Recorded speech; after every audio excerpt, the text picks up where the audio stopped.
The People of the Mist. Henry Rider Haggard. Chapter 21. The Folly of Otter. Joanna and Otter gained the circle of rocks where the little band lay watching and wonderstruck, that is, all except So, who sat apart brooding, her arms clasped upon her breast. Things had befallen as she expected, as they must befall indeed, provided that Joanna did not forget her lesson or show fear, and that the dwarf did nothing foolish. But So knew well enough that this was but the beginning of the struggle, and that, though it might be comparatively easy for Joanna and Otter to enter the city, and impose themselves upon its superstition-haunted people as the incarnations of their fabled gods, the maintenance of the imposture was a very different matter. Moreover, she knew, should they be discovered, that escape would be impossible, or at the best, that it must be most difficult. Therefore she sat apart and brooded, for, notwithstanding their present triumph, her heart foreboded evil. But with the others it was different. They had heard the singing, they had seen the regiment of great men prostrate themselves, and the sound of worshipping had come to their ears like thunder, but of the why and wherefore of it all they could only guess. "What has happened?" said Leonard eagerly. "Your initiation seems to have come off well." "Bid the men fall back and I will tell you," Joanna answered. Leonard did so, but instead of speaking she broke into hysterical laughter. Her nerves had been overstrained, and now they sought relief thus. "You must all be very respectful to Otter and myself," she said at length, "for we really are gods. Don't look shocked, Francisco, I begin to believe in it myself. We have only just found it out, but I assure you it is a fact. They accepted us fully, and that after not more than 5 minutes cross-examination. Listen." And she told them all that had passed. While she was speaking the regiment began to move, no longer in a square, but in a formation of companies. Company by company it rushed past them, shaking the earth with its footsteps, and as each section went by it tossed its spears into the air as a salute, crying, "Glory to the Mother! Glory to the Snake!" and fled on towards the city. At length the story was done and the regiment was gone. "Well," said Leonard, "so far so good. Joanna, you are the bravest and cleverest girl in the whole world. Most young women would have forgotten everything and gone into hysterics at the critical point. I kept them till afterwards," she answered demurely. "And as for being brave and clever, I only repeated what So taught me like a parrot. You see, I knew that I should be killed if I made any mistake, and such knowledge sharpens the memory. All I have to say is, if the snake they talk so much about is anything like those which are tattooed upon the old priest's breasts, I have no wish to make a nearer acquaintance with it. I hate snakes." "There, don't say any more," for both Leonard and Francisco were breaking out into fresh protestations of gratitude and admiration. "If you want to thank anybody, thank So." "And so I do," said Leonard heartily, for his spirits had risen in a most wonderful manner. "So, you have told us the truth, and you have managed well and I thank you. Did you then take me for a liar?" the woman answered, fixing her gloomy eyes upon Leonard's face. "I told you the truth, Deliverer, when I said that my people would accept the shepherdess and this black dog of yours as their gods. But did I not tell you also that the death of the rest of us lies in the matter? If not, I say so now. You have not been named a god, Deliverer, nor has yonder bald pate the natives called Francisco thus because of his tonsure, and your black dog will betray you by his yapping. When you look down the jaws of the snake, remember then that So told you the truth, Deliverer. Perchance you shall find the red stones you seek hidden in his belly, white man." "Be silent," said Joanna indignantly, and So slunk back like a whipped hound. "Confound the old woman," put in Leonard with a shiver. "She is a black Jonah, and if I have to go inside this snake I hope that it will be a case of ladies first, that is all. I am sure I don't know what has happened to So," said Joanna. "Her native air has a very bad effect upon her temper." "Well, the future must look after itself," answered Leonard, "snake or no snake. At present we must follow our luck. Otter, listen to me. Do you understand that you are a god, the god of this people, the god, Buzz? What is a god? Have I not told you, thickhead? You are not a man anymore, you are a spirit. Once, so it seems, you ruled this people in the past, and now you will rule them again. You and the shepherdess are both gods. She is your mother and you are her child." "Yes, Buzz, no doubt, but once I had another mother, a much uglier one." "Otter, cease to talk folly, else when you are no more a god I will beat you. Now you are a god, and we are all your servants, except the shepherdess. When you speak to us you must speak roughly, like a great chief to the lowest of his people, calling us dogs and slaves. If you name me Buzz in public, I will beat you privately when you are no more a god. You will do best to speak little or not at all, so that none can take hold of your words, which are always foolish. If you say that I am a god, Buzz, it is enough, for doubtless you have met the gods and know their ways, though it is strange that none have told me this before. They must be an ugly people, the gods. But how will it be with the settlement men when they hear that I am a great spirit? They will say, does a spirit wait upon a man and call him chief? Does a spirit clean the guns and cook the food of a man? They will ask many such things, and the great people will hear them. And will they think then that I am a god? No, they will know me for a liar, and will kill me and all of us. That is true, said Leonard. Then he summoned Peter and the settlement men and addressed them. He told them that the plot had succeeded, and that Otter and the shepherdess were accepted as the gods of the people of the mist. Because of this they were left alive and held in honor, who, but for it, would now be dead, riddled through with the arrows of the great people. He explained to them for the second time that it was necessary to the safety of all that this delusion as to the divinity of Otter and the shepherdess should be maintained, since, if the slightest suspicion of the fraud crossed the minds of the great people, without doubt they would all be sacrificed as impostors. This was the tale that they must tell. They should say that all them were hunting game in a far country with himself, so, and Francisco, when one night they heard a singing, and by the light of the moon they saw the shepherdess and the dwarf Otter coming towards them. Then the shepherdess and Otter commanded them to be their servants and travel with them to a new land, and they obeyed them, black and white together, for they saw that they were not mortals. This was the tale that they must tell. Moreover, they must act up to their words if they would continue to look upon the sun. But their first surprise was past. The settlement men, who were quick-witted people, entered into the spirit of the plot readily enough. Indeed, Peter caused them to repeat the story to him, so that he might be sure that they had its details by heart. Then they continued their march towards the city on the hill. The two white men went first, next came Joanna and Otter, followed by So, and last of all walked the settlement men. An hour's journey brought them to the bank of the river, which, dividing above it, encircled the town, to reunite near the roadway that they followed. Here canoes were ready to take them across to the island, or rather the peninsula, on which the city was built. On the other side of the river they found priests waiting in the great gateway with two litters that had been prepared for Joanna and Otter respectively. This, the further bank, was lined with some thousands of spectators, who, when the divine pair set their feet upon its shores, prostrated themselves, men, women, and children, and burst into a shout of welcome. Joanna and Otter took no heed. With such dignity as they could command, and in the dwarf's case it was not much, they entered the litters, drew the hide curtains, and were borne forward swiftly. After them came Leonard, Francisco, and the others, while the population followed in silence. Now the sun was sinking, but enough of daylight was left to show how strange were the place and the people among which they found themselves. The city, indeed, was truly built of like materials and in similar fashion to the house in the plain that has been described already.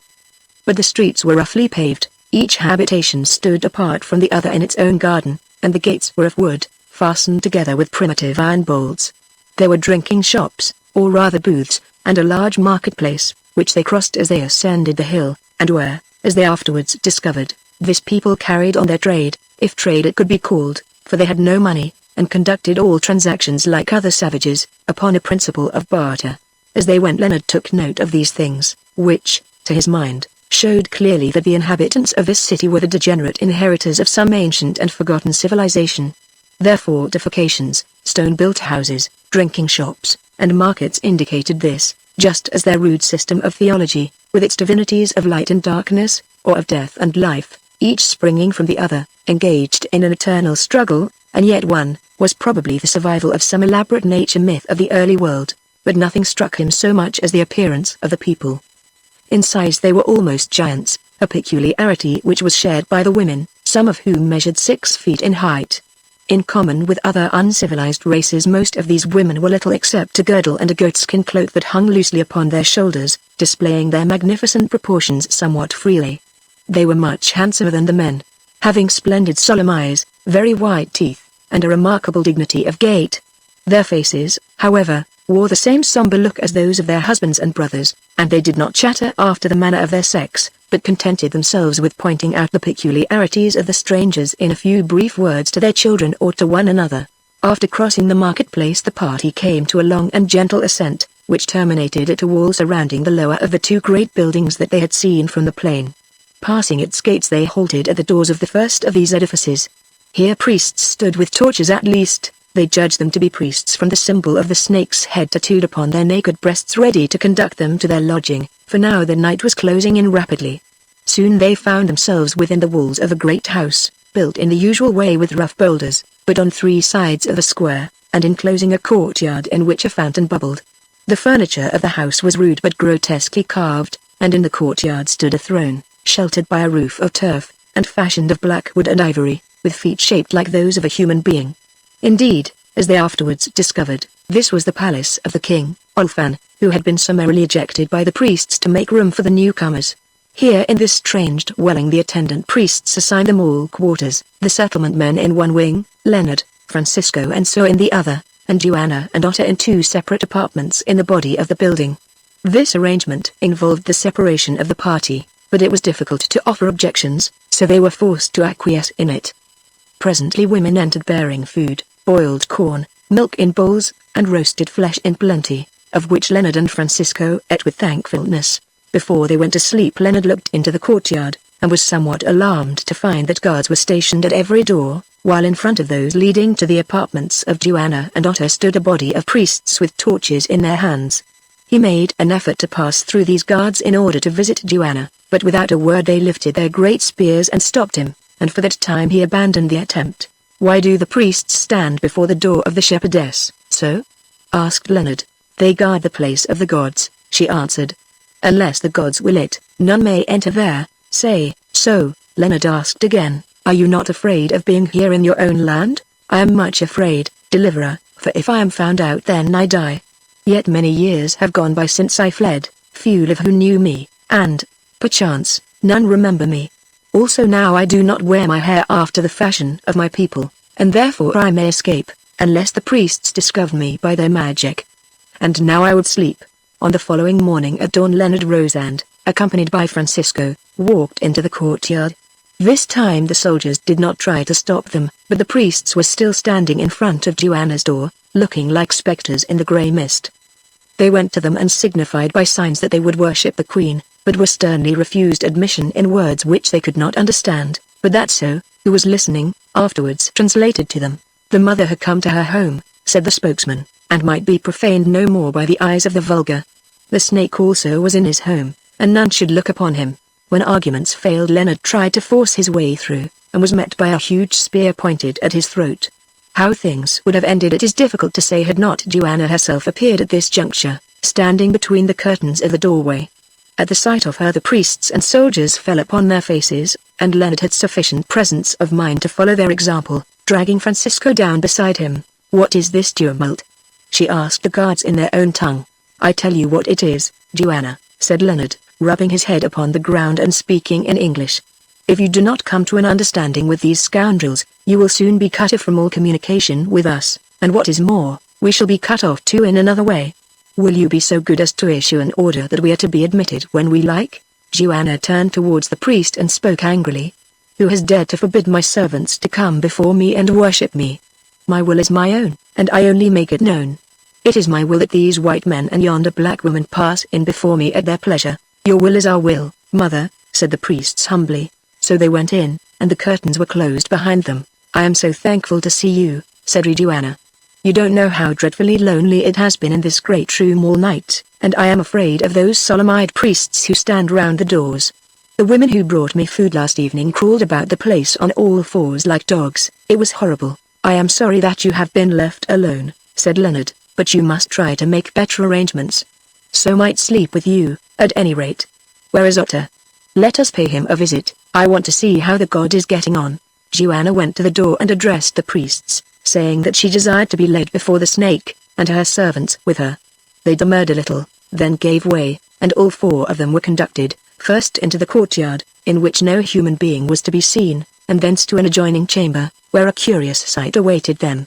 In a huge chair set upon a dais sat Otter, looking furious and by no means at ease, while stretched upon the ground in front of him lay 4 priests, who muttered prayers unceasingly. "Welcome, Buzz!" he cried in rapture at the sight of Leonard. "Welcome, shepherdess, you idiot!" answered Leonard in Dutch, but speaking in the most humble voice, and sinking to his knees. "If you will not remember that you are a god, I will pay you out so soon as we are alone. Bid these fellows begone, the shepherdess will translate for you. Go, dogs," said Otter, taking the hint. "Go, and bring me food. I would speak with my servant, who is named Buzz, and with my mother." "These are the words of the snake that he speaks in the holy tongue," said Joanna, and she translated them. The 4 priests rose, and bowing to the earth, crept backwards from the room. So soon as they were gone, Otter leapt from his throne with an exclamation of rage that caused the others to burst out laughing. "Laugh, Buzz, laugh if you will," said the dwarf, "for you have never been a god, and don't know what it is." "What think you, Buzz? All night long I have sat upon that great stool, while those accursed dogs burnt stinking stuff beneath my nostrils and muttered nonsense. 1 hour more and I should have fallen on them and killed them, for I have had no meat, and hunger makes me mad." "Hush," said Leonard, "I hear footsteps. Onto your throne, Otter. Quick, Joanna. Stand by his side, we will kneel." They had barely time to obey when the curtains were drawn, and a priest entered, holding a vessel of wood covered with a cloth. Slowly he crept towards the throne, with his head bent almost to his knees. Then, straightening himself suddenly, he lifted up the wooden vessel and cried aloud, "We bring you food, O snake. Eat and be satisfied." Otter took the dish, and, lifting the cloth, gazed upon its contents hungrily, but with an ever-growing dissatisfaction. "Son of a dog," he cried in his own tongue, "is this food to set before a man?" And he held the platter downwards, exposing its contents. They were simple, consisting of various sorts of vegetables and watercress poor in quality, for the season was winter, and all them uncooked.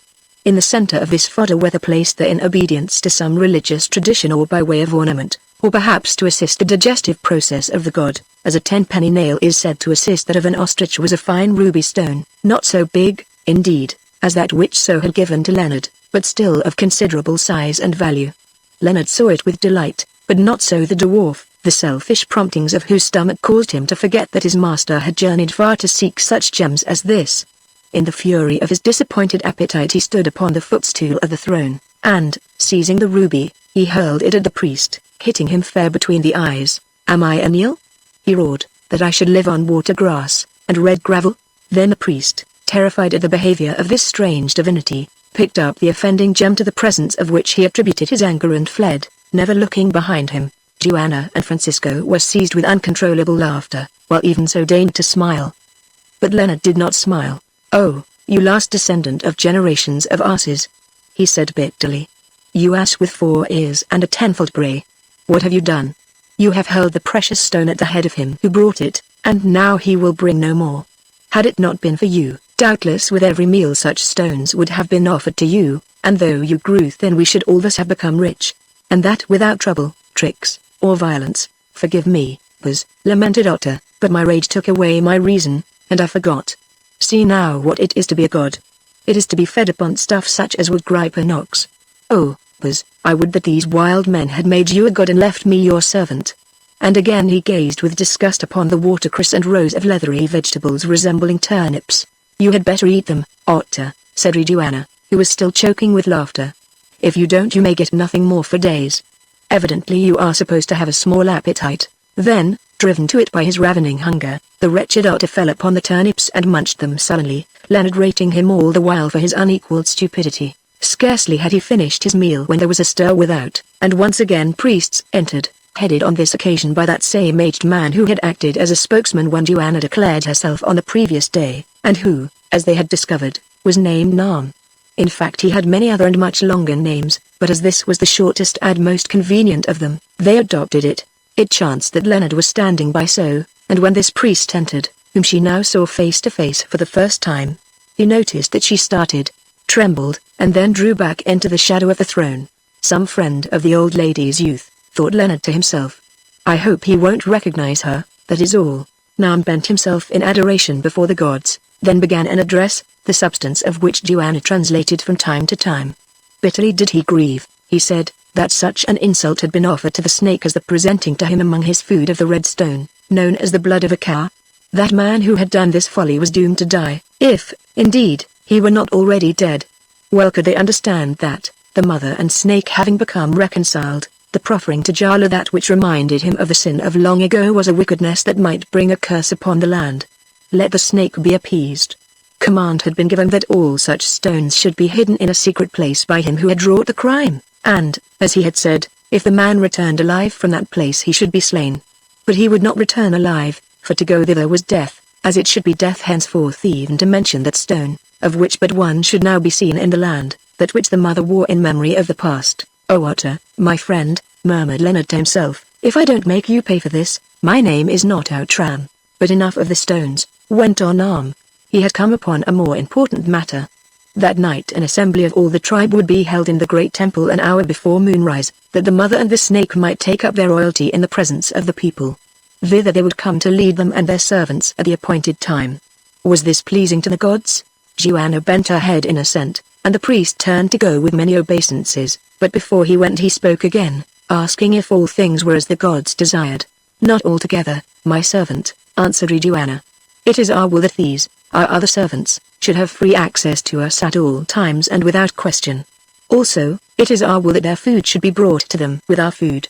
Moreover, it is the desire of the snake that no more grass should be given to him to eat, for now, in these latter days, having put on the flesh of men, he needs that which will support the flesh. One thing more, my servant, the snake forgives the affront that was offered him, and I command that some of the greatest of the holy stones should be brought to me, that I may look on the blood which I shed so long ago. Alas! It may not be, mother," answered the priest in tones of sorrow. "All the stones, both red and blue, have been placed in bags of hide and cast into that place whence they can be brought no more, together with him who offended. Nor can others be gathered at this season of the year, seeing that deep snow covers the place where they lie buried. In the summer, when the sun has melted the snow, more can be found, if your eyes still desire the sight of them." Joanna made no reply, and the priest went. "Here is a pretty business," said Leonard.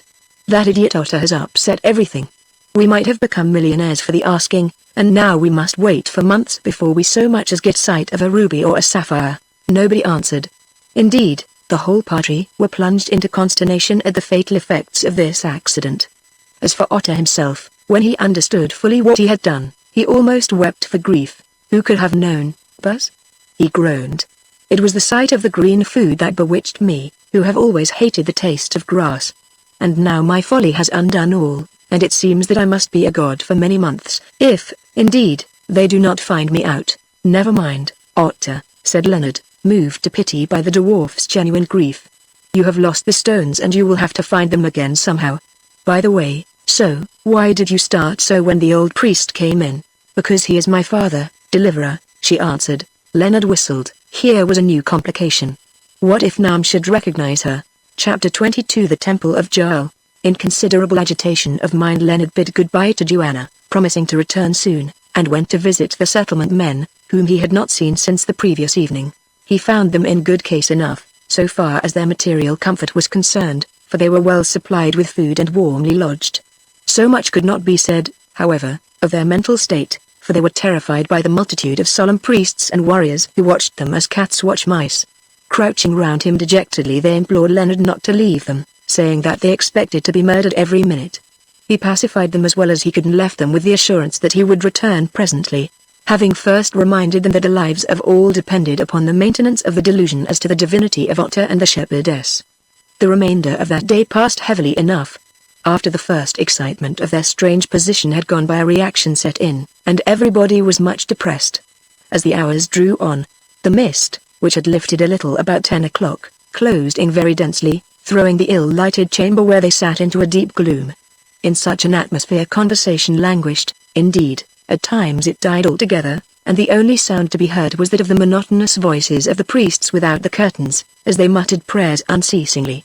At length Leonard could bear it no longer, but rose, declaring that he was going out to see whatever might be seen. Joanna tried faintly to dissuade him, and Otter wished to come too, which was impossible. The end of it was that he went alone. First he revisited the settlement men and tried to cheer them, and sadly did they need cheering. Then he passed to the great gates of the palace yard and looked through them. The mist had lifted a little, and about 100 paces away he could perceive the doors of the temple, on either side of which rose cyclopean walls 50 feet or more in height. It was obvious that here preparations for some ceremony were in progress, and on a large scale, for immense crowds of people were gathered about the doors, through which bodies of priests and armed men passed continually. More he could not learn, for the gates of the palace yard were barred and guarded, and the soldiers would not let him through. He stood by them watching till sunset, then returning to the others, he told them what he had seen. Another hour passed, and suddenly the curtains were drawn aside and a body of priests entered. 12 in number, bearing large candles of fat in their hands, and headed by their chief, Nam. Prostrating themselves before Joanna and Otter, they remained plunged in silence. "Speak on," said Joanna at length. "We come, O mother, and O snake," said the priest Nam, "to lead you to the temple that the people may look upon their gods." "It is well, lead on," Joanna answered. "First you must be robed, mother," said Nam, "for without the temple none may look upon your divinity, save your priests alone." Rising as he spoke, he produced a black dress from a grass bag, which was carried by an attendant. This dress was very curious. It fastened in front with buttons of horn, and either was, or seemed to be, woven in a single piece from the softest hair of black fleeced goats. Moreover, it had sleeves just long enough to leave the hands of the wearer visible, and beneath its peaked cap was a sort of mask with 3 slits, 2 for the eyes and 1 for the mouth. Joanna retired to put on this hideous garment over her white robe, and reappeared presently, looking like the black ghost of a medieval monk. Then the priests gave her 2 flowers, a red lily and a white, to be held in either hand, and it appeared that her equipment was complete. Next they came to Otter and bound a scarlet fringe of hair about his forehead in such fashion that the fringe hid his eyes, at the same time placing in his hand a scepter of ivory, apparently of very ancient workmanship, and fashioned in the shape of a snake standing on its tail. "All is prepared," said Nam. "Lead on," answered Joanna again. "But let our servants come with us, both those here and those without, save the woman only, who stays to make ready for our return." Joanna spoke thus because So had announced her wish to be left behind when they went to the temple. Joanna had consulted Leonard on the subject, who gave it as his opinion that So had good reasons of her own for making this request. Also he pointed out that in case of disturbance she could scarcely help them, and might possibly prove an encumbrance. "They wait," answered Nam, "all is prepared for them also," and as he spoke a sardonic smile flickered on his withered countenance that made Leonard feel very uncomfortable. What was prepared, he wondered. They passed through the curtains into the courtyard, where soldiers, clad in goatskin cloaks, waited with 2 litters. Here also were the settlement men, armed, but in an extremity of fear, for they were guarded by about 50 of the great people, also armed. Joanna and Otter entered the litters, behind which Leonard formed up his little band, going in front of it himself with Francisco, both of them having rifles in their hands and revolvers at their girdles, of which no attempt was made to deprive them, for none knew their use. Then they started, surrounded by the bare-breasted priests, who chanted and waved torches as they walked, and preceded and followed by the grim files of tall soldiers, on whose spears the torchlight flashed ominously. As they came, the gates of the palace yard were opened. They passed them and across the space beyond until they reached the doors of the temple, which were thrown wide before them. Here Otter and Joanna descended from the litters, and all the torches were extinguished, leaving them in darkness. Leonard felt his hand seized and was led along, he knew not where, for the misty gloom was intense. He could scarcely see the face even of the priest who conducted them, but from the sounds he gathered that all their party were being guided in a similar fashion. Once or twice also he heard the voice of a settlement man speaking in accents of fear or complaint, but such demonstrations were followed quickly by the sound of a heavy blow, dealt, no doubt, by the priest or soldier in charge of that individual. Evidently it was expected that all should be silent. Presently Leonard became aware that they had left the open space across which they were walking, for the air grew close and their footsteps rang hollow on the rocky floor. "I believe that we are in a tunnel," whispered Francisco. "Silence, dog," hissed a priest in his ear. "Silence, this place is holy." They did not understand the meaning of the words at the moment, but the tone in which they were spoken made their purport sufficiently clear. Leonard took the hint, and at the same time clutched his rifle more tightly. He began to be afraid for their safety. Whither were they being led? To a dungeon? Well, they would soon know, and at the worst it was not probable that these barbarians would harm Joanna. They followed the tunnel or passage for about 150 paces. At first it sloped downwards, then the floor became level till at length they began to ascend a stair. There were 61 stone steps in this stairway, for Leonard counted them, each about 10 inches high, and when all were climbed they advanced 11 paces along a tunnel that echoed strangely to their steps, and was so low that they must bend their heads to pass it. Emerging from this tunnel through a narrow opening, they stood upon a platform also of stone, and once more the chill night air fanned their brows. So dense was the gloom that Leonard could tell nothing of the place where they might be, but from far beneath them rose a hissing sound as of seething water, and combined with it another sound of faint murmuring, as though thousands of people whispered each to each. Also from time to time he heard a rustling like that of a forest when a gentle wind stirs its leaves, or the rustling of the robes of innumerable women. This sense of the presence of hidden waters and of an unseen multitude was strange and terrifying in the extreme. It was as though, without perceiving them, their human faculties suddenly became aware of the spirits of the unnumbered dead, thronging, watching, following there, but intangible, speaking without words, touching without hands. Leonard was tempted to cry aloud, so great was the strain upon his nerves, which usually were strong enough, nor was he alone in this desire. Presently a sound arose from below him, as of some person in hysterics, and he heard a priest command silence in a fierce voice. The sobbing and laughter went on till it culminated in a shrill scream. After the scream came the thud of a blow, a heavy fall, a groan, and once again the invisible multitudes whispered and rustled. "Someone has been killed," muttered Francisco in Leonard's ear. "Who is it, I wonder?" Leonard shuddered, but made no answer, for a great hand was placed upon his mouth in warning. At length the portentous silence was broken and a voice spoke, the voice of Nam the priest. In the silence all that he uttered could be heard plainly, but his words came from far away, and the sound of them was still and small. This was what he said, as Joanna told it to them after the ceremony. "Hear me, ye children of the snake, ye ancient people of the mist. Hearken to me, Nam, the priest of the snake. Many a generation gone in the beginning of time, so runs the legend, the mother goddess whom we worship from of old, descended from heaven and came hither to us, and with her came the snake, her child. While she tarried in the land the crime of crimes was wrought, the darkness slew the daylight, and she passed hence, we know not how, or where, and from that hour the land has been a land of mist, and its people have wandered in the mist, for he whose name is darkness has ruled over them, answering their prayers with death. But this doom was on the snake, that because of his wickedness he must put off the flesh of men and descend into the holy place of waters, where, as we and our fathers have known, his symbol dwells eternally, taking tribute of the lives of men. Yet ere that crime was wrought the mother gave a word of promise to her people. Now that I am about to die at the hands of him I bore, for so it is fated, she said. But not forever do I leave you, and not forever shall the snakes be punished by putting off the flesh of men. Many generations shall go by and we will return again and rule over you, and the veil of mist shall be lifted from your land, and ye shall be great in the earth. Till then, choose you kings and let them govern you. Moreover, forget not my worship, and see to it that throughout the ages the altar of the snake is wet with blood, and that he lacks not the food he loves.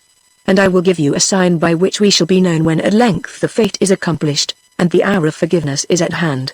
As a fair maid will I come again, a maid lovely and white, but because of his sin the snake shall appear in the shape of that which sits within your temple, and his hue shall be black and his face hideous. Out of the earth will we arise, and we will call to you and ye shall know us, and we will tell you our holy names that shall not be spoken aloud from this hour to that hour of our coming.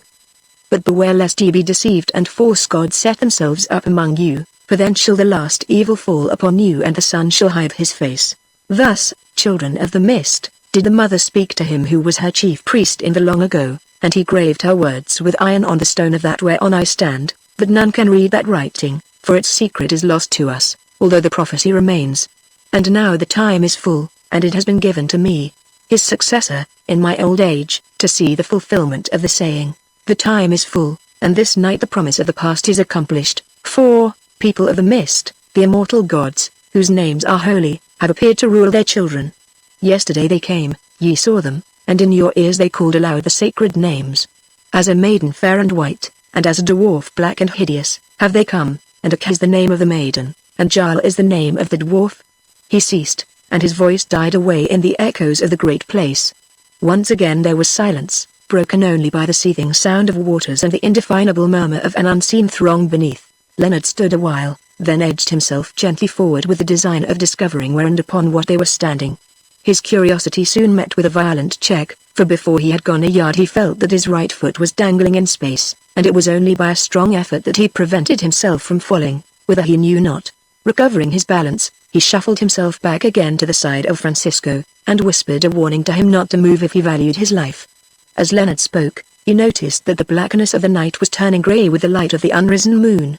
Already the rays, striking upwards, brightened the sky above and the mountains behind, and from them fell a pale reflection, which grew gradually stronger and clearer. Now he could discover that close upon him to the left a black mass towered high into the air, and that far beneath him gleamed something like the foam on broken water.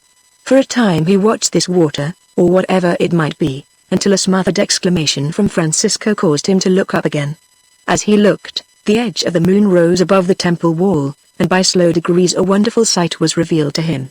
Not till the moon was fully visible did he see everything, and to describe all as he discovered it, piecemeal, would be difficult. This was what Leonard saw at length. Before him and underneath him lay a vast and roofless building, open to the east, covering some 2 acres of ground, and surrounded by titanic walls, 50 feet or more in height. This building was shaped like a Roman amphitheater, but, with the exception of the space immediately below him, its area was filled with stone seats, and round its wide circumference stone seats rose tier on tier. These were all occupied by men and women in hundreds, and, except at the further end, scarcely a place was empty. At the western extremity of the temple a huge statue towered 70 or 80 feet into the air, hewn, to all appearance, from a mass of living rock. Behind this colossus, and not more than 100 paces from it, the sheer mountain rose, precipice upon precipice, to the foot of a white peak clad in eternal snow. It was the peak that they had seen from the plain when the mist lifted, and the statue was the dark mass beneath it which had excited their curiosity. This fearful colossus was fashioned to the shape of a huge dwarf of hideous countenance, seated with bent arms outstretched in a forward direction, and palms turned upwards as though to bear the weight of the sky. The statue stood, or rather sat, upon a platform of rock, and not more than 4 paces from its base, so that the outstretched hands and slightly bowed head overhung it. Indeed, was a circular gulf measuring, perhaps, 30 yards across, in which seething waters raged and boiled. Whence they came and whither they went it was impossible to see, but Leonard discovered afterwards that here was the source of the river which they had followed for so many days. Escaping from the gulf by underground passages that it had hollowed for itself through the solid rock, the 2 branches of the torrent passed round the walls of the town, to unite again in the plain below. How the pool itself was supplied Leonard was destined to learn in after days. Between the steep polished sides of the rock basin and the feet of the statue was placed an altar, or sacrificial stone. Here on this ledge, which covered an area no greater than that of a small room, and in front of the altar, stood a man bound, in whom Leonard recognized Dolphin, the king, while on either side of him were priests, naked to the waist, and armed with knives. Behind them again stood the little band of settlement men, trembling with terror. Nor were their fears groundless, for there among them lay one of their number, dead.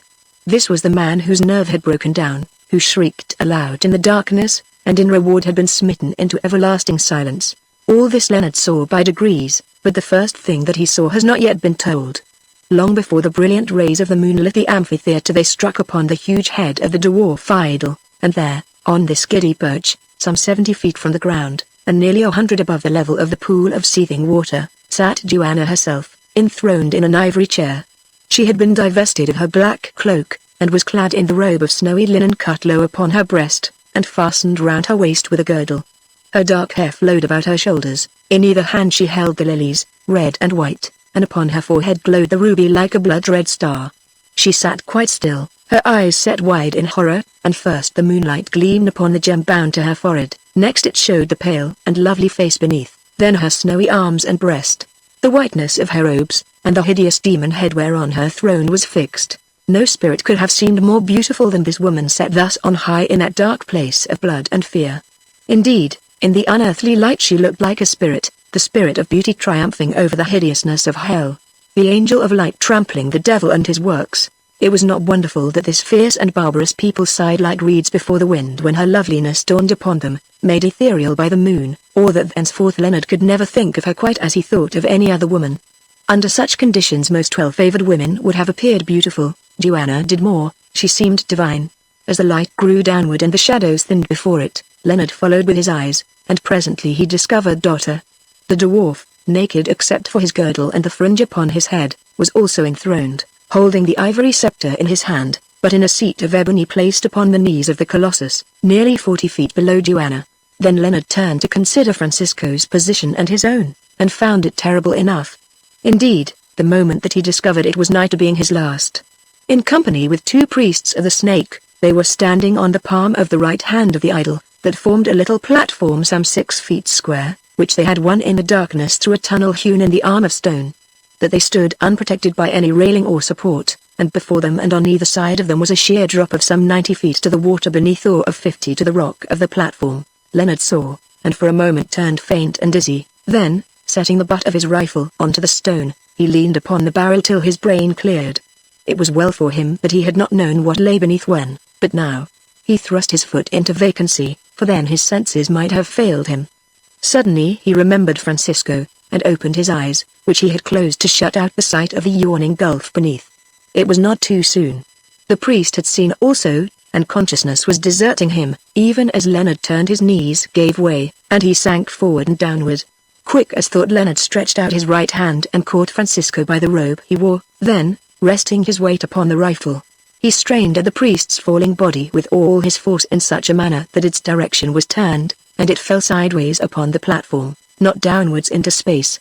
Leonard dragged at him again, and thrust him into the mouth of the little tunnel through which they had reached this dreadful eminence, where he lay quiet and safe, lost in blessed insensibility. All this took place in a few seconds.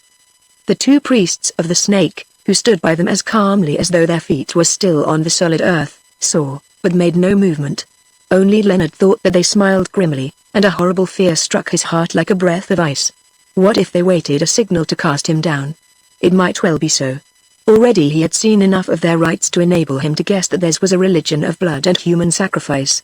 He shivered, and again turned faint, so faint indeed that he did not dare to keep his feet, but sank into a sitting posture, resting his back against the stone of the idol's thumb. Chapter 23 How Joanna Conquered Nam. Still the silence endured, and still the moonlight grew, creeping lower and lower till it shone upon the face of the seething waters, and, except in the immediate shadow of the walls, all the amphitheatre was full of it. Then the voice of Nam spoke again from far away, and Leonard looked to see whence he spoke. Now he saw. Nam, attended by 3 priests, was perched like an eagle on the left palm of the colossus, and from this dizzy platform he addressed the multitude. Looking across the breast of the statue, Leonard could just see the outstretched arm and the fierce face of the high priest as he glared down upon the people. Hearken, ye dwellers in the mist, children of the snake.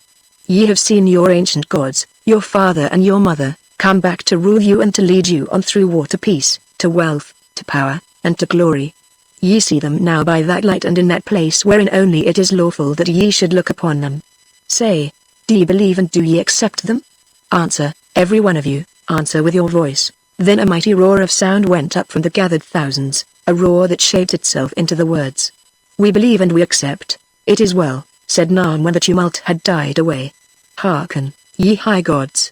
O Akar, and O Jal. Bend down your ears and deign to hearken to your priest and servant, speaking in the name of your children, the people of the mist. Be ye kings to reign over us. Accept the power and the sacrifice, and sit in the place of kings. We give you rule through all the land. The life of every dweller in the land is yours. Yours are their cattle and their goats, their city and their armies. For you the altars shall run red, the cry of the victim shall be music in your ears. Ye shall look upon him whom long ago ye set to guard the secret awful place, and he shall crawl beneath your feet. As ye ruled our fathers so ye shall rule us, according to the customs which ye laid down forever. Glory be to you, O Akar, and to you, O Jal, immortal kings forevermore. And in a shout that rent the skies the great audience echoed, Glory be to you, O Akar, and to you, O Jal, immortal kings forevermore. Then Nam spoke again, saying, Bring forth the virgin, that fair maid who is destined to the snake, that he may look upon her and accept her as his wife. Bring her forth also who, 12 months gone, was vowed in marriage to the shape of stone, that she may bid her lord farewell. As he spoke there was a stir behind the idol, and presently from each side of it a woman was led forward by 2 priests onto the little space of rock between its feet and the edge of the gulf, and placed one to the right of the altar, and one to the left. Both these women were tall and lovely with the dark and somewhat terrifying beauty of the people of the mist, but of the resemblance between them ended. She to the right was naked except for a girdle of snakeskin and the covering of her abundant hair, which was crowned with a wreath of red lilies similar to the flower that the priests had given to Joanna. She to the left, on the contrary, was clothed in a black robe round which was broidered the shape of a blood-red snake, whose head rested upon her breast. Leonard noticed that the appearance of this woman was that of extreme terror, for she shrank and trembled, whereas that of the flower-crowned bride was jubilant and even haughty. For a moment the 2 women stood still while the people gazed upon them. Then, at a signal from Nam, she who was crowned with flowers was led before the altar, and thrice she bowed the knee to the idol, or rather to Otter who sat upon it. Now all eyes were fixed on the dwarf, who stared at the girl but made no sign, which was not wonderful, seeing that he had no inkling of the meaning of the ceremony. As it chanced, he could not have acted more wisely, at least in the interests of the bride, for here, as elsewhere, silence was held to give consent. "Behold, the god accepts," cried Nam. "The beauty of the maid is pleasing in his eyes. Stand aside, Saga, the blessed, that the people may look upon you and know you. Hail to you, wife of the snake." Smiling triumphantly, the girl moved back to her place by the altar, and turned her proud face to the people. Then the multitude shouted, "Hail to you, bride of the snake! Hail to you, the blessed, chosen of the god!" While the tumult still lasted, the woman who was clad in the black robe was led forward, and when it had died away she also made her obeisance before the idol. "Away with her that she may seek her lord in his own place," cried Nam. "Away with her, her day is done," echoed the multitude. Then, before Joanna could interfere, before she could even speak, for, be it remembered, she alone understood all that was said, the two priests who guarded the doomed woman rent the robe from her and with one swing of their strong arms hurled her backwards far into the pool of seething waters. She fell with a shriek and lay floating on their surface, flung this way and that by the eddy of the whirlpool just where the moonlight beat most brightly. All who could of the multitude bent forward to see her end, and overcome by a fearful fascination, Leonard threw himself on his face, and, craning his head over the stone of the idol's hand, watched also, for the girl's struggling shape was almost immediately beneath him. Another minute and he would have foregone the hope of winning the treasure which he had come so far to seek, not to have yielded to the impulse, for as he stared, the waters beneath the feet of the idol were agitated as a pond is agitated by the rush of a pike when he dashes at his prey. Then for an instant the light gleamed upon a dull enormous shape, and suddenly the head of a crocodile reared itself out of the pool. The head of a crocodile, but of such a crocodile as he had never heard or dreamed of, for this head alone was broader than the breast of the biggest man, its dull eyes were the size of a man's fist, its yellow fangs were like the teeth of a lion, and from its lower jaw hung tentacles or lumps of white flesh which at that distance gave it the appearance of being bearded like a goat. Also, the skin of this huge reptile, which could not have measured less than 50 feet in length by 4 feet in depth, was here and there corroded into rusty excrescences, as though some fungus or lichen had grown upon it like grey moss on an ancient wall. Indeed, its appearance seemed to point to extreme antiquity. 2. Hearing the disturbance in the water, the reptile had emerged from the cave where it dwelt beneath the feet of the idol, to seek its accustomed food, which consisted of the human victims that were cast to it at certain intervals. It reared its hideous head and glared round, then of a sudden the monster and the victim vanished together into the depths. Sick with horror, Leonard drew himself back into a sitting posture, and glanced up at Joanna. She was crouched in her ivory chair overcome, and her eyes were closed, either through faintness or to shut out the sight of dread. Then he looked down at Otter. The dwarf, staring fixedly at the water, sat still as the stone effigy that supported him. Evidently in all his varied experience he had seen no such thing as this. "The snake has accepted the sacrifice," cried Nam again. "The snake has taken her who was his bride to dwell with him in his holy house. Let the offerings be completed, for this is but the first fruit. Take Olfan who is king, and offer him up. Cast down the white servants of the mother, and offer them up. Seize the slaves who stood before her in the plain, and offer them up. Lead forth the captives, and offer them up. Let the sacrifice of the crowning of kings be accomplished according to custom, that the god whose name is Jal may be appeased, that he may listen to the pleadings of the mother, that the sun may shine upon us, that fruitfulness may fill the land and peace be within its gates." Thus he cried while Leonard felt his blood turn cold and his hair rise upon his head, for though he could not understand the words, he guessed their purport and his instinct told him that a great danger threatened them. He looked at the two priests who stood by, and they glared hungrily on him in answer. Then his courage came back to him, at least he had his rifle and would fight for his life. It must go hard if he could not put a bullet through one or both of them before they got a hold of him. Meanwhile the priests below had seized the king Olfan, whose giant form they were dragging towards the stone of sacrifice. But of a sudden, for the first time Joanna spoke, and a deep silence fell upon the temple and all within it. "Hearken, people of the mist," she said, and her voice falling from that great height seemed small and far away, although so clear that every word was audible in the stillness of the night. "Hear me, people of the mist, and ye, priests of the snake. Ok has come again and Jal is come again, and ye have given them back their rule after many generations, and in their hands lies the life of every one of you. As the old tradition told of them so they are, the mother and the child, and the one is clothed with beauty, the symbol of life and of the fruitful earth, and the other is black and hideous, the symbol of death and the evil that walks upon the earth. and ye will do sacrifice to Jal that he may be appeased according to the ancient law, and listen to the pleading of the mother that fruitfulness may fill the land. Not so shall Jal be appeased, and not because of the sacrifice of men shall a cap plead with him that prosperity may reign in the land. Behold, the old law is done away, and we give you a new law. Now is the hour of reconciliation, now life and death walk hand in hand, and the hearts of Jal have grown gentle through the ages, and they no longer crave the blood of men as an offering to their majesty. Henceforth ye shall bring them fruits and flowers, and not the lives of men. See, in my hand I hold winter lilies, red and white, blood red they are and white as snow. Now the red flower, token of sacrifice and slaughter, I crush and cast away, but the white bloom of love and peace I set upon my breast. It is done, gone is the old law, see, it falls into the place of the snake, its home, but the new law blossoms above my heart and in it. Shall it not be so, my children, people of the mist? Will ye not accept my mercy and my love? The multitude watched the red bloom as, bruised and broken, through the light and through the shadow, they fell slowly to the seething surface of the pool. Then it looked up like one man and saw the white lily set upon Joanna's whiter breast. They saw, and, moved by a common impulse, they rose with a sound like the rush of the wind and shouted. Gone is the day of blood and sacrifice, come is the day of peace.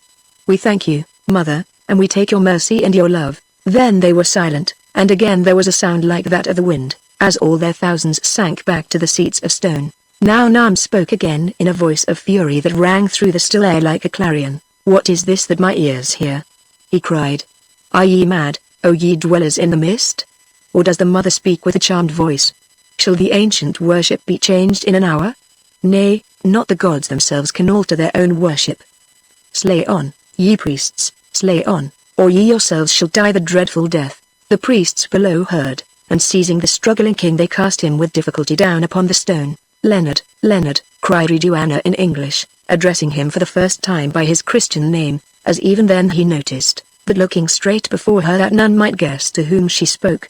These priests are going to kill you and all of us, except Otter and myself. If you can, when you see me point with my hand, shoot that man who is about to sacrifice the king. Make no answer. Leonard heard and understood all. Resting his back firmly against the thumb of the statue, he shifted his position a little so that the group below him came within his line of sight, and waited, watching Joanna, who now was speaking again in the language of the people of the mist. This I promise you, ministers of blood, she said, if ye obey me not ye shall indeed die the dreadful death, the death unknown. Hearken, my servant, who are named Deliverer, and she looked down upon Leonard, and do my bidding. If one of these shall dare to lift his hand against yonder man, slay him swiftly as you know how. Smite on, scream Nam, smite on and fear not. Most of the priests drew back affrighted, but one ruffian lifted his knife, and at that moment Joanna pointed with her hand. Then Leonard, stepping forward, covered the priest's great breast with his rifle as surely as the uncertain light would allow. Unconscious of his danger, the executioner muttered an invocation. Now the knife was about to fall upon the throat of Ulfan, when fire and smoke sprang out far above him, the rifle rang, and, shot through the heart. The priest leapt high into the air and fell dead. Terror seized the witnesses of this unaccustomed and, to them, most awful sight. The gods speak with flame and thunder, one cried, and death is in the flame. Silence, dogs! Screamed Nam, ye are bewitched. Ho! You that stand on high, cast down the wizard who is named Deliverer, and let us see who will deliver him from death upon the stone. Then one of the guards who stood by him made a movement to grasp Leonard and throw him down, but the other was terrified and could not stir. The first man stretched out his arm, but before it so much as touched its aim he himself was dead, for, seeing his purpose, Leonard had lifted the rifle, and once more its report rang through the temple.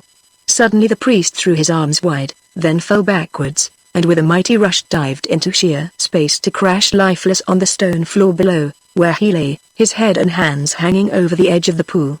Now for the first time Otter's emotions overcame him. He stood up on the knees of the dwarf, and shaking the scepter in his hand, he pointed with it to the dead men on the paving below, at the same time crying in stentorian tones. Well done, Buzz, well done. Now tumble the old one yonder off his perch, for I weary of his howlings.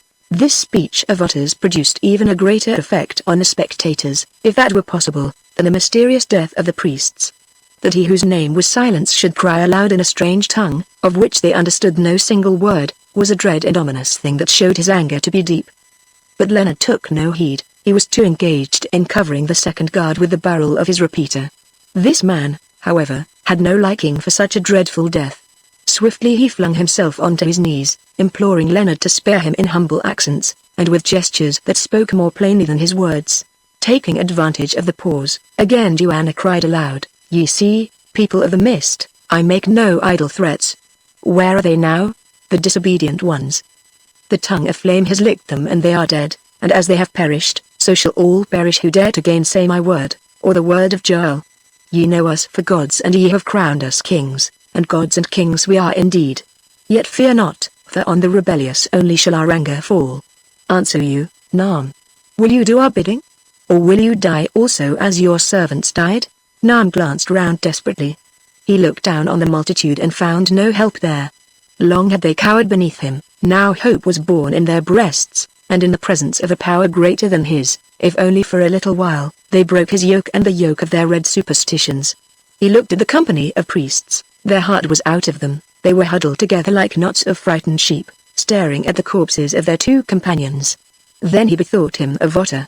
Surely there was refuge in the god of blood and evil, and he cried to him, "The mother has spoken, but the mother is not the child.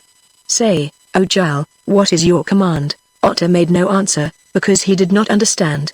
But Joanna replied swiftly, "I am the mouth of Jael, as Jael is my hand. When I speak the words of Jael. Do his bidding and mine, or die, you disobedient servant." This was the end of it. Nam was beaten. For the first time in his life he must own a master, and that master the gods whom he had himself discovered and proclaimed. "So be it," he said suddenly. "The old order passes, and the new order comes. So be it. Let your will be done, O Jael. I have striven for your glory, I have fed your altars, and ye threaten me with death and put away my gift. Priests, set free that man who was king.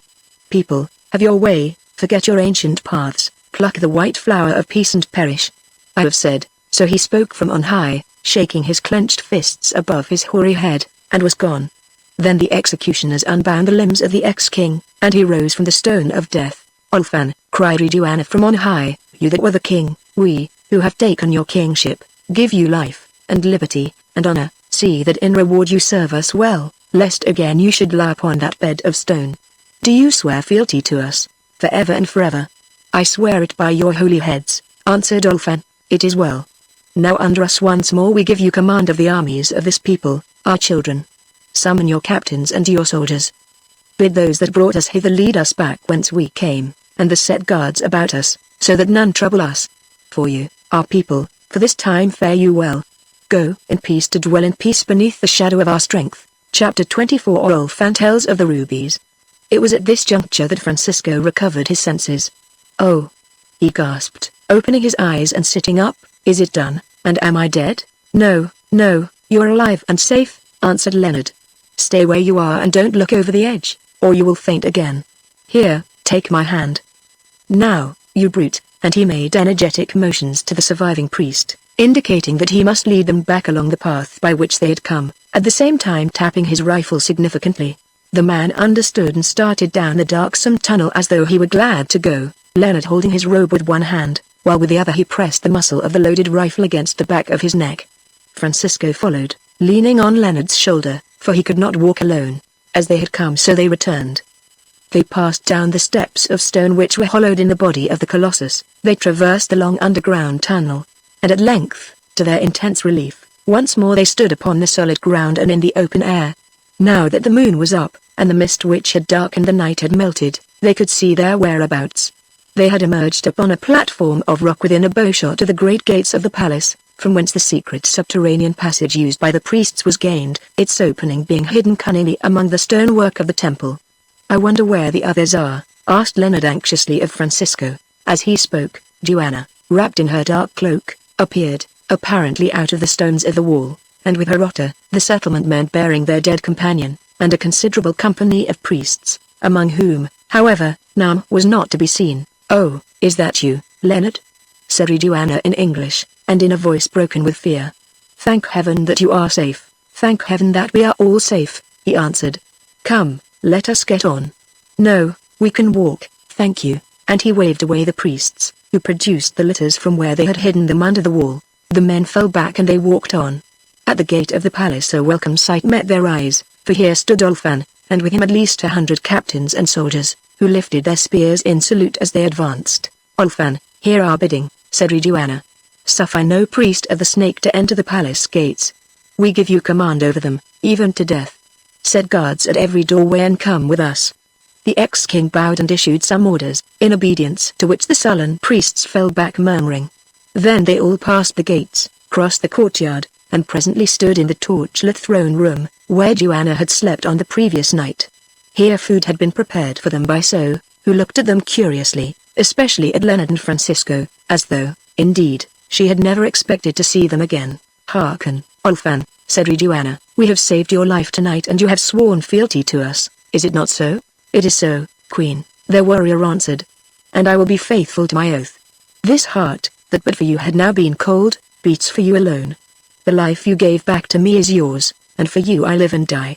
As he spoke he glanced at her with an expression in which, as it seemed to Joanna, human feeling was mixed with supernatural awe.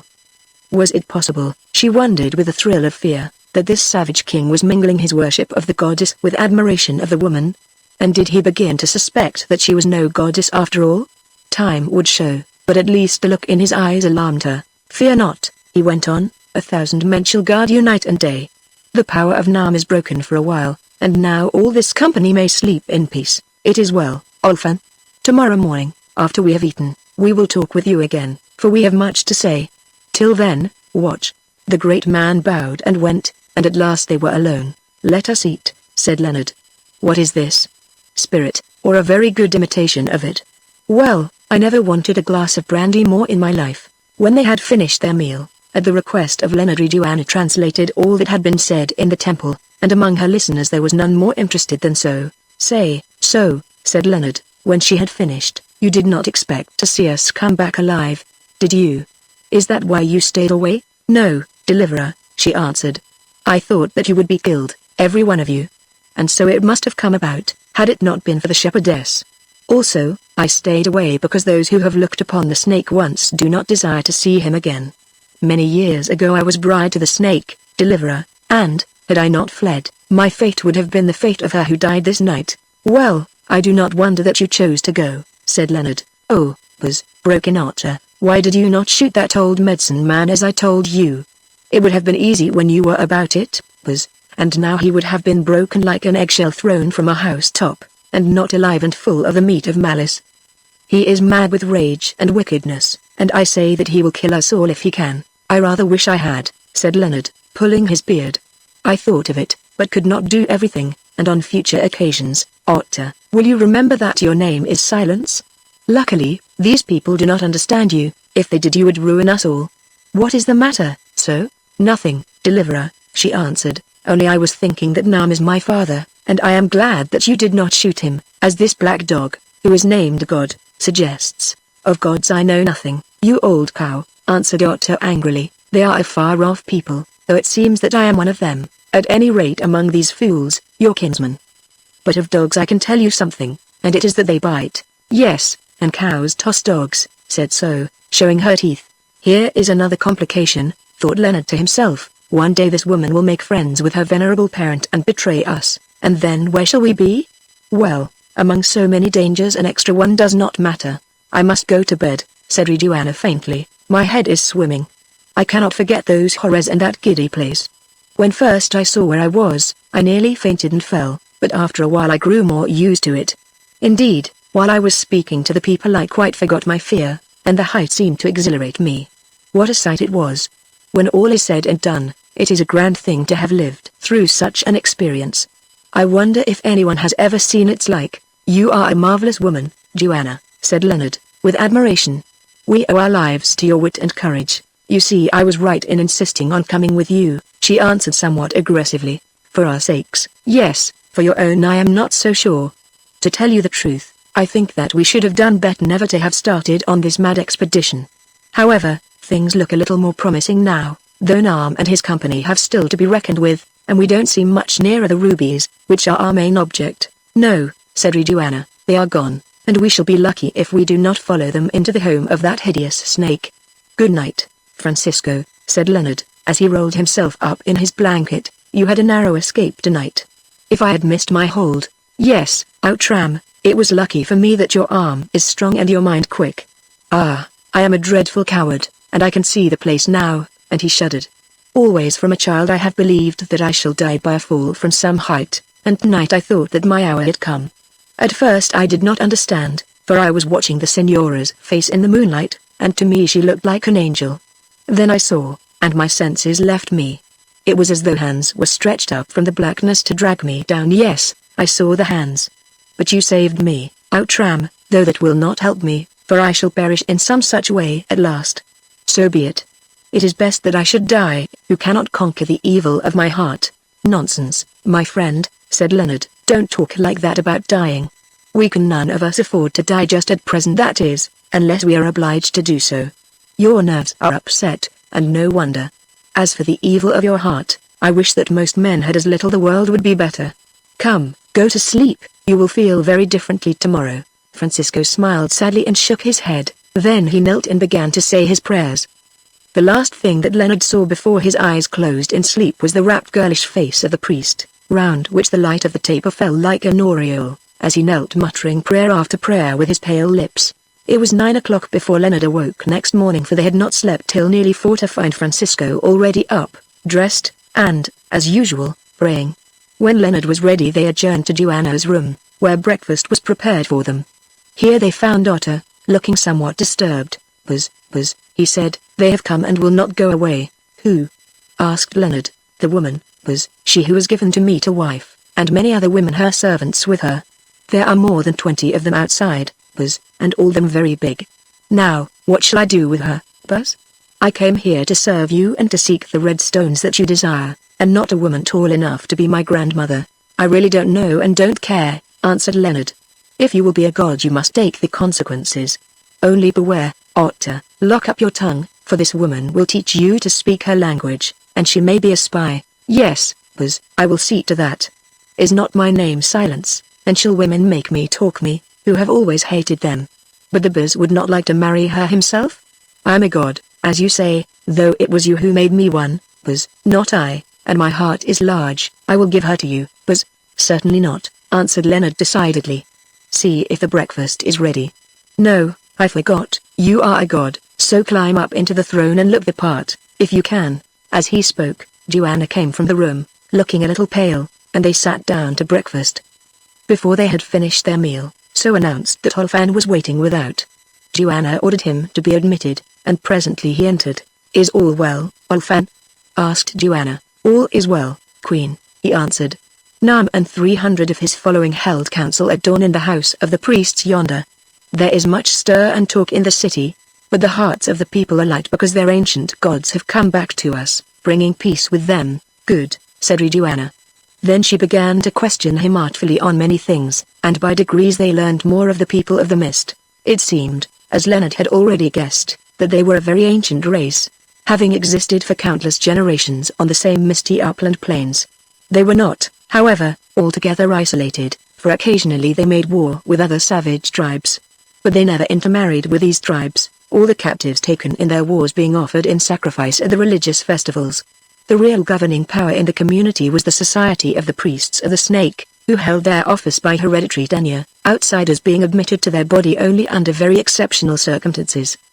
The council of this society chose the kings, and when they were weary of one of them, they sacrificed him and chose another, either from among his issue or elsewhere. This being the custom, as may be imagined, the relations between church and state were much strained, but hitherto, as Olfan explained with suppressed rage, the church had been supreme. Indeed, the king for the time being was only its mouthpiece, or executive officer. He led the armies, but the superstitions of the people, and even of the soldiers themselves, prevented him from wielding any real power, and, unless he chanced to die naturally, his end was nearly always the same, to be sacrificed when the seasons were bad or Jarl was angry. The country was large but sparsely populated. The fighting men numbered not more than 4,000, of whom about half lived in the great city, the rest occupying villages here and there on the mountain slopes. As a rule the people were monogamous, except the priests. It was the custom of sacrifice which kept down the population to its low level, made the power of the priests absolute, and their wealth greater than that of all the other inhabitants of the country put together, for they chose the victims that had offended against Jal or against the mother goddess, and confiscated their possessions to the service of the temple. Thus the great herds of half-wild cattle which the travelers had seen on the plains belonged to the priests, and the priests took a fourth of the produce of every man's field and garden, that is, when they did not take it all, and his life with it. Twice in every year great festivals were held in the temple of Jal, at the beginning of the spring season and in the autumn after the ingathering of the crops. At each of these festivals many victims were offered in sacrifice, some upon the stone and some by being hurled into the boiling pool beneath the statue, that to be consumed by the snake or swept down the secret course of the underground river. The feast celebrated in the spring was sacred to Jal, and that in the autumn to the mother goddess. But there was this difference between them, that at the spring ceremony female victims only were sacrificed to Jal to propitiate him and to avert his evil influence, while at the autumn celebration males alone were offered up to the mother goddess in gratitude for her gifts of plenty. Also criminals were occasionally thrown to the snake that his hunger might be satisfied. The priests had other rites, Olfan added, and these they would have an opportunity of witnessing if the spring festival, which should be celebrated on the second day from that date, were held according to custom. "It shall not be celebrated," said Joanna, almost fiercely. Then Leonard, who had hitherto listened in silence, asked a question through Joanna. "How is it," he said, "that Nam and his fellows, being already in absolute power, were so willing to accept the gods Jal and Naka when they appeared in person, seeing that henceforth they must obey, not rule?" "For two reasons, Lord," Olfan answered. "First, because the gods are gods, and their servants know them, and secondly, because Nam has of late stood in danger of losing his authority. Of all the chief priests that have been told of, Nam is the most cruel and the most greedy. For 3 years he has doubled the tale of sacrifices, and though the people love these sights of death, they murmur, for none know upon whom the knife shall fall. Therefore he was glad to greet the gods come back, since he thought that they would confirm his power, and set him higher than he sat before. Now he is astonished because they proclaim peace and will have none of the sacrifice of men, for Nam does not love such gentle gods. Yet he shall obey them," said Otter, speaking for the first time by the mouth of Joanna, who all this while was acting as interpreter, "or drink his own medicine, for I myself will sacrifice him to myself." When Joanna had translated the dwarf's bloodthirsty threat, Olfan bowed his head meekly and smiled. Clearly the prospect of Nam's removal did not cause him unmixed grief. It was curious to see this stately warrior chief humbling his pride before the misshapen, knob-nosed Kaffir. "Say, Olfan," asked Leonard, who cut from the rock the great statue on which we sat last night, "and what is that reptile we saw when the woman was thrown into the pool of troubled waters?" "Ask the water dweller of the water dweller, the snake of the snake, and the dwarf of his image," answered Olfan, nodding towards Otter. "How can I, who am but a man, tell of such things, Lord? I only know that the statue was fashioned in the far past, when we, who are now but a remnant, were a great people, and as for the snake, he has always lived there in his holy place. Our grandfathers' grandfathers knew him, and since that day he has not changed." "Interesting fact in natural history," said Leonard. "I wish I could get him home alive to the zoological gardens." Then he asked another question. "Tell me, Olfan, what became of the red stones yesterday, and of him who offended in offering them to the god yonder?" "The most of them were cast into the pit of waters, Lord, there to be hidden forever. There were 3 hide sacks full." "Oh, heavens!" groaned Leonard when Joanna had translated this. "Otter, you have something to answer for."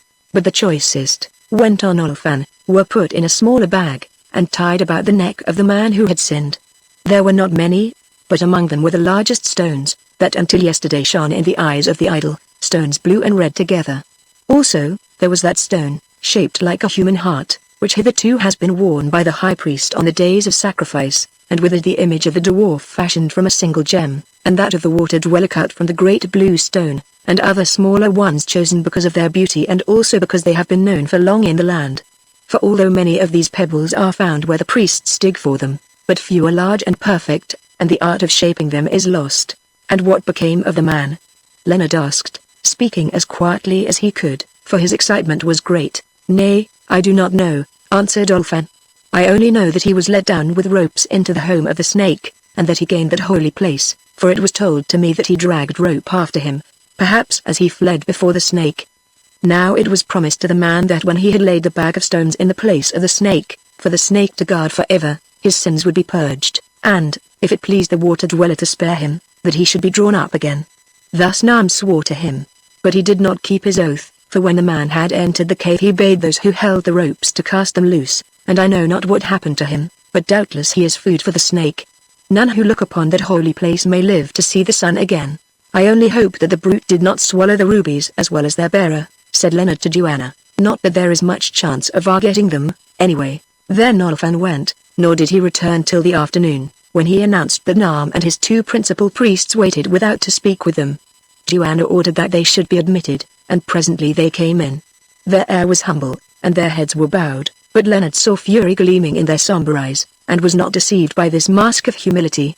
We come, O ye gods, said Nam, addressing Joanna and Otter, who sat side by side on the throne-like chairs, we come to ask your will, for ye have laid down a new law which we do not understand. On the third day from now is the feast of Jal, and 50 women are made ready to be offered to Jal that his wrath may be appeased with their blood, and that he may number their spirits among his servants, and withhold his anger from the people of the mist, giving them a good season. This has been the custom of the land for many a generation, and whenever that custom was broken then the sun has not shone, nor the corn grown, nor have the cattle and the goats multiplied after their kind. But now, O ye gods, ye have proclaimed a new law, and I, who am yet your servant, come hither to ask your will. How shall the feast go, and what sacrifice shall be offered unto you? The feast shall go thus, answered Joanna. Ye shall offer us a sacrifice indeed, to each of us shall ye offer an ox and a goat, and the ox and the goat shall be given to the snake to feed him, but not the flesh of men. Moreover, the feast shall be held at noon and not in the night time. An ox and a goat to each an ox and a goat, said Nam humbly, but in a voice of bitterest sarcasm. As ye will so let it be, O ye gentle-hearted gods. And the festival shall be held at noon, and not in the night season as of old. As ye will, O ye kind gods. Your word is my law, O Akka, and O Jal, and bowing to the ground the aged man withdrew himself, followed by his satellites. The devilish priest makes my flesh creep, said Joanna, when she had translated his words. Oh. Buzz, echoed Otter, why did you not shoot him while you might? Now he will surely live to throw us to the snake. As he spoke so advanced from behind the thrones where she had taken refuge when Nam entered. It is not well for a dog who gives himself out as a god to threaten the life of one whom he has tricked, said she meaningly. Perchance the hour shall come when the true god will avenge himself on the fools, and by the hand of his faithful servant, whom you would do to death, you base-born dwarf. And before anyone could answer she left the chamber, casting a malevolent look at Otter as she went. That servant of yours makes my flesh creep, Joanna, said Leonard. One thing is clear enough, we must not allow her to overhear any more of our plans. She knows a great deal too much already. I cannot understand what has happened to So, said Joanna, she seems so changed. You made that remark before, Joanna, but for my part one don't think she is changed. The sight of her amiable parent has developed her hidden virtues, that is all. Chapter 25 The Sacrifice After the New Order. The third day came, the day of sacrifice after the new order. Nothing particular had happened in the interval. Leonard and Francisco took some walks through the city, guarded by Peter and the settlement men, that was all. They did not see much there, except the exteriors of the houses built of stone and roofed with turfs, and the cold stare of curiosity with which they were followed by hundreds of eyes gave them a sense of unrest that effectually checked their efforts at closer examination. Once indeed they halted in the marketplace, which was thronged, whereon all business ceased, and seller, buyer, herdsman, and presiding priests flocked around staring at them, half in fear and half in curiosity, for they had never seen white men before. This they could not bear, so they returned to the palace. Of course Otter and Joanna, being divine, were not allowed to indulge in such recreations. They were gods and must live up to their reputation.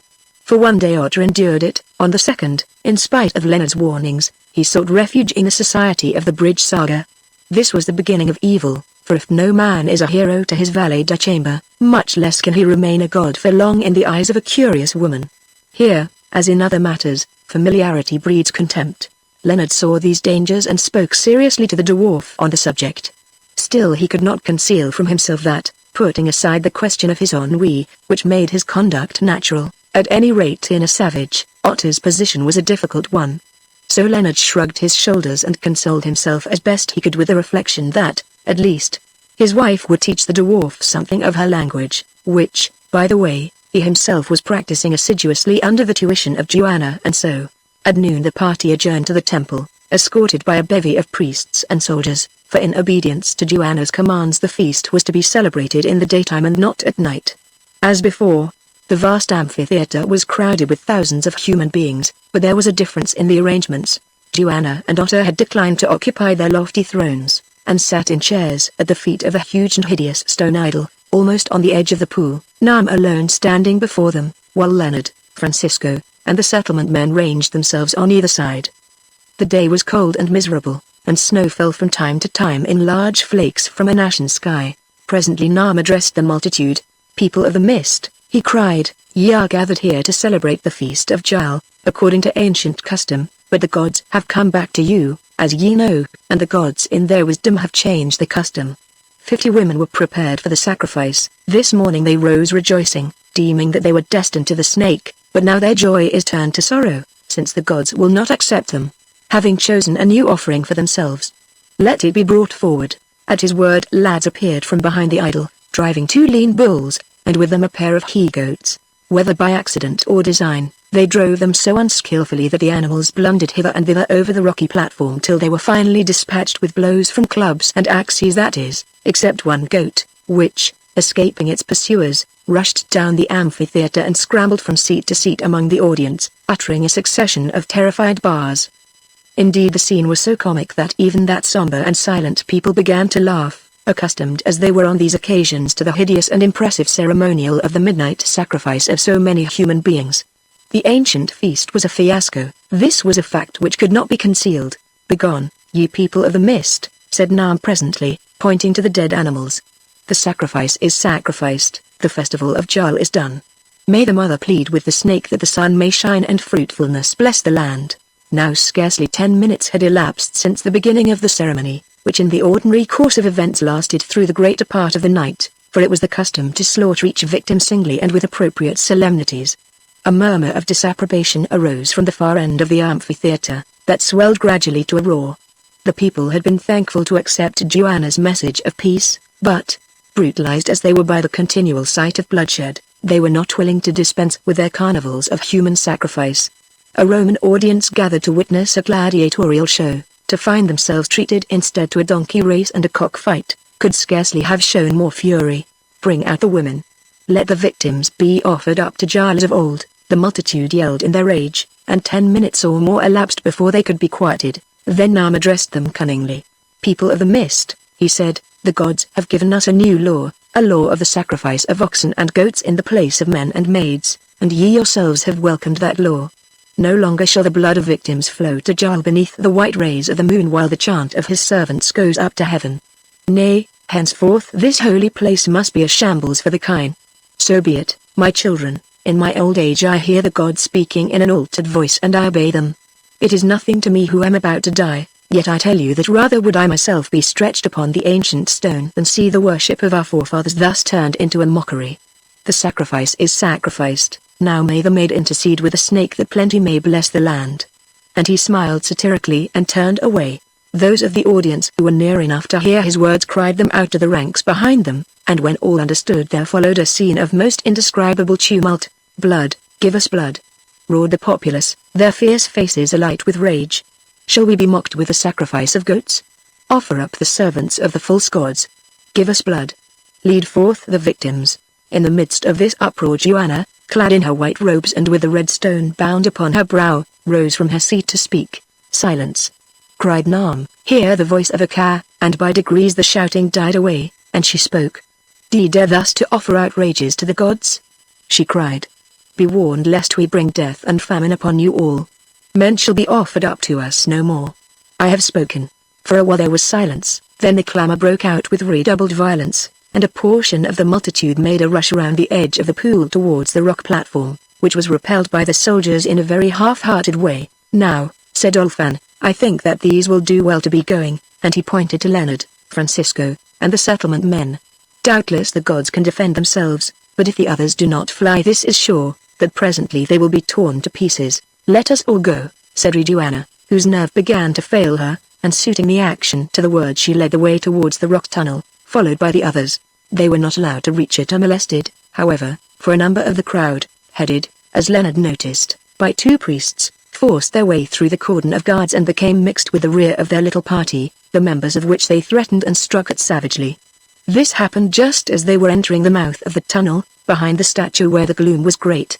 This tunnel was protected by a door, which, so soon as they thought that all had passed, Olfan and Leonard made haste to close, leaving the mob howling without. Then they pressed on to the palace, which they reached in safety, Olfan remaining behind, however, to watch the movements of the mob. "Oh, why would not you suffer them to sacrifice according to their wicked custom, shepherdess?" said Otter. "What does it matter if they kill each other? So shall there be fewer of them. Now the end of it must be that the devils will find us out and murder us." "No, no," said Francisco, "the Senora was right. Let us trust in Providence and keep ourselves clean from such iniquity." As he spoke, the roars of wrath in the distance changed to a shout of triumph followed by silence. "What is that?" said Joanna faintly.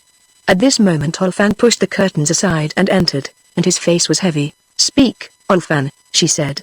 "The people sacrifice as of old, Queen," he answered.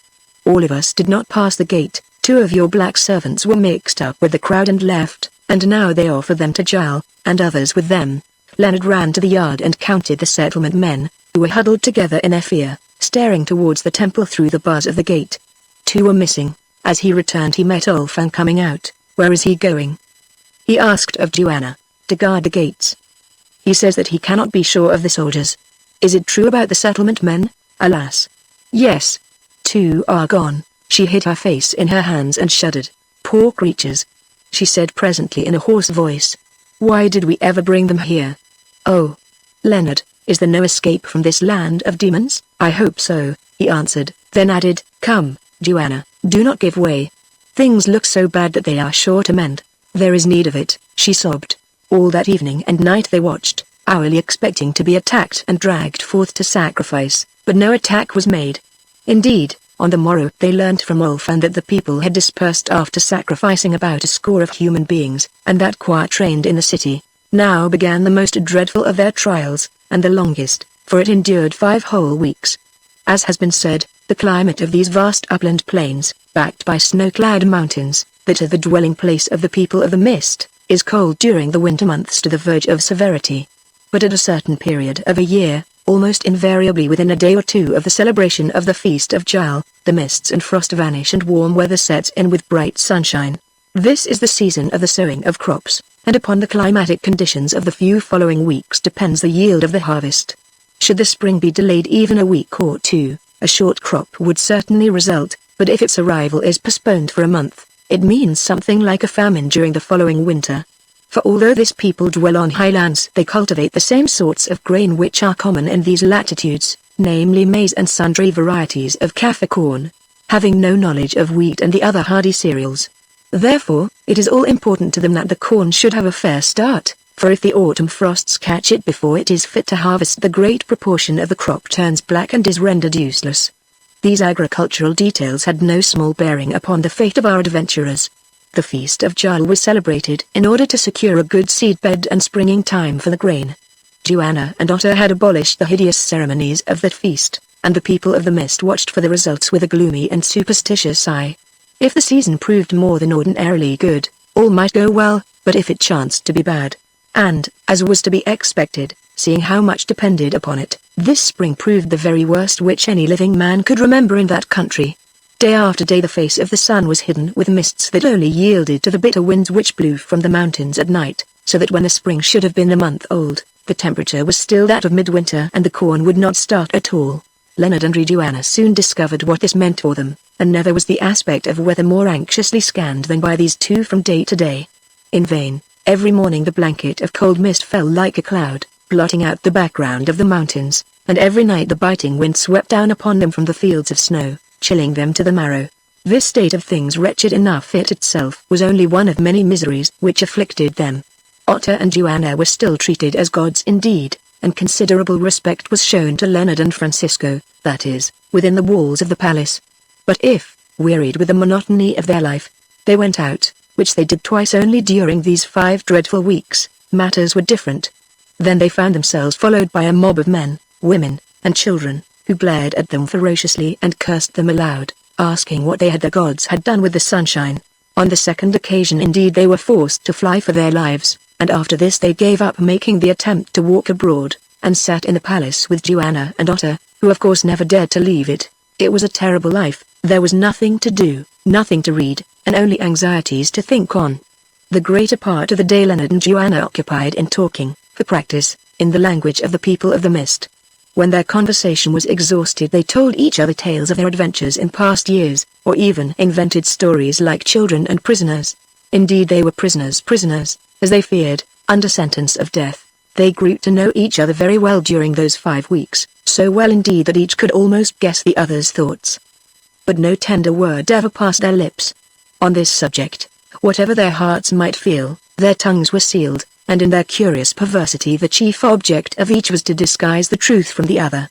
Moreover, Leonard never for one moment forgot that Joanna was his ward, a fact that in itself would have sufficed to cause him to conceal any tender emotions he might have felt towards her. So they lived side by side, lovers at heart, yet talking and acting as brother and sister might, and through it all were still happy after a fashion because they were together. But so was not happy. She felt that her mistress no longer trusted her, and was at no loss to guess the cause. Day by day she stood behind them like a mummy at an Egyptian feast, and watched Leonard with ever-growing jealousy. Francisco for his part did not attempt to conceal his fears. He was certain that they were about to perish and sought consolation in the constant practice of religion, which was edifying but scarcely improved him as a companion. As for Otter, he also believed that the hour of death was nigh, but being a fatalist this did not trouble him much. On the contrary, in spite of Leonard's remonstrances he began to live hard, betaking himself freely to the beer pot. When Leonard remonstrated with him he turned somewhat sulky. "Today I am a god, he answered. "Tomorrow I may be carrion. While I am a god, let me drink and be merry. All my days also women have cursed me because I am ugly, but now my wife holds me great and beautiful. What is the good of thinking and looking sad? The end will come soon enough. Already Nam sharpens the knife for our hearts. Come and be merry with me, if the shepherdess will let you. Do you take me for a pig like yourself?" said Leonard angrily. "Well, go your own way, foolish that you are, but beware of the beer and the spirits. Now you are beginning to know this language, and when you are drunk you talk, and do you think that there are no spies here? That girl, Saga, is great niece in arm, and you are besotted with her. Be careful lest you bring us all to death. Thither we shall come anyway, so let us laugh before we weep," Otter replied sullenly. "Must I then sit here and do nothing till I die?" Leonard shrugged his shoulders and went. He could not blame the dwarf, who after all was a savage and looked at things as a savage would, notwithstanding Francisco's earnest efforts to convert him. He sometimes wished, so deep was his depression, that he also was a savage and could do likewise. But the worst of their trials is still to be told. For the first week the settlement men stayed in the palace, their fears and the rumors that had reached them of the terrible fate of their 2 lost companions keeping them quiet. By degrees, however, this dread wore off, and one afternoon, wearied with the sameness of their life, they yielded to the solicitations of some men who spoke to them through the bars of the great gate, and went out in a body without obtaining Leonard's permission. That night they returned drunk, at least 10 of them dead, the other 2 were missing. When they were sober again, Leonard questioned them as to the whereabouts of their companions, but they could give him no satisfactory information. They had been into various houses in the city, they said, where the people had plied them with beer, and they remembered nothing more. These 2 men never reappeared, but the rest of them, now thoroughly frightened, obeyed Leonard's orders and stayed in the palace, although the decoy men still came frequently to the gates and called them. They passed the days in wandering about and drinking to drown their fears, and the nights huddled together for protection from an unseen foe, more terrible and craftier than the leopard of their native rocks. But these precautions were all in vain. One morning, hearing a tumult among them, Leonard went to see what was the matter. 3 more of the settlement men were missing. They had vanished in the night, none could say how, vanished through the doors were barred and guarded. There where they had slept lay their guns and little possessions, but the men were gone, leaving no trace. When he was consulted Olfan looked very grave, but could throw no light upon the mystery beyond suggesting that there were many secret passages in the palace, of which the openings were known only to the priests, and that possibly the men had been let down them terrible information enough for people in their position. Chapter 26 The last of the settlement men. On that day of the vanishing of the 3 settlement men, Nam paid his weekly visit to do honor to the gods, and Leonard, who by this time could make himself understood in the tongue of the people of the mist, attacked him as to the whereabouts of their lost servants. When he had finished, the priest answered with a cruel smile that he knew nothing of the matter. Doubtless, he said, the gods had information as to the fate of their own servants. It was not for him to seek those whom the gods had chosen to put away. Then turning the subject, he went on to ask when it would please the mother to intercede with the snake that he might cause the sun to shine and the corn to spring, for the people murmured, fearing a famine in the land. Of course Joanna was able to give no satisfactory answer to the priest's questions, and after this the quarters of the settlement men were changed, and for a few days the survivors slept in safety. On the third night, however, 2 more of them were taken in the same mysterious manner, and one of those who remained swore that, hearing something stir, he woke and saw the floor open and a vision of great arms dragging his sleeping companions through the hole in it, which closed again instantly. Leonard hurried to the spot and made a thorough examination of the stone blocks of the pavement, but could find no crack in them. And yet, if the man had dreamed, how was the mystery to be explained? After this, with the exception of Otter, who, sure of the fate that awaited them, took little heed of how or when it might fall, none of the party could even sleep because of their terror of the unseen foe who struck in silence and in darkness, dragging the victim to some unknown awful end. Leonard and Francisco took it in turns to watch each other's slumbers, laying themselves to rest outside the curtain of Joanna's room.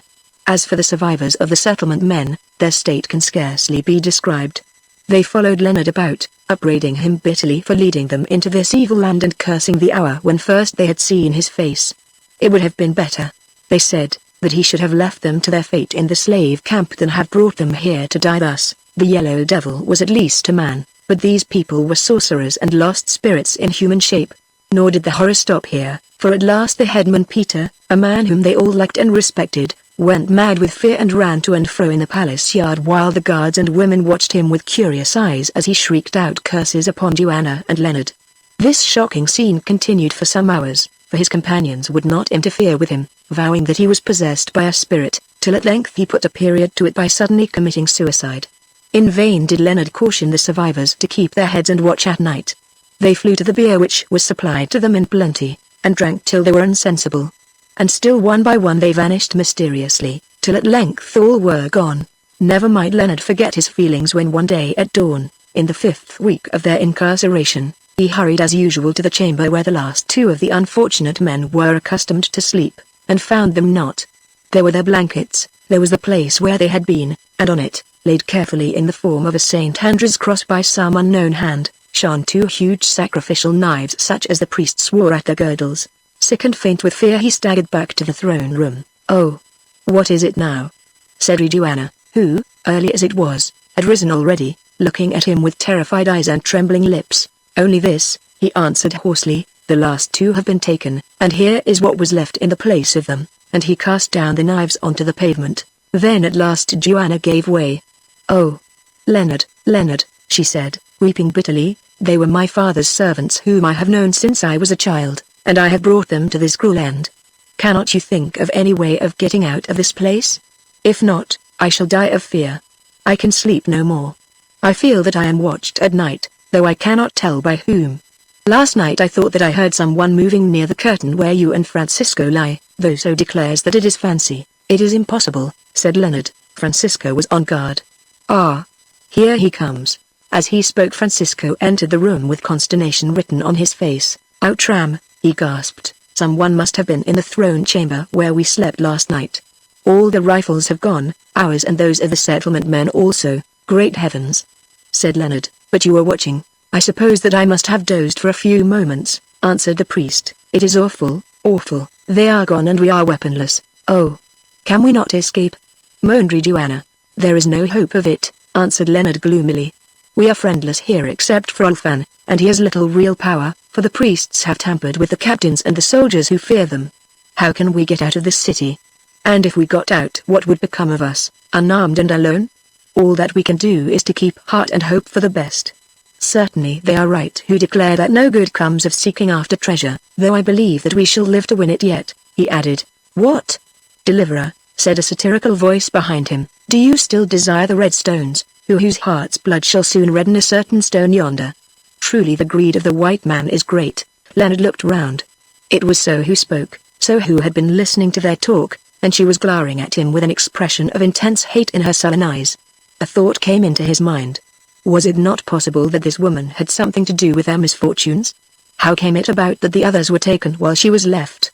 Who gave you leave, so, he said, looking her fixedly in the face, to hearken to our words and thrust yourself into our talk? You have been glad enough of my counsels hitherto, white man, she answered furiously. Who told you the tale of this people? And who led you to their land? Was it I or another? You, I regret to say, said Leonard coolly. Yes, white man, I led you here that you might steal the treasure of my people like a thief. I did it because the shepherdess my mistress forced me to the deed, and in those days her will was my law. For her and you I came here to my death, and what has been my reward? I'm put away from her, she has no kind word for me now. You are about her always, you hold her counsel, but to me her mind is as a shut door that I can no longer open. You have poisoned her against me, you and that black swine whom they call a god. Moreover, because she has learned to love you, white thief, wanderer without a kraal as you are, at your bidding she has also learned to hate me. Beware, white man, I am of this people, and you know their temper, it is not gentle. When they hate they find a means to be revenged, and she ceased, gasping with rage. Indeed, at that moment so would have made no bad model for a statue of one of the furies of Greek mythology. Then Joanna attempted to interfere, but Leonard waved her back. So, he said, as I thought, you are at the bottom of all this business. Perhaps you will not mind telling us what has become of your friends, the settlement men, or, if you feel a delicacy on that point, how it is that you have escaped while they have vanished. I know nothing of the settlement men, answered the Fury, except that they have been taken and sacrificed as was their meed, and as yet I have lifted no hand and said no word against you, though a breath from me would have swept you all to doom. Hitherto I have been spared for the same reason that you and Baldpate yonder have been spared, because we are the body servants of the false gods, and are reserved to perish with them when the lie is discovered, or perhaps to live a while, set in cages in the marketplace, to be mocked by the passers-by and to serve as a warning to any whose monkey hearts should dare to plot sacrilege against the divinity of a Kanjal. Now, shepherdess, take your choice. As you know well, I have loved you from a babe and I love you yet, though you have scorned me for this man's sake. Take your choice, I say, cling to me and trust me, giving the deliverer to the priests, and I will save you. Cling to him, and I will bring shame and death upon you all, for my love shall turn to hate. At this juncture Leonard quietly drew his revolver, though at the time nobody noticed it except Francisco. Indeed by now Joanna was almost as angry as so herself. How dare you speak to me thus? She said, stamping her foot, you whom from a child I have thought good and have trusted. What do you say? That I must give him who saved me from death over to death, in order that I may buy back your love and protect myself. You evil woman, I tell you that first I will die as I would have died yonder in the slave camp, and she ceased, for her indignation was too great to allow her to say more. So be it, shepherdess, said so solemnly, I hear you. It was to be expected that you would prefer him whom you love to her who loves you. Yet, shepherdess, was it not I after all who saved you yonder in the slave camp? Doubtless I dream, but it seems to me that when those men who are dead deserted you, running this way and that in their fear and, shepherdess, it is for this that I am glad they are dead, and lifted no hand to save them I followed you alone. It seems to me that, having followed you far till I could walk no more for hunger and weariness, I used my wit and bribed a certain white man, of the sort who would sell their sisters and blaspheme their mothers for a reward, to attempt your rescue.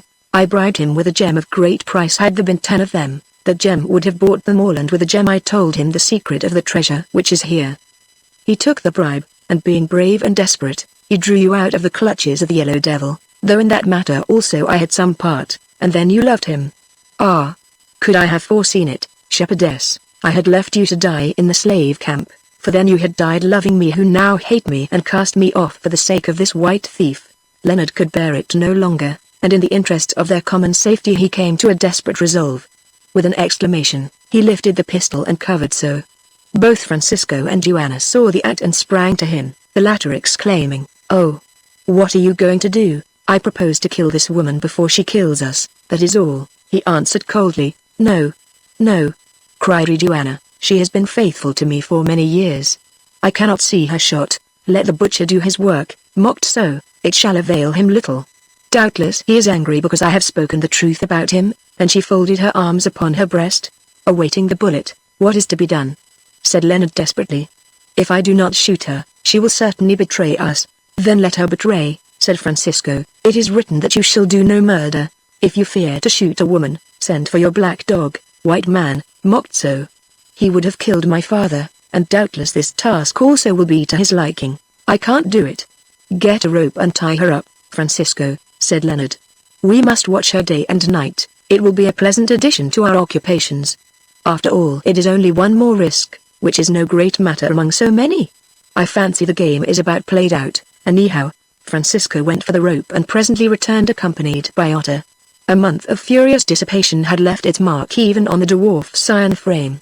His bright black eyes were bloodshot and unsteady, his hand shook, and he did not walk altogether straight. You have been drinking again, you sot, said Leonard. Go back to your drink, we are in sorrow here and want no drunkards in our company. Now then, Francisco, give me that rope. Yes, Buzz, I have been drinking, answered the dwarf humbly. It is well to drink before one dies, since we may not drink afterwards, and I think that the hour of death is at hand. Oh, shepherdess of the heavens, they said down yonder at the settlement that you were a great rainmaker. Now if you can make the rain to fall, can you not make the sun to shine? Wind and water are all very well, but we have too much of them here. Hearken, said Leonard, while you revelled, the last of Mavoom's men vanished, and these are left in their place, and he pointed to the knives. Is it so, Buzz? Answered Otter with a hiccup. Well, they were a poor lot, and we shall not miss them. And yet I wish I were a man again and had my hands on the throat of that wizard Nam. Wow! But I would squeeze it. It is your throat that will be squeezed soon, Otter, said Leonard. Look here, God or no God, get you sober or I will beat you. I am sober, Buzz, I am indeed. Last night I was drunk, today nothing is left but a pain here, and he tapped his great head. Why are you tying up that old cow so, Buzz? Because she threatens to use her horns, Otter. She says that she will betray us all, indeed, Buzz. Well, it is in my mind that she has betrayed us already. Why do you not kill her and have done? Because the shepherdess here will have none of it, answered Leonard. Also I do not like the task. I will kill her if you wish, Buzz, said Otter with another hiccup. She is wicked, let her die. I have told you that the shepherdess will have none of it. Listen, we must watch this woman, we will guard her today and you must take your turn tonight. It will keep you from your drink. Yes, Buzz, I will watch, though it would be better to kill her at once, for thus we should be spared trouble. Then they bound so securely and set her in a corner of the throne chamber, and all that day Leonard and Francisco mounted guard over her alternately. She made no resistance and said nothing. Indeed it seemed as if a certain lassitude had followed her outbreak of rage, for she leaned her head back and slept, or made pretense to sleep. The day passed uneventfully. Olfan visited them as usual, and told them that the excitement grew in the city. Indeed the unprecedented prolongation of the cold weather was driving the people into a state of superstitious fury that must soon express itself in violence of one form or another, and the priests were doing everything in their power to foment the trouble. No immediate danger was to be apprehended, however. After sundown Leonard and Francisco went out into the courtyard to inspect the weather according to their custom. There was no sign of a change. The wind blew as bitterly as ever from the mountains. The sky was ashen, and the stars seemed far off and cold. Will it never break? Said Leonard with a sigh, and re-entered the palace, followed by Francisco. Then, having solemnly cautioned Otter to keep a strict guard over so, they wrapped themselves up in their blankets in order to get some rest, which both of them needed sadly. Joanna had retired already, laying herself to sleep immediately on the other side of the curtain, for she feared to be alone. Indeed they could see the tips of her fingers appearing beneath the bottom of the curtain. Very soon they were asleep, for even terror must yield at last to the necessities of rest, and a dense silence reigned over the palace, broken only by the tramp of the sentries without. Once Leonard opened his eyes, hearing something move, and instantly stretched out his hand to assure himself of Joanna's safety. She was there, for in her sleep her fingers closed instinctively upon his own. Then he turned round and saw what had disturbed him. In the doorway of the chamber stood the bride of the snake, Saga, a lighted torch in one hand and a gourd in the other, and very picturesque that handsome young woman looked with her noble figure illumined by the glare of the torchlight. What is the matter? Said Leonard. It is all right, Buzz, answered Otter. The old woman here is as safe as a stone statue yonder and quite as quiet. Saga brings me some water, that is all. I bade her do so because of the fire that rages inside me and the pain in my head. Fear not, Buzz, I do not drink beer when I am on guard. Beer or water, I wish you would keep your wife at a distance, answered Leonard. Come, tell her to be off. Then he looked at his watch, the hands of which he could just distinguish by the distant glare of the torch, and went to sleep again. This took place at 10 minutes past 11. When he awoke again, dawn was breaking and Otto was calling to him in a loud, hoarse voice. "Buzz," he said, "come here, Buzz." Leonard jumped up and ran to him, to find the dwarf on his feet and staring vacantly at the wall against which So had been sitting. She was gone, but there on the floor lay the ropes with which she had been tied. Leonard sprang at Otto and seized him by the shoulders. "Wretched man!" he cried, "you have been sleeping, and now she has escaped and we are lost." "Yes, Buzz, I have been sleeping. Kill me if you wish, for I deserve it. And yet, Buzz, never was I more wide awake in my life until I drank that water.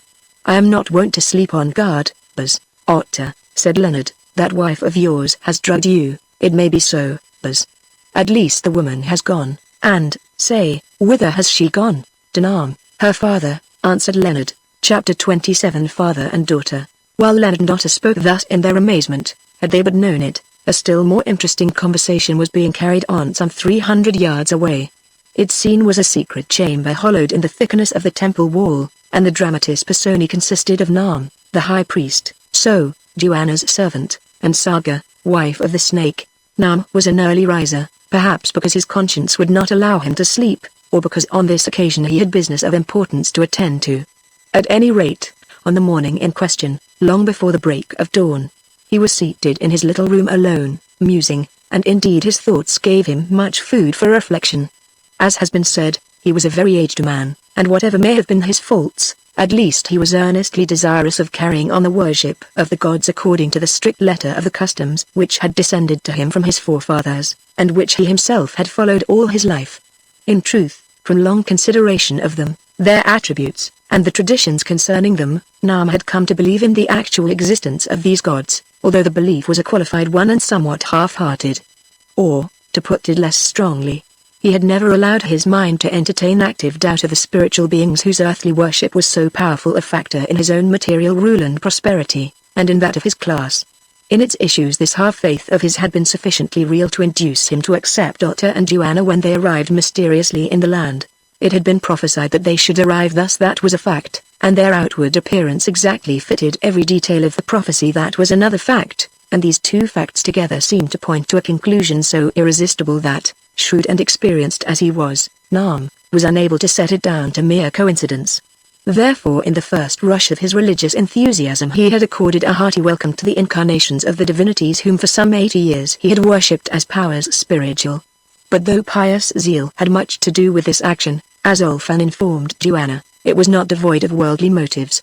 He desired the glory of being the discoverer of the gods. He desired also the consolidation of the rule which his cruelties had shaken, that must result from their advent. All this was well enough, but he had never even dreamed that the first step of these newborn divinities would be to discard the ancient ceremonial without which his office would become a sinecure and his power a myth, and even to declare an active hostility against himself. Were they or were they not gods?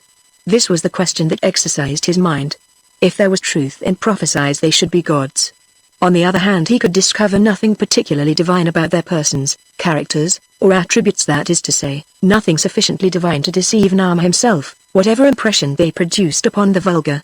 Thus Joanna might be no more than a very beautiful woman, white in color, and Otto only what he knew him to be through his spies, a somewhat dissolute dwarf. That they had no great power was also evident, seeing that he, Nam, without incurring the heavenly vengeance, had been able to abstract, and afterwards to sacrifice comfortably, the great number of their servants. Another thing which pleaded against their celestial origin was that so far, instead of peace and prosperity blessing the land as it should have done immediately on their arrival, the present season was proving itself the worst on record, and the country was face to face with the prospect of famine in the ensuing winter. And yet, if they were not gods, who were they? Would any human beings in their senses venture among such people as the Children of the Mist, merely to play off a huge practical joke of which the finale was likely to be so serious to themselves? The idea was preposterous, since they had nothing to gain by so doing, for Nam, it may be observed, was ignorant of the value of rubies, which to him were only emblems employed in their symbolical ceremonies. Think as he would, he could come to no definite conclusion. One thing was clear, however, that it was now very much to his interest to demonstrate their non-celestial origin, though to do so would be to stultify himself and to prove that his judgment was not infallible. Otherwise, did the gods succeed in establishing their power, he and his authority seemed likely to come to a sudden end in the jaws of that monster, which his order had fostered for so many generations. Thus reflected Nam in perplexity of soul, wishing to himself the while that he had retired from his office before he was called upon to face questions so difficult and so dangerous. I must be patient, he muttered to himself at last. Time will show the truth, or, if the weather does not change, the people will settle the matter for me. As it chanced, he had not long to wait, for just then there was a knock upon his door. Enter, he said, arranging his goatskin robe about his broad shoulders. A priest came in bearing a torch, for there was no window to the chamber, and after him 2 women. Who is this? Said Nam, pointing to the second of the women. This is she who is servant to Akka, father, answered the priest. How comes she here? Said Nam again. I gave no orders that she should be taken. She comes of her own free will, father. Having somewhat to say to you. Fool, how can she speak to me when she does not know our tongue? But of her presently, take her aside and watch her. Now, Saga, your report. First, what of the weather? It is grey and pitiless, father. The mist is dense and no sun can be seen. I thought it, because of the cold, and he drew his robe closer round him. A few more days of this and he stopped, then went on. Tell me of Jal, your lord. Jal is as Jal was, merry and somewhat drunken. He speaks our language very ill, yet when he was last in liquor he sang a song which told of deeds that he, and he whom they named the Deliverer, had wrought together down in the south, rescuing the goddess Akka from some who had taken her captive. At least, so I understood that song. Perhaps you understood it wrong, answered Nam. Say, niece, do you still worship this god? I worship the god Jal, but the man, dweller in the waters, I hate, she said fiercely. Why, how is this? But 2 days gone you told me that you loved him, and that there was no such god as this man, and no such man as this god. That was so, father. But since then he has thrust me aside, saying that I weary him, and courts a handmaid of mine own, and therefore I demand the life of that handmaiden. Nam smiled grimly. Perchance you demand the life of the god also? Yes, she replied without hesitation. I would see him dead if it can be brought about. Again Nam smiled.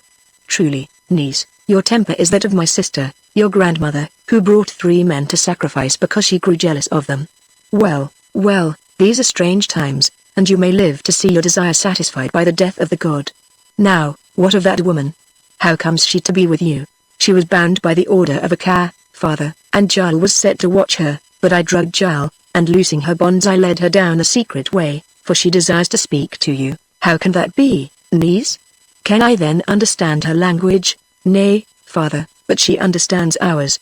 Had she been bred in the land she could not speak it better. Nam looked astonished, and going to the door he called to the priest without to lead in the stranger. You have words to say to me, he said. Yes, lord, but not before these. That which I have to say is secret. Nam hesitated. Have no fear, lord, said so, reading his thoughts. See, I am unarmed. Then he commanded the others to go, and when the door had closed behind them, he looked at her inquiringly. Tell me, lord, who am I? Asked so, throwing the wrapping from her head and turning her face to the glare of the torchlight. How can I know who you are, wanderer? Yet, had I met you by chance, I should have said that you were of our blood. That is so, lord, I am of your blood. Cast your mind back and think if you can remember a certain daughter whom you loved many years ago, but who through the workings of your foes was chosen to be a bride to the snake, and she paused. Speak on, said Nam in a low voice. Perchance you can recall, lord, that, moved to it by love and pity, on the night of the sacrifice you helped that daughter to escape the fangs of the snake. I remember something of it, he replied cautiously, but tidings were brought to me that this woman of whom you speak was overtaken by the vengeance of the god, and died on her journey. That is not so, lord. I'm your daughter, and you are none other than my father. I knew you when I first saw your face, though you did not know me. Prove it, and beware how you lie, he said. Show me the secret sign, and whisper the hidden word into my ear. Then, glancing suspiciously behind her, so came to him, and made some movements with her hands in the shadow of the table. Next bending forward, she whispered a while into his ear. When she had finished, her father looked up, and there were tears in his aged eyes. Welcome, daughter, he said. I thought that I was alone, and that none of my issue lived anywhere upon the earth. Welcome.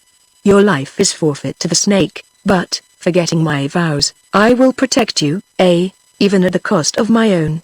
Then the two embraced each other with every sign of tenderness, a spectacle that would have struck anyone acquainted with their characters as both curious and interesting. Presently Nam left the chamber, and having dismissed the attendant priest and his great-niece, Saga, who were waiting outside, he returned and prayed his daughter to explain the reason of her presence in the train of a car. "First, you shall swear an oath to me," my father said so, "and if you swear it not, I will tell you no word of my story. You shall swear by the blood of a cow that you will do nothing against the life of that queen with whom I journeyed hither. For the others, you may work your will upon them, but her you shall not harm." "Why should I swear this, daughter?" he asked. "You shall swear it because I, whom you love her, and also because so you shall gain the greater honor. Who am I that I should lift my hand against the gods, daughter? I swear it by the blood of a cow, and if I break my oath, then may Jal deal with me as once he dealt with a cow."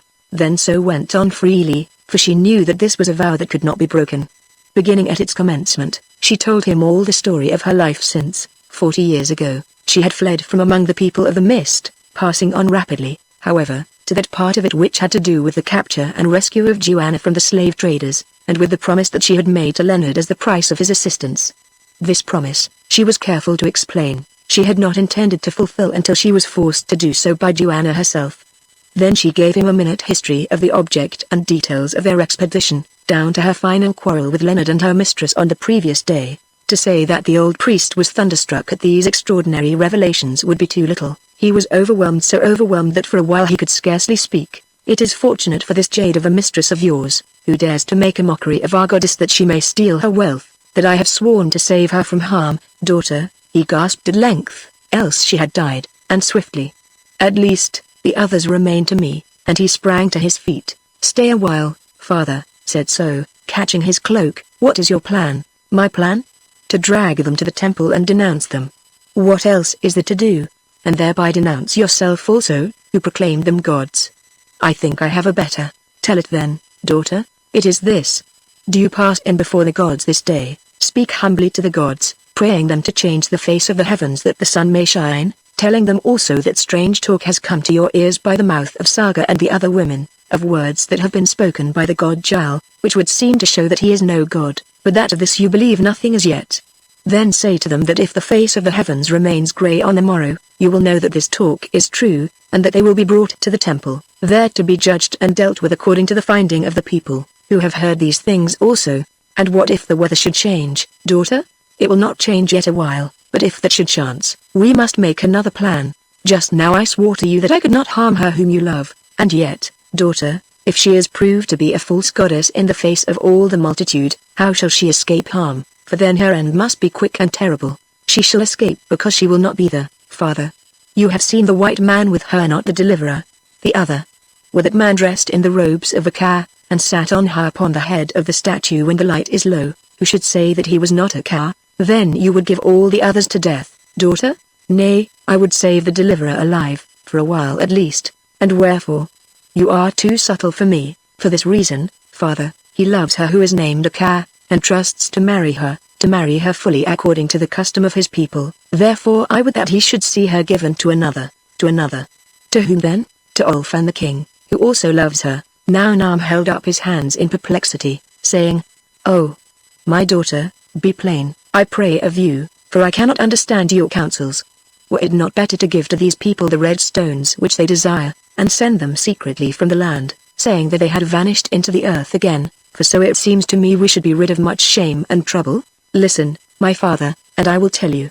Were she whom I love to leave this land, I should see her face no more, and this madness has come upon me that I cannot live without the sight of her. Also, how can these people escape the dangers of the road? But 4 of them are left alive, and even were they without our borders, they must journey for 3 months before they come to any place where white men live, passing through swamps and deserts and tribes of wild men.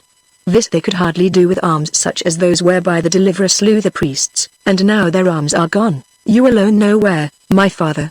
The instruments of which you speak lie in the deep waters of the temple pool, daughter, for there I caused them to be cast. Their arms are gone," said So. "They are alone, here they must live or die.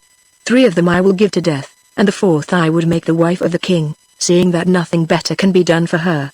Let her be hidden a while, and then let Ulfan take her. As for the tale that we shall tell of the matter to the ears of the people, doubtless time will show it.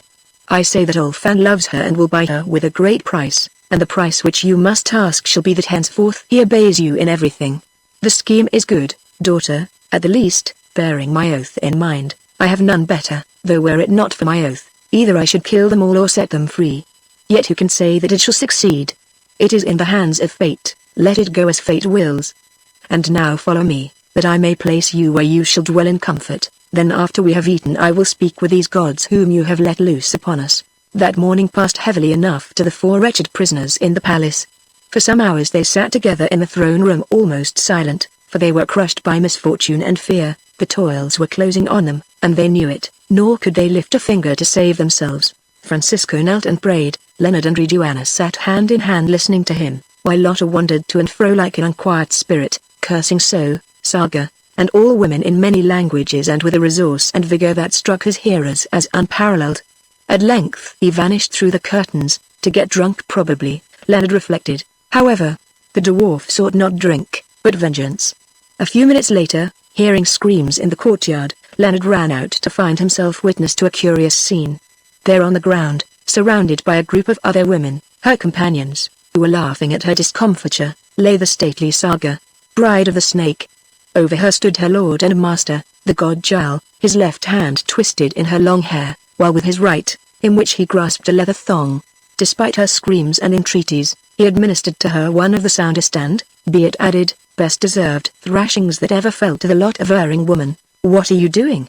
said Leonard. "I am teaching this wife of mine that it is not well to drug a god," gasped Otter, then added with a final and the most ferocious cut, "There, get you gone, witch, and let me see your ugly face no more." The woman rose and went, cursing and weeping, while the dwarf followed Leonard back into the throne room. "You have done it now, Otter," said Leonard. "Well, it does not much matter.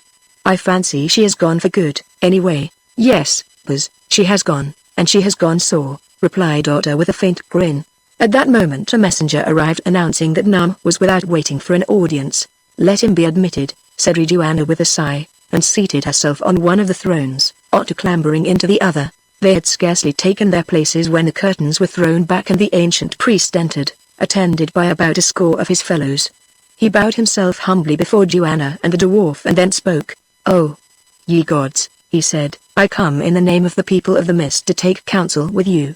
Why it is we do not know, but things have gone amiss in the land. The sun does not shine as in past years before you came to bless us, neither does the grain spring. Therefore your people are threatened with a famine, and they pray that you may comfort them out of the store of your wisdom. And if we have no comfort to give, Nam, then, Queen, the people ask that you will be pleased to meet them tomorrow in the temple at the moonrise, when the night is 1 hour old, that they may talk with you there through the mouth of me, your servant. And if we weary of your temple and will not come, Nam?" asked Joanna. "Then this is the command of the people, O Aka, that we bring you thither, and it is a command that may not be disobeyed," answered the high priest slowly. "Beware, Nam," replied Joanna, "strange things happen here that call for vengeance. Our servants pass away like shadows, and in their place we find such weapons as you carry," and she pointed to the priest's knives. "We will come tomorrow night at the rising of the moon, but again I say to you, beware, for now our mercy is but as a frayed rope, and it were well for you all that the cord should not break. Ye know best whither your servants have wandered, O Aka," said the priest, stretching out his hands in deprecation, and speaking in a tone of which the humility did not veil the insolence, "for true gods such as ye are can guard their servants. We thank you for your words, O ye gods, and we pray you to be merciful to us, for the threats of true gods are very terrible. And now one little word. I ask justice of you, O ye gods. She who was given to be bride of the snake, my niece who is named Saga, has been cruelly beaten by some evildoer here in the palace, as I know, for but now I met her bruised and weeping. I ask of you then that ye search out this evildoer and punish him with death or stripes. Farewell, O ye high gods." Leonard looked at the priest as he bowed humbly before the thrones, and a desire to take Otter's advice and kill him entered his heart, for he knew that he had come to drag them to their trial and perhaps to doom. He still had his revolver, and it would have been easy to shoot him, for Nam's broad breast was a target that few could miss. And yet, what could it help them to shed his blood? There were many to fill his place if he died, and violence would certainly be answered with violence. No, he would let him be, and they must bide their fate. Chapter 28. Joanna prevaricates. The morrow drew towards its evening. Like those that had gone before it, this day had been misty and miserable, only distinguished from its predecessors by the fall of some sharp showers of sleet. Now, as the afternoon waned, the sky began to clear in its accustomed fashion, but the bitter wind sweeping down the mountains, though it drove away the fog, gave no promise of any break in the weather. At sunset Leonard went to the palace gates and looked towards the temple, about the walls of which a number of people were already gathering, as though in anticipation of some great event. They caught sight of him, and drew as near to the gates of the palace as they dared, howling curses and shaking their fists. "This is a foretaste of what we must expect tonight, I suppose," said Leonard to Francisco, who had followed him, as they retreated across the courtyard. "We are in trouble now, friend. I do not so much care for my own sake, but it breaks my heart to think of Joanna. What will be the end of it, I wonder? For me, Outram, the end will be death, of that I am sure. Well, I have long expected it, and I am ready to die. What your fate will be I cannot say, but as to the Senora, comfort yourself. For many weeks I have had a presentiment that she will escape safely. In that case I am ready enough to go," answered Leonard. "Life is as dear to me as to other men, but I tell you, Francisco, that I would pay mine down gladly tonight as the price of her deliverance. I know it, Outram, we are both of one mind there, and perhaps before many hours are over we shall be called upon to practice what we preach." By now they had reached the throne room, where Otter, who for the last 20 hours had been quite sober, was squatted on the floor at the foot of his throne, a picture of repentant misery, while Joanna walked swiftly up and down the long room, lost in reflection. "Any news, Leonard?" she said as they came in. "None, except that there are great preparations going on yonder," and he nodded towards the temple. "Also a mob is howling at the gates." "Oh," groaned Otter, addressing Joanna, "cannot you, who are named Shepherdess of the Heavens, prophesy to these people that the weather will break, and so save us from the snake?" "I can prophesy," she answered, "but it will not change tonight, nor, I think, tomorrow. However, I will try." Then came a silence. Nobody seemed to have anything to say. It was broken by the entrance of Ulfan, whose face showed the disturbance of his mind. "What passes, Ulfan?" asked Joanna. "Queen," he answered sadly, "there is great trouble at hand. The people rave for the blood of you, their gods. Now I'm told you that ye are summoned this night to confer with the people. Alas! I must tell you otherwise. This night ye will be put upon your trial before the council of the elders. That we guessed, Ulfan, and if the verdict goes against us, what then? Alas that I must say it. Then, Queen, you will be hurled, all of you, into the pool of the snake, to be food for the snake. Cannot you protect us, Ulfan?" "I cannot, O Queen, except with my own life. The soldiers are under my command indeed, but in this matter they will not obey me, for the priests have whispered in their ears, and if the sun does not shine they too must starve next winter. Pardon me, Queen, but if you are gods, how is it that you need help from me who am but a man? Cannot the gods then protect themselves and be avenged upon their enemies?" Joanna looked despairingly at Leonard, who sat by her side pulling at his beard, as was his fashion when perplexed. "I think that you had better tell him," he said in English. "Our situation is desperate. Probably in a few hours he will know us to be impostors. Indeed, he guesses it already. It is better that he should learn the truth from our own lips. The man is honest, moreover. He owes his life to us, though it is true that were it not for us he would never have been in danger of his life. Now we must trust him and take our chance. If we make a mistake, it does not greatly matter, we have made so many already." Joanna bowed her head and thought a while, then she lifted it and spoke. "Ulfan," she said, "are we alone? That which I have to say must be overheard by none." "We are alone, Queen," he answered, glancing round, "but these walls have ears. Ulfan, draw near." He obeyed, and leaning forward she spoke to him almost in a whisper, while the others clustered round to hear her words. "You must call me Queen no more," she said in a voice broken with humiliation. "I am no goddess, I'm but a mortal woman, and this man," and she pointed to Otter, "is no god, he is only a black dwarf." She paused, watching the effect of her words. An expression of astonishment swept across the king's face, but it was her boldness rather than the purport of her speech that caused it. Then he smiled. "Perhaps I have guessed as much," he answered. "And yet I must still call you by that name, seeing that you are the queen of all women, for say, where is there another so lovely, so brave, or so great? Here at least there are none," and he bowed before her with a stately courtesy that would have become many European gentlemen. Now it was Leonard's turn to look astonished. There was nothing in the king's words to which he could take objection, and yet he did not like their tone. It was too full of admiration. Moreover, it seemed to him that Ulfan was not in the least disappointed to discover as a fact that Joanna was only a woman, a supposition which was fully established by his next speech.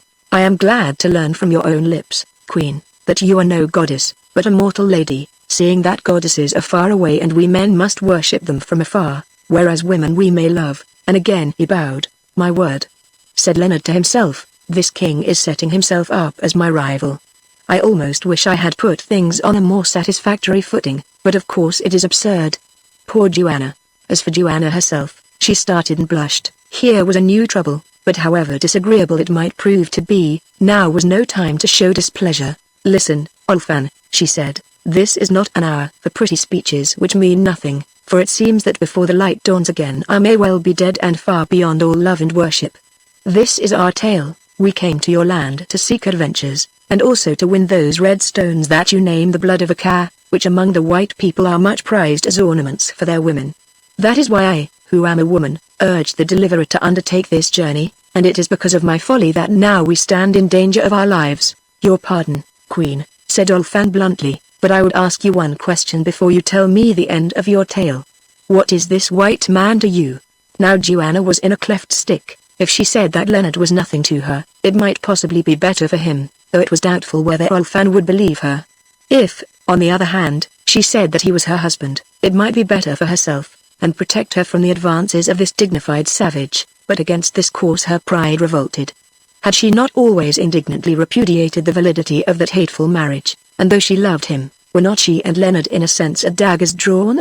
Still she must decide, and quickly. Her common sense told her that under the circumstances it was her pride which must give way. He is my husband, she said boldly. Ulfan's face fell, then a look of doubt came into it, for Joanna's mode of life, every detail of which was known to him, seemed to contradict her statement. Seeing that he did not believe her, Joanna plunged still deeper into the mire. He is my husband, she said again. This man, and she pointed to Francisco, who is a priest among us, married us according to our customs some 6 moons since. And Otter yonder was a witness to the marriage. Is this so? Asked Ulfan. It is so, King, replied Francisco. I married them, and they are man and wife. Yes, it is so, put in Otter, for I saw it done, and we celebrated a great sacrifice in honor of that wedding feast. I would that we could have such another here tonight. Fear not, dwarf, answered Ulfan with a touch of irritation. You will see enough of sacrifices before all is ended. Then a new thought struck him, and he added, you say that the deliverer is your husband, Queen, and these men bear witness to it, all except your lord himself. Now tell me one thing more, do you love him and would you be sorry if he died? Joanna's brow burnt red as the ruby stone upon it, for with the exception of her black robe she was prepared to proceed to the temple. But there was no help for it now, she must speak clearly, however much it shamed her to do so, lest Ulfan might take her silence as a hint, and the husband for whom she disavowed affection should be removed from her life forever.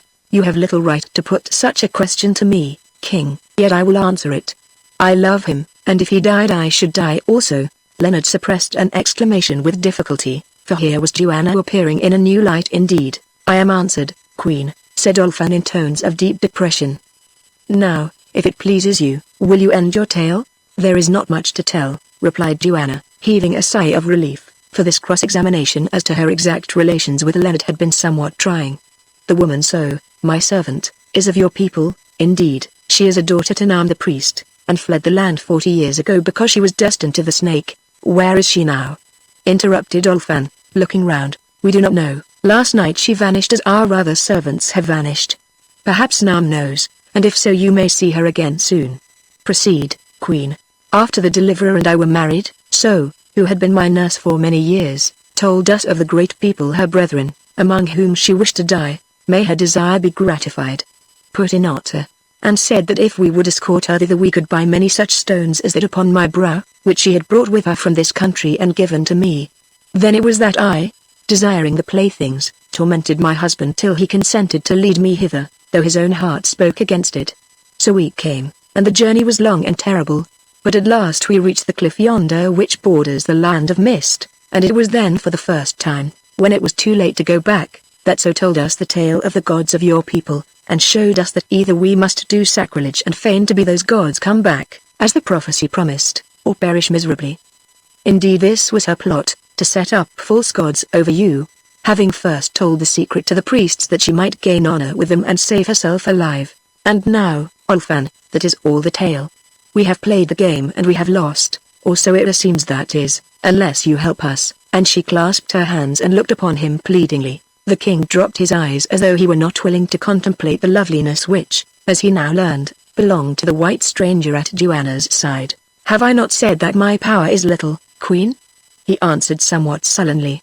"Also, why should I help those who came to this land to trick us, and who have brought the anger of the gods upon its children? Because we saved your life, Olfan, and you swore to be loyal to us. Had it not been for you, Queen, my life would not have been in danger. Moreover, I swore fealty to gods, and now the gods are mortals, upon whom the true gods will be avenged. Why then should I help you? Because we have been friends, Olfan. You shall help us for my sake, for your sake, Queen," he said bitterly, "for your sake, who tell me that you are this man's wife and that you love him to the death. Nay, this is much to ask. Had it been otherwise, had you been unwed and willing to look upon me, the king of this land, with favor, then doubtless I had died for your sake if there were need. But now, have you then no better reasons to show why I should risk my life for you and for these men? I have 2 more reasons, King, and if they are not enough, then leave us to our fate, and let us, who must prepare to die, waste no more breath in words. The first is that we are your friends and have trusted you, saving your life at the danger of our own and telling you this tale of our own free will. Therefore, in the name of friendship, which you should hold sacred, who are no common man but a king, we demand your help, we who have put our lives in the hollow of your hand, knowing that you are of noble mind and will not betray us. The second is that our interest is your interest, we strive against Nam and the priests, and so do you. If Nam conquers us today, tomorrow it will be your turn, and the snake, whose fangs we must feel, shall in days to come feed upon you also. Now is the hour of destiny for you and your descendants. Cling to us and break the yoke of Nam and the priests, or desert us and bind that yoke upon your shoulders to your doom. I have spoken, choose." Olfan thought a while and answered. "Truly your mind is great, Queen, and sees far into the darkness of things such as our women have no knowledge of. You should have ruled this country and not I, for then by now Nam, who is my master, would have begged his daily bread at the gates of your palace, and the priests his servants had become the hewers of your wood and the drawers of your water. But I will not talk to you of policy, for time is short. Nay, I will deal with your first reason and that alone. You have conjured me in the name of friendship and of my oath, and by the memory of service done, and not in vain. I am a man different from that race of men of whom you are, a wild chief of a wild tribe. Having little wisdom, yet I have learned these things: never to break a promise, never to desert a friend, and never to forget a service. Therefore, because I swore fealty to you, because you are my friend, and because you saved my life, I will protect you to the last, though it may well chance that I can do nothing except die for you. For, Queen, although you can be naught to me while yonder man lives, still I am ready to give my life for you. As for the others, I will say this only, that I will not harm them or betray them. Now I go to speak with certain of the great men who are friends to me and hate the priest, so that when this matter comes on for judgment they may lift up their voices in your favor, for nothing can be done except by policy, that is, not now. Shortly I will return to lead you to the temple. Till then, farewell," and he bowed and was gone. When the curtain had swung to behind Olfan, Joanna sank back in her chair and sighed, but Leonard sprang up and said, "Joanna, that savage is right, you should have been a queen. I know what it must have cost you to say what you did." "Pray, to what do you refer, Leonard?" she said, interrupting him coldly. "I mean about our being married and the rest." "Oh. Yes. Well, you see, it is sometimes necessary to tell white lies, and I think that after tonight I am entitled to a prize for general proficiency in this respect.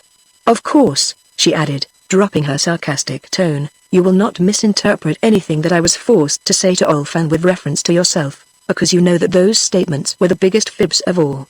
Just then, had it been needful, I should have been prepared to swear that I was married to Otter and deeply attached to him, or even to the king himself, who, by the way, strikes me as the most satisfactory savage that I have ever come across. In short, as a gentleman." Leonard turned pale with anger. "Really, Joanna," he said, "I think that you might wait until I seek to take some advantage of our friendship and accidental relations before you rebuke me as you think fit to do. It is little short of an insult, and were we in any civilized country I would never speak to you again. Don't get angry, Leonard," she said appealingly, for Joanna seemed to have every mood at her command and ready to be assumed at a moment's notice. Perhaps this gift was one of the secrets of her charm, since monotony is a thing to be avoided by women who seek to rule, even the monotony of sweetness. "It is very unkind of you," she went on, "to speak crossly to me when I am so tired with talking to that savage, and we may all be dead and buried in a few hours," and she looked as though she were going to cry. Leonard collapsed instantly, for Joanna's plaintive mood was the one that he could resist the least of any. "You would make me angry if I were on my deathbed," he said, "that is, when you talk like that. But there it is, I cannot change you, so let us change the subject. Have you any of that poison to spare? If so, you might serve us out a little, we may want it before the evening is over." Joanna put her hand to her hair and after some manipulation produced a tiny skin bag, from which she extracted a brown ball of about the size of a rifle bullet. "I can afford to be generous," she said with a little laugh, "there is enough here to kill 20 of us." Then Leonard took a knife and chipped off 3 fragments from the ball, taking one himself and presenting the other 2 to Francisco and Otter. The priest received it doubtfully, but the dwarf would have none of it. "Keep it for yourself, Buzz," he said, "keep it for yourself. Whatever way I die it shall not be thus. I do not love a medicine that causes men to tie themselves into knots and then turns them green. No, no, first I will face the jaws of the snake." So Leonard took the piece also. Chapter 29 The Trial of the Gods. Joanna had scarcely restored the remainder of her deadly medicine to its hiding place, when the curtains were drawn and Nam entered. After his customary salutations, which on this occasion were more copious than usual, he remarked blandly that the moon had risen in a clear sky, "which means, I suppose, that it is time for us to start," said Leonard gruffly. Then they set out, Joanna in her monk-like robe, and Otter in his red fringe and a goatskin cape which he insisted upon wearing. "I may as well die warm as cold, Buzz," he explained, "for of cold I shall know enough when I am dead." At the palace gate Olfan and a guard were waiting, but they found no opportunity of speaking with him. Here also were gathered a great number of priests, who preceded and followed them. The procession being formed, they were led solemnly to a different gate of the temple from that by which they had entered it on their previous visits. On this occasion the secret passages were avoided, and they passed up a broad avenue through the center of the amphitheater, to seats that had been prepared for them on that side of the pool which was furthest from the colossal idol. As before, the temple was crowded with human beings, and their advance through it was very impressive, for the priests chanted as they walked, while the multitude preserved an ominous silence. At first Leonard was at a loss to know why they were placed on the hither side of the pool, but presently he saw the reason. In front of the chairs to be occupied by Joanna and Otter, an open space of rock was left, semicircular in shape, on which were set other seats to the number of 30 or more. These seats were allotted to elders of the people, who, as Leonard guessed rightly, had been chosen to act as their judges. The position was selected for the convenience of these elders, and in order that the words they spoke might be heard by a larger proportion of their vast audience. When Joanna and Otter were seated, and Leonard and Francisco had taken their places behind them, Nam came forward to address the council and the multitude beyond. "Elders of the people of the mist," he said, "I have conveyed your wishes to the holy gods, who but lately have deigned to put on the flesh of men to visit us their people, namely, that they should meet you here and talk with you of the trouble which has come upon the land. And now the gracious gods have assented to your wish, and behold, they are face to face with you and with this great company of their children. Be pleased therefore to make known what you desire to the gods, that they may answer you, either with their own mouths or by the voice of me, their servant." He ceased, and after a pause, during which the people murmured angrily, an elder rose and said, "We would know of you how it is, O Akandojal, that the summer has deserted the land. Now our strait is very sorry, for famine will come upon us with the winter snows. A while ago, O Akandojal, you changed the worship of this people, forbidding the victims who had been prepared to be offered up at the spring festival, and lo, there has been no spring. Therefore we ask a word of you on this matter, for the people have consulted together, and say by our voice that they will have no gods who kill the spring. Speak, O ye gods, and you, Nam, speak also, for we would learn the reason of these evils, and from you, O Nam, we would learn how it comes that you have proclaimed gods in the land whose breath has destroyed the sunshine. Ye ask me, O people of the mist, answered Joanna, why it is that the winter stretches out his hand over the slumber of the spring, forbidding her to awake, and I will answer you in few words and short.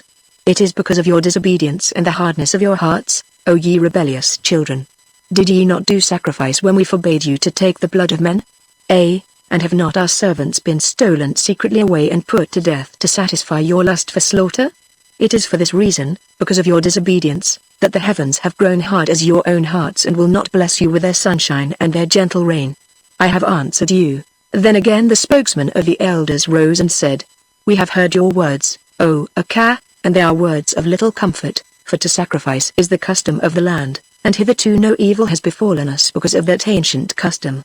Yet if there has been offense, it is not we who have offended, but rather the priests in whose hands these matters lie, and as for your servants, we know nothing of them, or their fate.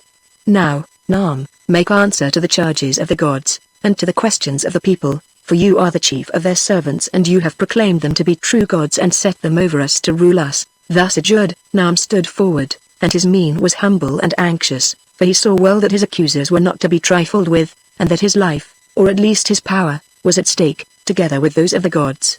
"Children of the mist," he began, "your words are sharp, yet I do not complain of them, for, as ye shall learn, my fault has been grievous. Truly, I am the chief of the servants of the gods, and I am also the servant of the people, and now it would seem that I have betrayed both gods and people, though not of my own will. Listen, ye know the legend that has come down to us, that a Kangjal should reappear in the land, wearing the shapes of a fair white maiden and of a black dwarf. Ye know also how they came as had been promised, and how I showed them to you here in this temple, and ye accepted them. Ye remember that then they put away the ancient law and forbade the sacrifices, and by the hand of their servant who is named Deliverer, they destroyed 2 of the priests, my brethren, in a strange and terrible fashion. Then I murmured, though they threatened me with death, but ye overruled my words and accepted the new law, and from that hour all things have gone ill. Now I took counsel with my heart, for it seemed wonderful to me that the gods should discard their ancient worship, and I said to my heart, can these be true gods, or have I perchance been duped? Thenceforward I held my peace, and set myself to watch, and now after much watching, alas, I must say it to my shame, I have discovered that they are no true gods, but wicked liars who have sought to usurp the places of the gods." He paused, and a roar of rage and astonishment went up from the assembled thousands. "It has come at last," whispered Leonard into Joanna's ear. "Yes, it has come," she answered. "Well, I expected it, and now we must face it out." When the tumult had subsided, the spokesman of the elders addressed Naam, saying, "These are heavy words, O Naam, and having uttered them you must prove them, for until they are proved we will not believe readily that there are human beings so wicked that they dare to name themselves as gods. When you proclaimed these strangers to be a Kangjal, we accepted them, perhaps too easily and after too short a search. Now you denounce them as liars, but we will not disclaim them whom we have once received till we are sure that there is no room for error. It may chance, Naam, that it would please you well to cast aside those gods who have threatened you with death and do not love you." "I should be bold indeed," answered Naam, "if I dared to speak as I have spoken, lacking testimony to establish a charge so dreadful as that which I bring against these wanderers. Nor should I seek to publish my own shame and folly were I not forced thereto by knowledge that, did I conceal it, would make me a partner of their crime. Listen, this is the tale of those whom we have worshipped. The fair woman, as she herself told us, is named Shepherdess of the Heavens, and she is the wife of the white man who is named Deliverer, and the dwarf dweller in the waters is their servant, together with the second white man and the others, dwelling in a far country. These men and women chanced to learn the story of our people, how, I shall show you presently, and also that we find in the earth and use in the ceremonies of our temple certain red and blue stones which among the white people are of priceless value. These they determined to steal, being adventurers who seek after wealth. To this end the shepherdess learned our language, also she learned how to play the part of a cow, while the dwarf, dog that he is, dared to take the holy name of Jarl. I will be short, they accomplished their journey, and the rest you know. But, as it happened, none of the stones they covet have come into their hands, except that gem which the shepherdess wears upon her forehead, and this she brought with her. Now, people of the mist, when doubts of these gods had entered into me, I made a plan. I set spies to watch them in the palace yonder, those spies being the wife who was given to the dwarf and her handmaidens. Also, I caused their black servants to be seized and thrown to the snake, 1 or 2 of them at a time, for of this I was sure, that if they had the power they would protect their servants. But, as the snake knows, those men were not protected. Meanwhile reports came to me from the women, and more especially from Saga, the granddaughter of my brother, who was given as a bride to Jal. And this was their report, that the dwarf behaved himself like a cur of low birth, and that when he was in liquor, which was often, he babbled of his doings with a deliverer in other lands, though all that he said they could not tell me because even now he has little knowledge of our tongue. When these tales came to my ears, you may guess, O people of the mist, that if I had doubted before, now my heart was shaken, and yet I had no proof. In my darkness I prayed to the gods for light, and lo, light came. Among the followers of these wanderers was a woman, and but yesterday this woman visited me and confessed all. 40 years ago she had fled from among our people, I know not why, but she took with her a knowledge of our secrets. It was she who told them of the gods and the story of the gods, and she instructed them how they should deceive us and win the red stones which they desired. But now her heart repents her of the evil, and I will summon her before you, that ye may judge between me and these liars who have brought me to this shame. Bring forth the woman. There was a silence, and so intense was the interest that no sound came from the audience, which watched for the appearance of the witness. Presently so advanced from the shadows at the foot of the colossus, and escorted by 2 priests took her stand in the center of the semicircle of judges. Speak, woman, said Naam. Then so spoke. I am of the people of the mist, she said, as ye may know by looking on me and hearing me. I was the daughter of a priest, and 40 years ago, when I was young and fair, I fled this land for my own reasons, and traveled south for 3 months' journey, till I came to a village on a mighty river, where I dwelt for 20 years earning a livelihood as a doctoress of medicine. Then there came into that village a white man, whose wife gave birth to a daughter and died. I became the nurse of that daughter, she is the woman who sits before you, and her name is Shepherdess. 20 years more went by, and I desired to return to my own land that I might die among my people. I told the tale of my land and of its wealth to the shepherdess and to her husband the deliverer, for I dared not travel alone. Therefore in my wickedness I showed them how they might feign to be the gods of the people of the mist, come back according to the legend, for I saw that the dwarf, the deliverer's servant, was shaped like to the shape of the statue of Jal, who sits in stone above you. Being greedy, they fell into the plan, for above all things they desired to win the precious stones. But when we were come hither the true gods visited me in a dream, so that my heart was troubled because of the evil which I had done, and yesterday I escaped to Naam and told him all the tale which you have heard. That is the story, people of the mist, and now I pray your mercy and your pardon. So ceased, and Leonard, who had been watching the multitude, whispered to Joanna. Speak quickly if you can think of anything to say. They are silent now because of their astonishment, but in another minute they will break out, and then, people of the mist, cried Joanna, taking the hint, you have heard the words of Naam and the words of her who was my servant. They dare to tell you that we are no gods. So be it, on this matter we will not reason with you, for can the gods descend to prove their godhead?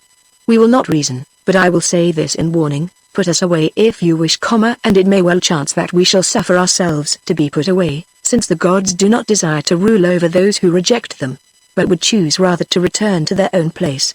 Yet for you it shall be a sad and an unlucky day when ye lift a hand against our majesty, for in going we will leave you that by which we shall be remembered.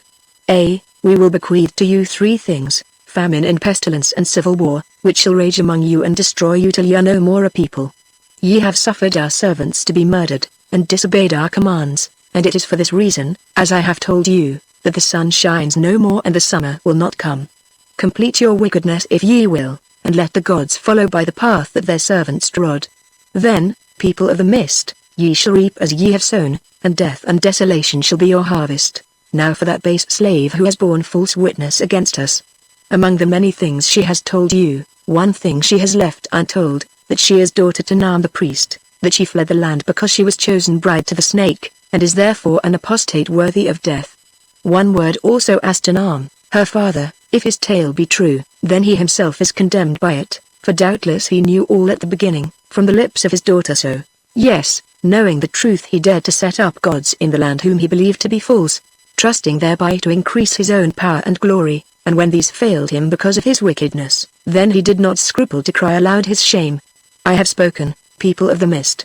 Now judge between us and let fate follow judgment, for we renounce you, she ended, her face alight with anger and her eyes flashing with excitement, and so great was the power of her eloquence and beauty that it seemed to throw a spell of silence over the hearts of her fierce and turbulent audience, while so slunk back into the shadow and Naam cowered visibly. It is false, O people, he cried in a voice that trembled with rage and fear.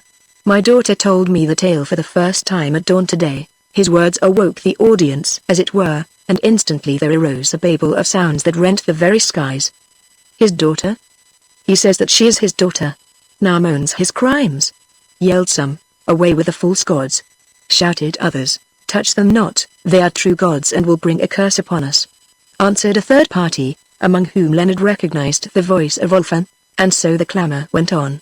For full 10 minutes it raged, till the exhaustion of those that made it brought it to its end, and Joanna, who all this while sat silent as some lovely marble statue, became aware that the spokesman of the elders was once more addressing the multitude.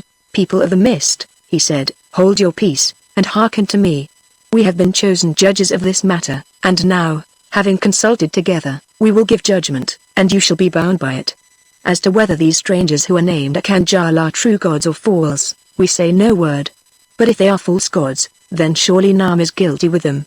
Here a shout of assent burst from the audience, and Leonard, watching the high priest, saw him tremble. "Yet," he went on, "they have told us by the mouth of her who sits before you, that it is because of our offenses that the sun has ceased to shine at their command. Therefore at their command it can be made to shine. Then let them give us a sign, or let them die, if indeed they are mortal, for if they are not mortal we cannot kill them. And this shall be the sign which they must give, if tomorrow at the dawn the mists have vanished and the sun shines red and clear on the snows of yonder mountain, then it is well and we will worship them. But if the morning is cold and mist-laden, then, true gods or false, we will hurl them from the head of the statue into the pit of the snake, that to be dealt with by the snake, or to deal with him as it may chance. That is our judgment, people of the mist, and Nam shall carry it out if need be, for he shall keep his power and his place until all these wonders are made clear, and then himself he shall be judged according to their issue." Now the great mass of the people cried aloud that this was a wise and just saying, but others were silent, for though they did not agree with it they dared not dispute the sentence. Then Joanna rose and said, "We have heard your words and we will withdraw to consider them, and by dawn ye shall see us seated on the black one yonder. But whether we will cause the sun to shine or choose to pass to our own place by the path of boiling waters, we do not know, though it seems to me that the last thing is better than the first, for we weary of your company, people of the mist, and it is not fitting that we should bless you longer with our presence. Nevertheless, should we choose that path, those evils which I have foretold shall fall upon you. Ulfan, lead us hence." The king stepped forward with his guards and the procession passed back towards the palace solemnly and in silence, for none attempted to bar their way.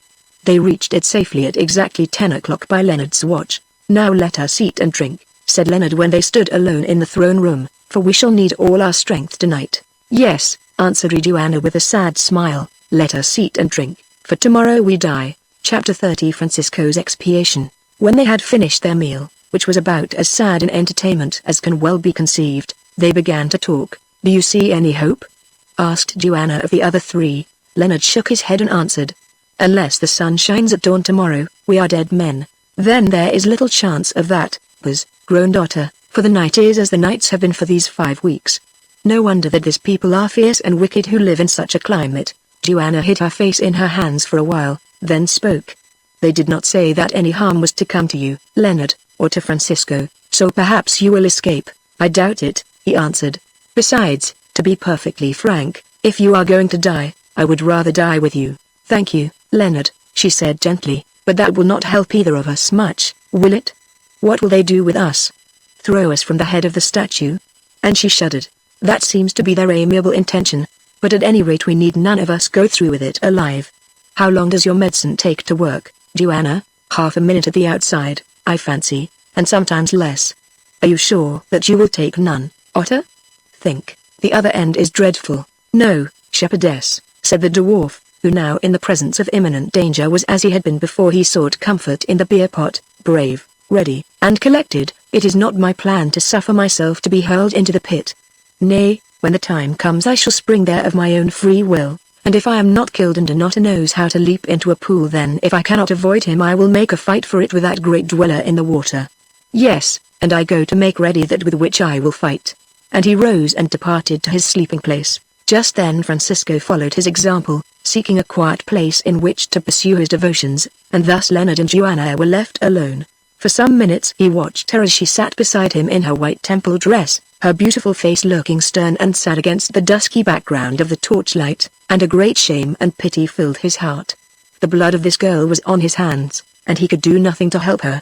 His selfishness had dragged her into this miserable enterprise, and now its inevitable end was at hand and he was her murderer, the murderer of the woman who was all the world to him, and who had been entrusted to his care with her father's dying breath. "Forgive me," he said at length with something like a sob, and laying his hand upon hers. "What have I to forgive, Leonard? she replied gently. Now that it is all finished and I look back upon the past few months, it seems to me that it is you who should forgive, for I have often behaved badly to you. Nonsense, Joanna, it was my wicked folly that led you into this, and now you are about to be cut off in the beginning of your youth and in the flower of your beauty. I am your murderer, Joanna, and dropping his voice he hesitated, then added, it may as well out now, for time is short, though I have often sworn that nothing should make me say it, I love you. She did not start or even stir at his words, but sat staring as before into the darkness. Only a pink flush grew upon the pallor of her neck and cheek as she answered. You love me, Leonard? You forget Jane Beach. It is perfectly true, Joanna, that I was once attached to Jane Beach, and it is true that I still think of her with affection, but I have not seen her for many years, and I am certain that she has thrown me over and married another man. Most men pass through several affairs of the heart in their early days. I have had but one, and it is done with. When first I saw you in the slave camp I loved you, Joanna, and I have gone on loving you ever since, even after I became aware from your words and conduct that you did not entertain any such affection for myself. I know that your mind has not changed upon the matter, for had it done so, you would scarcely have spoken to me as you did today after Olfan left us. Indeed, I do not altogether understand why I have told you this, since it will not interest you very much and may possibly annoy you in your last hours. I suppose it was because I wished to make a clean breast of it before I pass to where we lose all our loves and hopes, or find them, said Joanna, still looking before her. Then there was silence for a minute or more, till Leonard, believing that he had got his answer, began to think that he would do well to leave her for a while. Just as he was about to rise, Joanna made a gentle movement. Slowly, very slowly, she turned herself. Slowly she stretched out her arms towards him, and laid her head upon his breast. For a moment Leonard was astounded. He could scarcely believe the evidence of his senses. Then recovering himself, he kissed her tenderly. Presently Joanna slipped from his embrace and said, Listen to me, Leonard, are men all blind, I wonder, or are you an exception? I don't know and don't want to know, but certainly it does seem strange that what has been so painfully patent to myself for the last 5 or 6 months, should have been invisible to you. Leonard, you were not the only one who fell in love yonder in the slave camp. But you quickly checked my folly by telling me the story of Jane Beach, and of course after that, whatever my thoughts may have been, I did my utmost to hide them from you, with more success, it seems, than I expected. Indeed I am not sure that I am wise to let you see them now, for though you declare that Jane is dead and buried, she might re-arise at any moment. I do not believe that men forget their first loves, Leonard, though they may persuade themselves to the contrary when they are a long way from them. Don't you think that we might drop Jane, dear? He answered with some impatience, for Joanna's words brought back to his mind visions of another love scene that had taken place amid the English snows more than 7 years before. I am sure that I am quite ready to drop her now and forever. But do not let us begin to spar when so little time is left to us. Let us talk of other things. Tell me that you love me, love me, love me, for those are the words that I would hear ringing in my ears before they become deaf to this world and its echoes, and those are the words with which I hope that you will greet me some few hours hence and in a happier land. Leonard, tell me that you love me for today and for tomorrow, now and forever. So he told her that and much more, speaking to her earnestly, hopefully, and most tenderly, as a man might speak to the woman whom he worshipped and with whom is about to travel to that shore of which we know nothing, though day and night we hear the waves that bear us forward break yonder on its beach. They talked for long, and ever while they talked Joanna grew gentler and more human, as the barriers of pride melted in the fire of her passion and the shadow of death gathered thicker upon her and the man she loved. At length her strength gave way utterly and she wept upon Leonard's breast like some frightened child, and from weeping sank into deep slumber or swoon, he knew not which. Then he kissed her upon the forehead, and, carrying her to her bed, laid her down to rest a while before she died, returning himself to the throne room. Here he found Francisco and Otter. Look, Buzz, said the dwarf, producing from beneath his goatskin cloak an article which he had employed the last hour in constructing. It was a fearful and a wonderful instrument, made out of the 2 sacrificial knives that had been left by the priests on the occasion of the kidnapping of the last of the settlement men. The handles of these knives Otter had lashed together immovably with strips of hide, forming from them a weapon 2 feet or more in length, of which the curved points projected in opposite directions. What is that for, Otter? Said Leonard carelessly, for he was thinking of other things. This is for the crocodile to eat, Buzz. I have seen his brothers caught like that before in the marshes of the Zambesi, replied the dwarf with a grin. Doubtless he thinks to eat me, but I have made another food ready for him. Ah! Of one thing I am sure, that if he comes out there will be a good fight, whoever conquers in the end." Then he proceeded to fix a hide rope to the handles of the knives, and having made it fast about his body with a running noose, he coiled its length, which may have measured some 30 feet, round and round his middle, artfully concealing its bulk together with the knives beneath his cloak and moocher. "Now I am a man again, Buzz," the dwarf said grimly. "I have done with drink and such follies to which I took in my hours of idleness, for the time has come to fight. And I shall win, Buzz. The waters are my home, and I do not fear crocodiles however big, no, not one bit, for, as I told you, I have killed them before. You will see, you will see. I am afraid that I shall do nothing of the sort, Otter," answered Leonard sadly, "but I wish you luck, my friend. If you get out of this mess, they will think you a god indeed, and should you only find the sense to avoid drink, you may rule here till you die of old age. There would be no pleasure in that, Buzz, if you were dead," answered the dwarf with a heavy sigh. "Alas! My folly has helped to bring you into this trouble, but this I swear, that if I live and my spirit tells me that I shall not die tonight, it will be to avenge you. Fear not, Buzz, when I am a god again, one by one I will kill them all.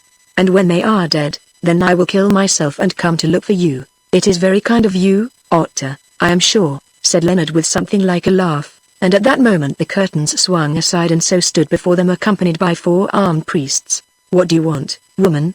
exclaimed Leonard, springing towards her as though by instinct. "Go back, deliverer," she said, holding up her hand and addressing him in the Sisata tongue, which of course those with her did not understand. "I am guarded, and my death would be quickly followed by your own. Moreover, it would avail you little to kill me, since I come to bring you hope for the life of her you love and for your own. Listen, the sun will not shine tomorrow at the dawn. Already the mist gathers thick and it will hold, therefore the shepherdess and the dwarf will be hurled from the head of the statue, while you and the bald pate, having witnessed their end, will be kept alive till the autumn sacrifice, then to be offered up with the other victims. Why do you come to tell us all this, woman?" said Leonard, "seeing that we knew it already, that is, except the news of the postponement of our own fate, which I for one do not desire. What hope is there in this story? If you have nothing better to say, get you gone, traitress, and let us see your hateful face no more. I have something more to say, deliverer. I still love the shepherdess as you love her, and," she added with emphasis, "as Baldpate yonder also loves her. Now this is my plan, 2 must die at dawn, but of those 2 the shepherdess need not be one. The morning will be misty, the statue of the god is high, and but few of the priests will see the victim shrouded in her black robe. What if a substitute can be found so like to her in shape and height and feature that, in the twilight and beneath the shadow of the hood, none shall know them apart?" Leonard started. "Who can be found?" Slowly so raised her thin hand and pointed to Francisco. "There stands the man," she said. "Were he wrapped in the cloak of a car, who would know him from the shepherdess? The pool and the snake do not give back that which they have swallowed." If Leonard had started before, now he fairly recoiled, as the full meaning of this terrible proposition possessed his mind. He looked at Francisco, who stood by wondering, for the priest did not understand the Sisata dialect. "Tell him," she said. "Wait a while," he answered hoarsely. "Supposing that this were carried out, what would happen to the shepherdess? She would be concealed in the dungeons of the temple, in his dress and under his name," and again she pointed to Francisco, "until such time as a chance could be found for her to escape, or to return to rule this people unquestioned and with honor. My father alone knows of this plot, and because of his love for me he suffers me to try it, desperate as it seems. Also, for I will tell you all the truth, he is himself in danger, and he believes that by means of the shepherdess who, when she reappears having survived the sacrifice, will be held by the people to be immortal, he may save his life when the day of his own trial comes. And do you think," said Leonard, "that I will trust her alone to you, wicked and forsworn as you are, and to the tender mercies of your father? No, it is better that she should die and have done with her fears and torments. I did not ask you to do so, deliverer," said so quietly. "You will be taken with her, and if she lives you will live also. Is that not enough? These men here come to bear you and Baldpate to the dungeons, they will bear you and the shepherdess, knowing no difference, that is all. Now tell him. Perchance he may not be willing to accept." "Francisco, come here," said Leonard in a low voice, speaking in Portuguese. Then he told him all, while so watched them with her glittering eyes. As the tale went on the priest turned ashen pale and trembled violently, but before it was finished he ceased to tremble, and Leonard, looking at his face, saw that it was alight as with a glory. "I accept," he said in a clear voice, for thus will it be given to me to save the life of the Senora, and to atone for my offense. Come, let me make ready, Francisco, muttered Leonard, for his emotion would not suffer him to speak aloud. You are a saint and a hero. I wish that I could go through this in your stead, for most gladly would I do so, but it is not possible. It seems then that there are two saints and heroes, replied the priest gently. But why talk thus? It is the bounden duty of either or both of us to die for her, yet it is far better that I should die leaving you alive to love and comfort her. Leonard thought a moment. I suppose it must be so, he said, but heaven knows, it is a terrible alternative. How can I trust that woman so? And yet if I do not trust her, Joanna will be killed at once. You must take the chance of it, answered Francisco. After all, she is fond of her mistress, and it was because she grew jealous that she fled to Nam and betrayed us. There is another thing, said Leonard. How are we to get Joanna away? If once she suspects the plot, there will be an end of it. So, come thither. She came, and he put this question to her, telling her at the same time that Francisco consented to the scheme and that Joanna slept behind the curtain and might awake at any moment. I have that with me which shall overcome the difficulty, deliverer, answered so, for I foresaw it. See here, and she drew a small gourd from her dress. This is that same water of which Saga gave your black dog to drink when I escaped you.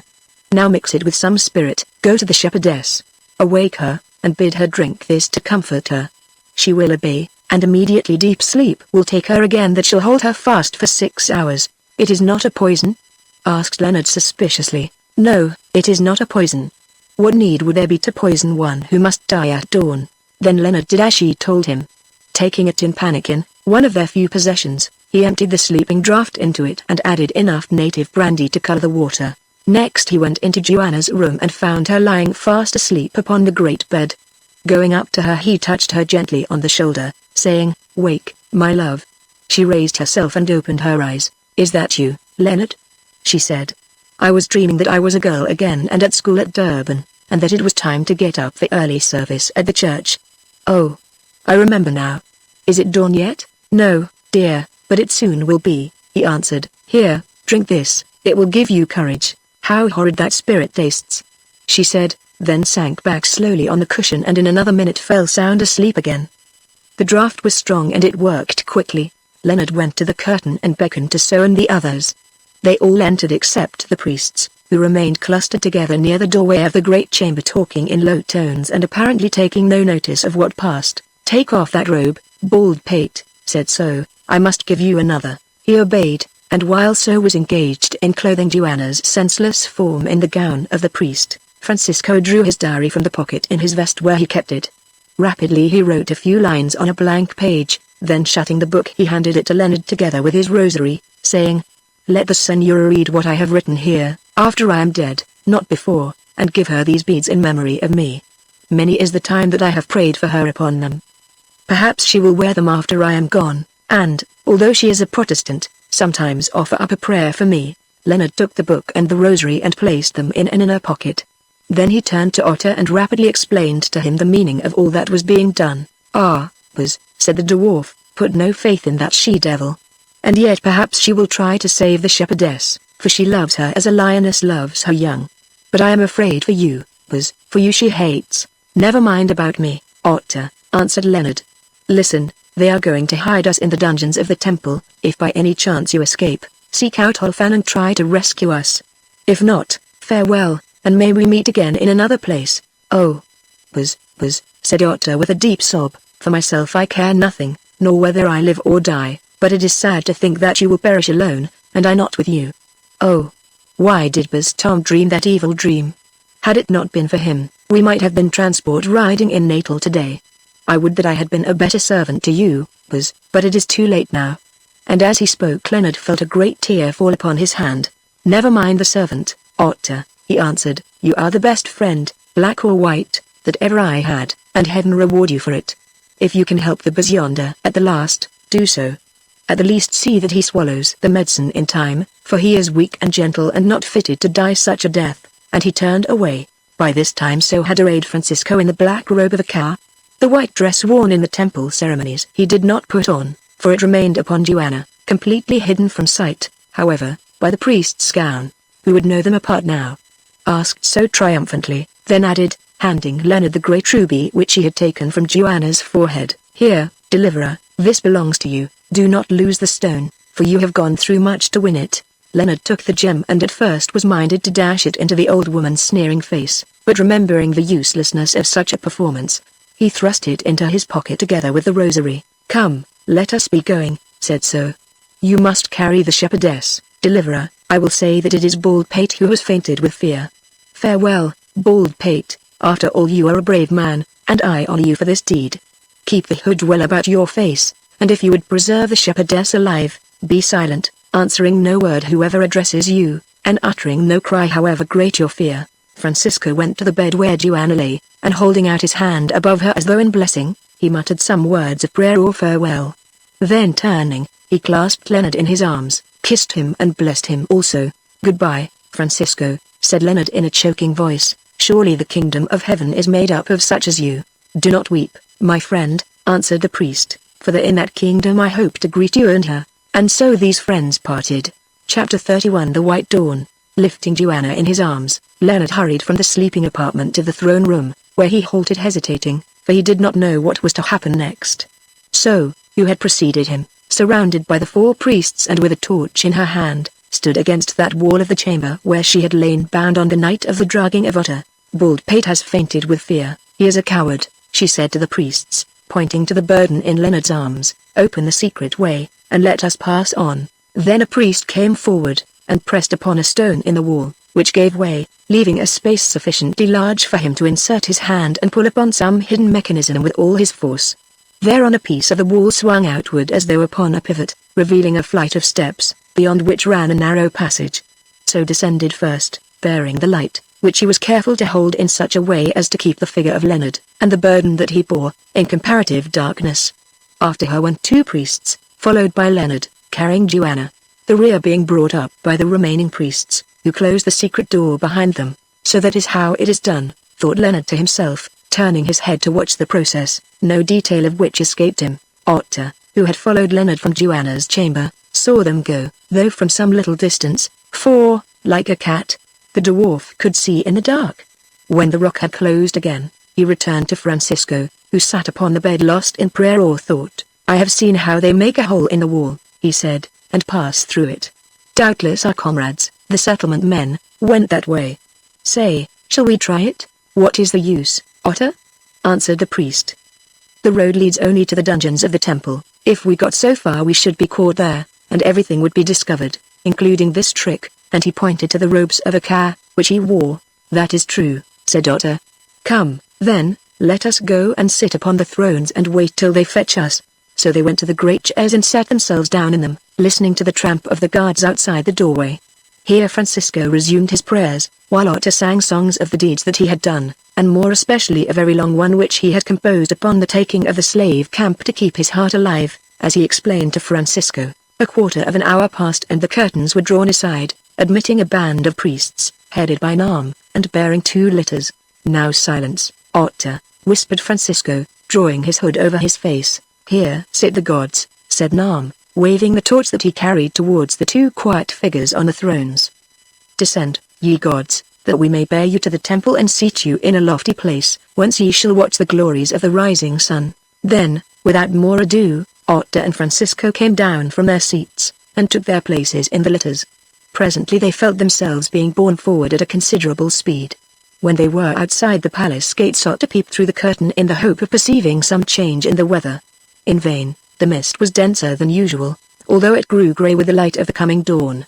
Now they were at those gates of the temple that were nearest to the colossal idol, and here, at the mouth of one of the numerous underground passages, guards assisted them to descend. "Farewell, Queen," whispered the voice of Olfan into Francisco's ear. "I would have given my life to save you, but I have failed. As it is, I live to avenge you upon Nam and all his servants." Francisco made no answer, but pressed on down the passage holding his head low.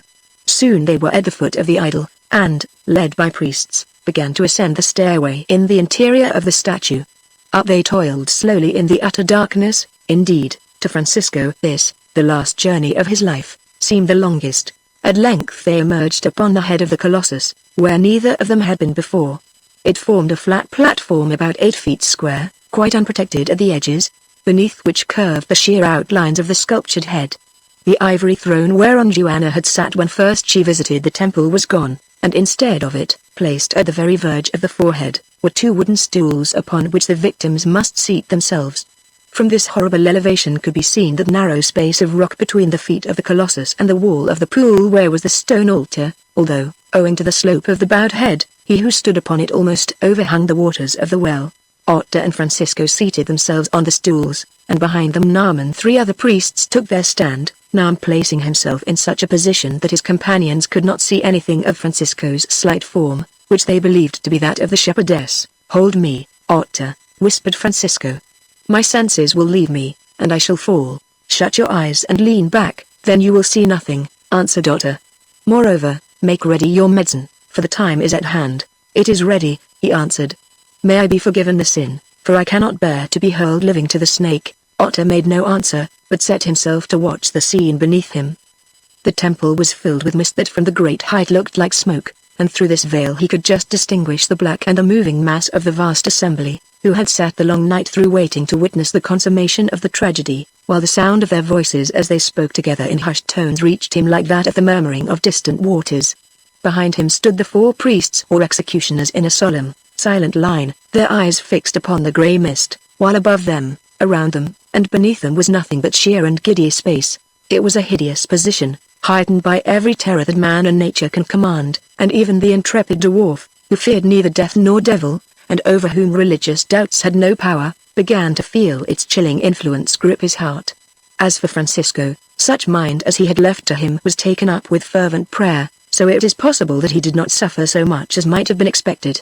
5 minutes or more passed thus, then a voice spoke from the mist below, saying, "Are those who are named Archangel on high, O priest?" "They are on high," answered Nam. "Is it the hour of dawn, O priest?"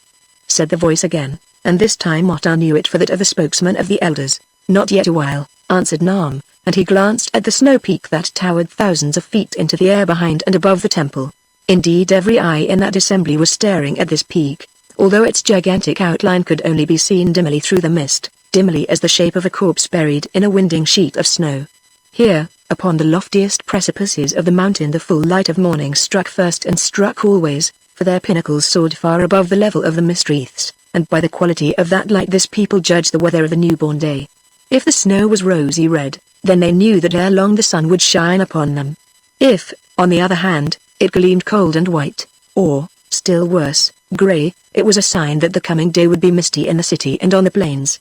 Therefore in this, the hour of the trial of the gods whom they had set up, all that company watched the mountain peak as they had never watched before, to see if it should show white or red. Very gradually the light increased, and it seemed to Otta that the mist was somewhat thinner than was usual at this hour, though as yet it hung densely between them and the mountain snows. Now he could trace the walls of the amphitheater, now he could see the black shimmer of the water beneath, and distinguish the glitter of many hundreds of upturned eyeballs as they glared at him and beyond him. The silence grew more and more intense, for none spoke or moved. All were waiting to see the dawn break upon the slope of snow, and wondering would it be red or white? Must the gods die or live? So intense and fearful was the hush, unbroken by a breath of air or the calling of a bird, that Otta could bear it no longer, but suddenly burst into song. He had a fine deep voice, and it was as Ulu war song that he sang, a triumphant paean of the rush of conquering in peace interspersed with the wails of women and the groans of the dying. Louder and louder he sang, stamping his naked feet upon the rock, while the people wondered at the marvel. Surely this was a god, they thought, who chanted thus exultingly in a strange tongue while men waited to see him cast into the jaws of the snake. No mortal about to die so soon and thus terribly could find the heart to sing, and much less could he sing such a song as that they heard. "He is a god," cried a voice far away, and the cry was echoed on every side till at length, suddenly, men grew silent, and Otta also ceased from his singing, for he had turned his head and seen. Lo! The veil of mist that hid the mountain's upper heights grew thin. It was the moment of dawn, but would it be a red dawn or a white?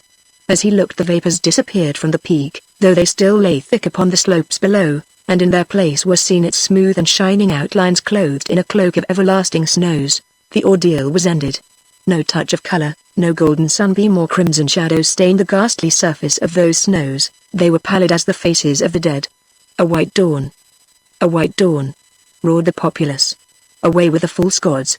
Hurl them to the snake!" "It is finished," whispered Otter again into Francisco's ear. "Now take your medicine, and, friend, farewell." The priest heard and, clasping his thin hands together, turned his tormented face, in which the soft eyes shone, upwards towards the heavens. For some seconds he sat thus, then Otter, peering beneath his hood, saw his countenance change, and once more a glory seemed to shine upon it as it had shone when, some hours since, Francisco promised to do the deed that now he was about to dare. Again there was silence below, for the spokesman of the Council of Elders had risen, and was crying the formal question to the priests above. "Is the dawn white or red, ye who stand on high?" Nam turned and looked upon the snow. "The dawn is fully dawned and it is white," he answered. "Be swift," whispered Otter into Francisco's ear.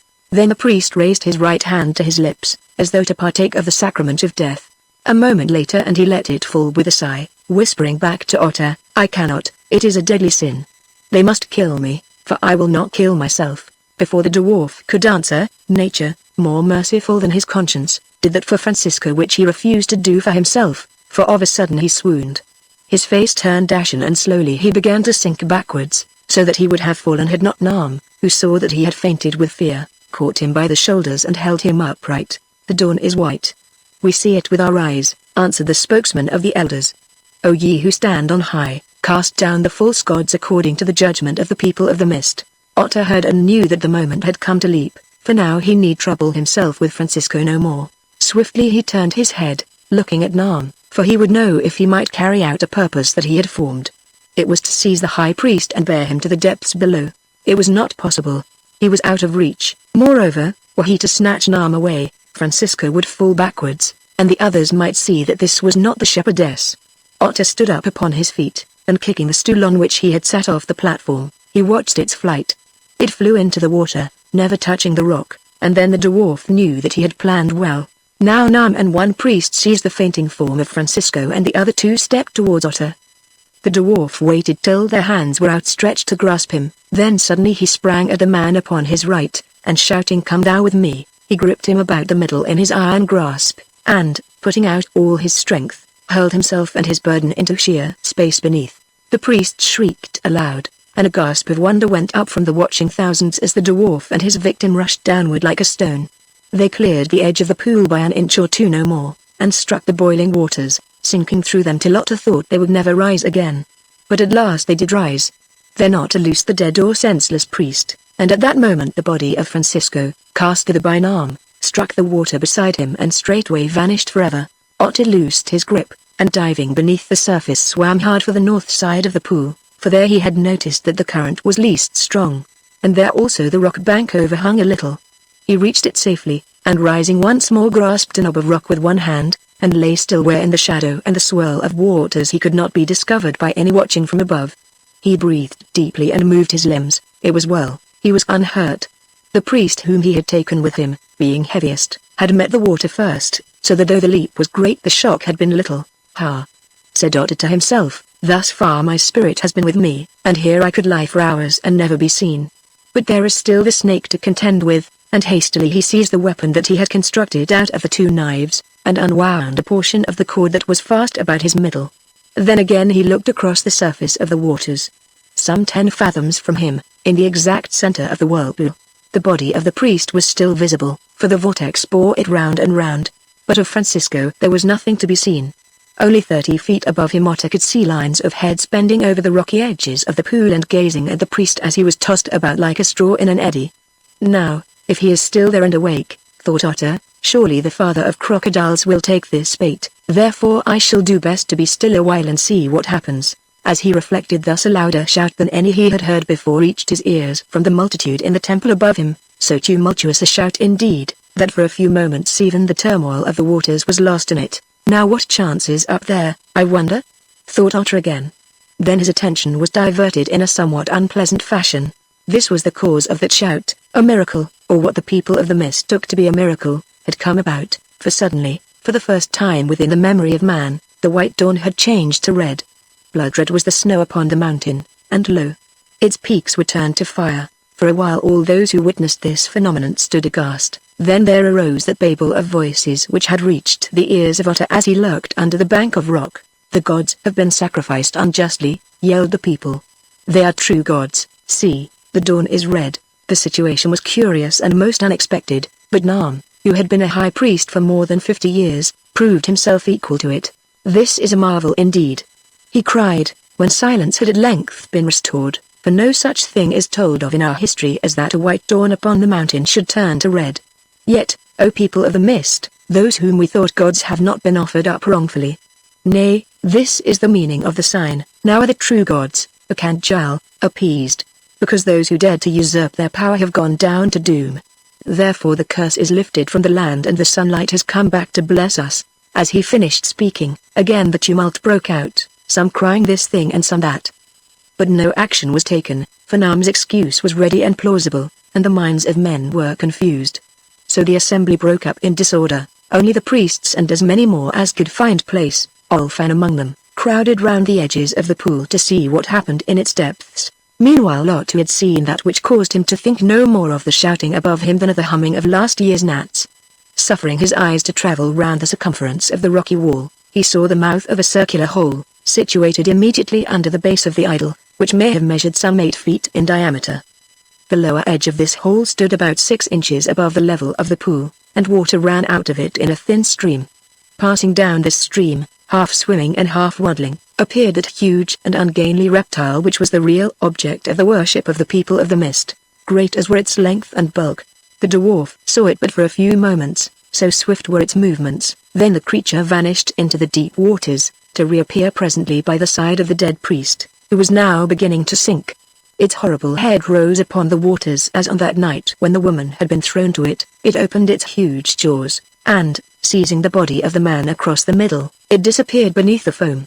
Otto watched the mouth of the hole, and not in vain, for before he could have counted 10 the monster was crawling through it, bearing its prey into the cave. Now once more the dwarf felt afraid, for the snake, or rather the crocodile, at close quarters was far more fearful than anything that his imagination had portrayed. Keeping his place beneath the ledge, which, except for the coldness of the water, he found himself able to do with little fatigue or difficulty, Otto searched the walls of the pool, seeking for some possible avenue of escape, since his ardor for personal conflict with this reptile had evaporated. But search as he would he could find nothing. The walls were full 30 feet high, and sloped inwards, like the sides of an inverted funnel. Wherever the exits from the pool might be, they were invisible. Also, notwithstanding his strength and skill, Otto did not dare to swim into the furious eddy to look for them. One thing he noticed, indeed, immediately above the entrance to the crocodile's den, and some 20 feet from the level of the water, 2 holes were pierced in the rock, 6 feet or so apart, each measuring about 12 inches square. But these holes were not to be reached, and even if reached they were too small to pass, so Otto thought no more of them. Now the cold was beginning to nip him, and he felt that if he stayed where he was much longer he would become paralyzed by it, for it was fed from the ice and snow above. Therefore, it would seem that there was but one thing to do to face the water dweller in his lair.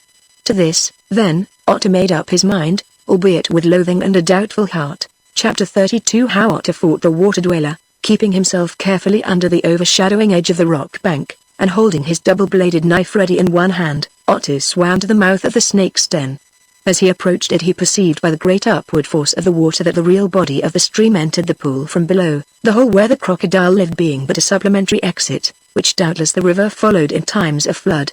Otto reached the mouth of the tunnel without any great difficulty, and, watching his chance, he lifted himself on his hands and slipped through it quickly, for he did not desire to be seen by those who were gathered above.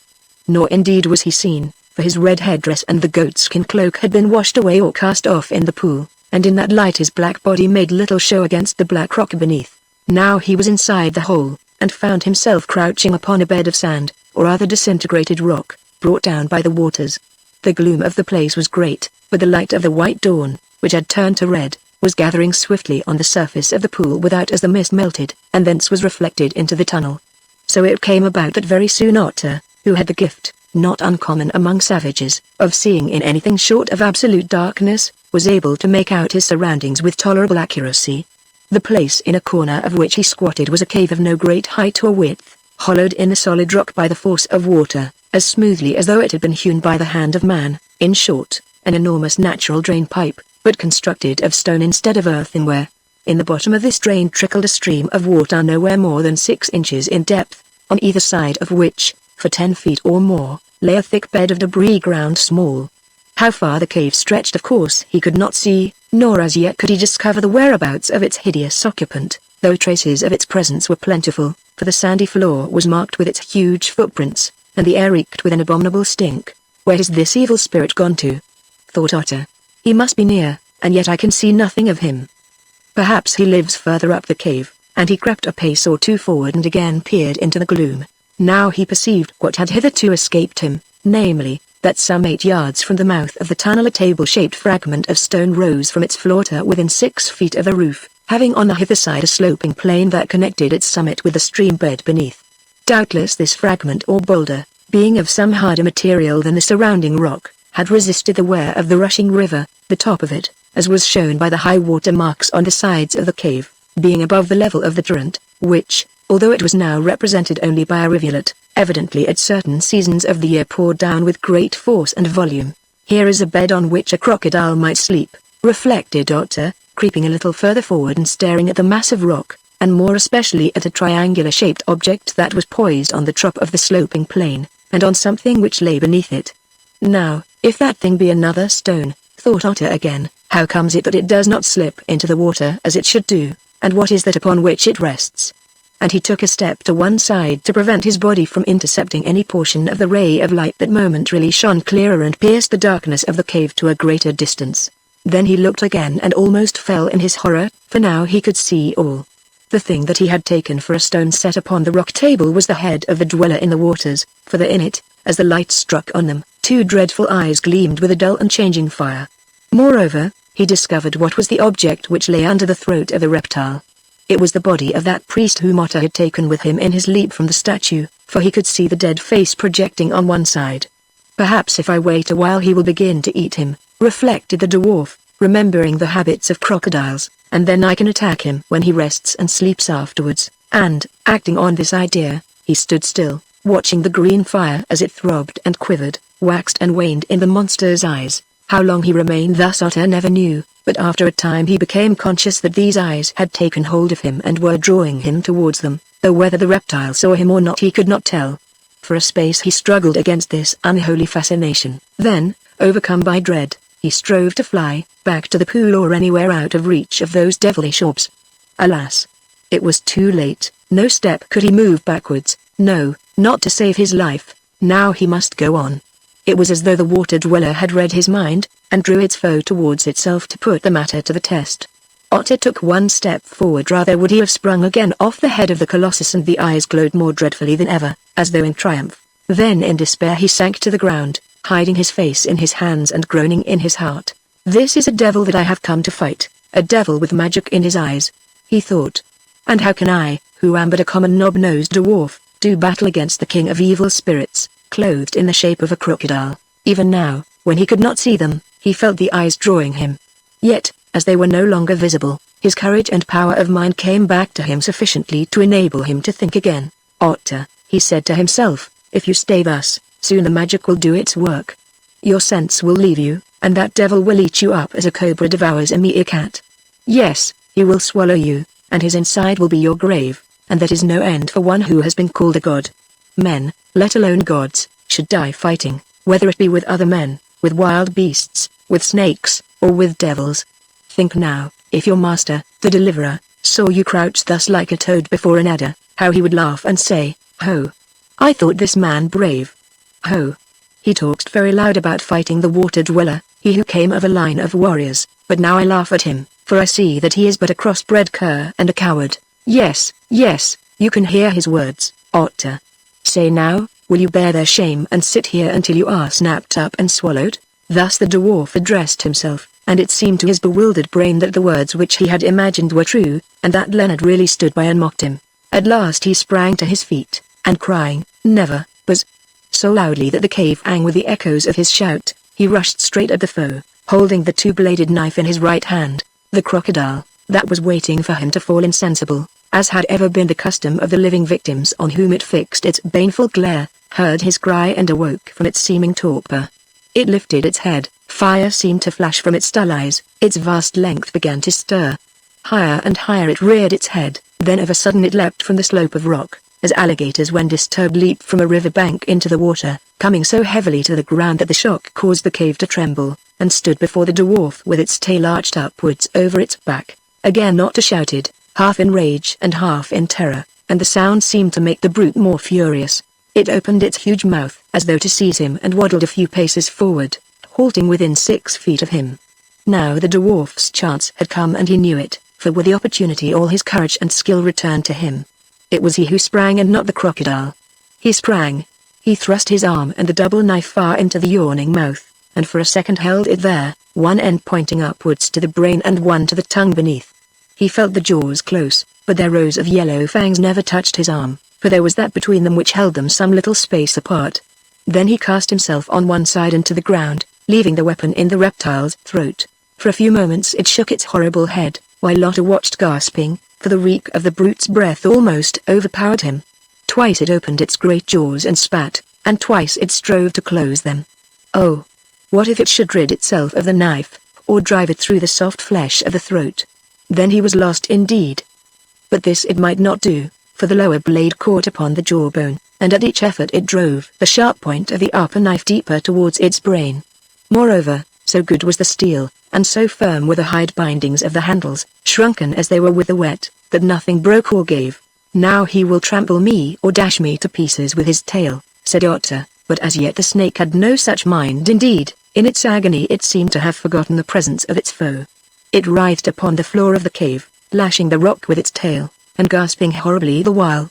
Then suddenly it started forward past him, and the tough hide rope about Otter's middle ran out like the line from the bow of a whaleboat when the harpoon has gone home in the quarry. Thrice the dwarf spun round violently, then he felt himself dragged in great jerks along the rocky floor, which, happily for him, was smooth. A fourth jerk, and once more he was in the waters of the pool, and being carried to its remotest depths. Now, he is mad, thought Otter, who ties himself to such a fish as this, for it will drown me ere it dies. Had Otter been any other man, doubtless this would have been so. But he was as nearly amphibious as a human being can be, and could dive and swim and hold his breath, yes, and see beneath the surface as well as the animal from which he took his name. Never did such gifts stand their owner in better stead than during the minutes of this strange duel. Twice the tortured reptile sank to the bottom of the pool and its depth was great, dragging the dwarf after it, though, as it chanced, between dives it rose to the surface, giving him time to breathe. A third time it dived, and Otter must follow it on this occasion to the mouth of one of the subterranean exits of the water, into which the dwarf was sucked. Then the brute turned, heading up the pool with the speed of a hooked salmon, and Otter, who had prayed that the line would break, now prayed that it might hold, for he knew that even he could never hope to swim against that undertow. It held, and once more they rose to the surface, where the reptile lay lashing the waters in its pain, blood pouring from its mouth and nostrils. Very glad was Otter to be able to breathe again, for during that last rush he had gone near to suffocation. He lifted his head, inhaling the air with great gulps, and saw that the banks of the pool were lined with spectators who shouted and surged in their mad excitement. After that he did not see much more for a while, since just then it seemed to occur to the crocodile for the first time that the man alongside of him was the cause of his suffering. At least it wallowed round, causing the waters to boil about its horny sides, and charged him. With its fangs it could not bite, therefore it struck at him with its tail. Twice Otter dived, avoiding the blows, but the third time he was not so successful, for the reptile followed him into the deep water and dealt him a fearful stroke before he could either sink or rise. He felt the rough scales cut into his flesh and a sensation as though every bone in his body was breaking and his eyes were starting from his head. Faintly and more faintly he struggled, but in vain, for now life and sense were leaving him together, and everything grew black. But suddenly there came a change, and Otter knew vaguely that again he was being dragged through the water and over rock. Then darkness took him, and he remembered no more. When the dwarf awoke it was to find himself lying on the floor of the cave, but not alone, for by his side, twisted into a last and hideous contortion, lay the snake god dead. The upper part of the double knife had worked itself into its brain, and, with a dying effort, it sought the den where it had lived for centuries, dragging Otter with it, and there expired, how or when he knew not. But the dwarf had triumphed. Before him was stretched the ancient terror of the people of the mist, the Simbaland, indeed, the object of their worship, slain by his skill and valor. Otter saw, and, bruised and shaken as he was, his heart swelled with pride, for had he not done a deed single-handed such as was not told of in the stories of his land? Oh, that the bears were here to see this sight. He said, as he crawled along the length of his dead enemy, and seated himself upon its flat and loathsome snout. Alas! He cannot, he added, but I pray that my watching spirit may spare my life, that I may live to sing the song of the slaying of the devil of the people of the mist. Wow! That was a fight. When shall a man see another? And lo! Save for many bruises and the cutting of the rope about my middle, I am not greatly hurt, for the water broke the weight of his tail when he smote me with it. After all, it is well that the line held, for it served to drag me from the pool as it had dragged me into it, otherwise I had surely drowned there. See, though, it is nearly done with, and grasping that end of the cord which hung from the jaws of the crocodile, he broke it with a jerk, for, with the exception of half a strand, it was frayed through by the worn fangs. Then, having rested himself a little, and washed the worst of his hurts with water, Otter set himself to consider the position. First, however, he made an utterly ineffectual effort to extract the great knives. 10 men could not have moved them, for the upper blade was driven many inches deep into the bone and muscles of the reptile's massive head. But for this chance it would have soon shaken itself clear of them, but, as it was, every contortion and gnashing of its jaws had only served to drive the steel deeper up to the hilt. Indeed, abandoning this attempt, the dwarf crept cautiously to the mouth of the cave and peered at the further banks of the pool, whence he could hear shouts and see men moving to and fro, apparently in a state of great excitement. Now I am weary of that pool, he said to himself, and if I am seen in it the great people will surely shoot at me with arrows and kill me. What shall I do, then? I cannot stay in this place of stinks with the dead devil and the bones of those whom he has devoured, until I die of hunger. Yet this water must come from somewhere, therefore it seems best that I should follow it a while, searching for the spot where it enters the cave. It will be dark walking, but the walls and the floor are smooth, so that I shall not hurt myself, and if I find nothing I can return again and strive to escape from the pool by night. Having decided upon the adventure, Otter began to carry it out with characteristic promptness, the more readily, indeed, because his long immersion in the water had chilled him, and he felt a weariness creeping over him as a result of the terrible struggle and emotions that he had passed through. Coiling the hide ripe about his middle, which was sadly cut by its chafing, he started with an uncertain gait, for he was still very weak. A few steps brought him to that rock on which he had discovered the head of the reptile, and he paused to examine it. Climbing the sloping stone no easy task, for it was smooth as ice. He came to the table-like top. On its edge lay the body of that priest who had shared his fall from the head of the colossus. Then he inspected the surface of the rock, and for the first time understood how old that monster must have been which he had conquered in single combat.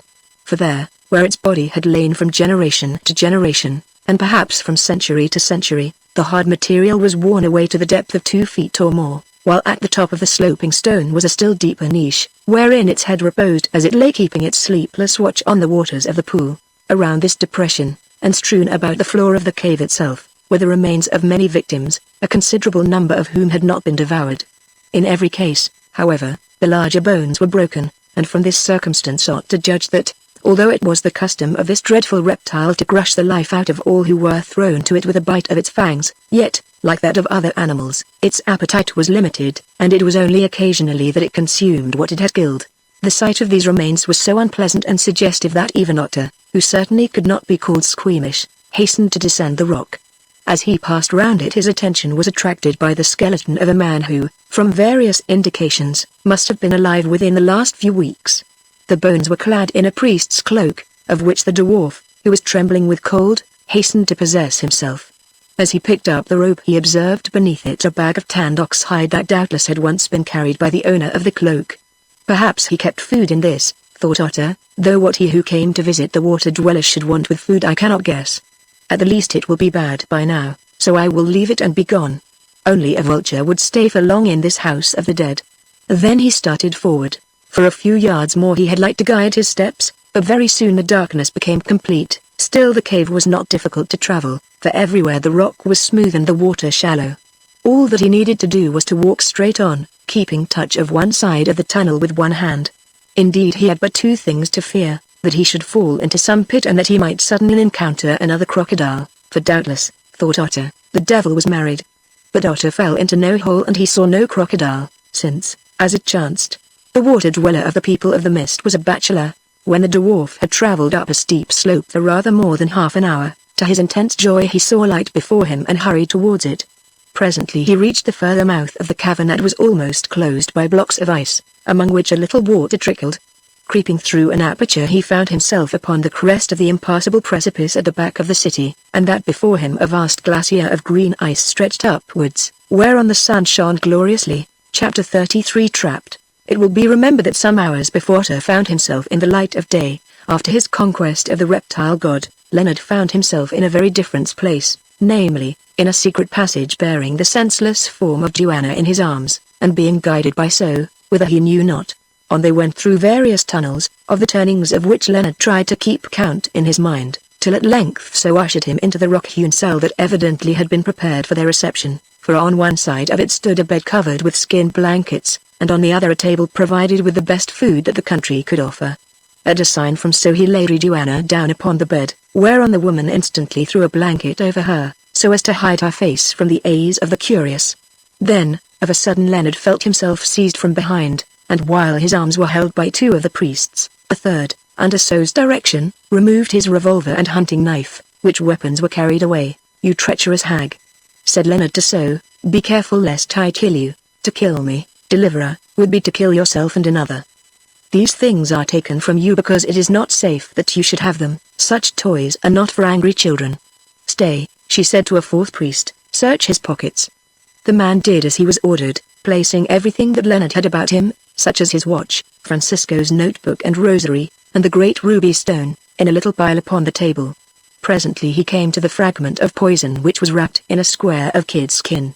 So took it, and after examination said, "Why, deliverer, you have been borrowing medicine that will bring you bad luck if you keep it," and going to a small aperture in the wall of the cell, she threw the tiny packet out of it, and after it a second packet which Leonard recognized as having been taken from Joanna's hair. "There, now you cannot hurt yourself," she added in Portuguese.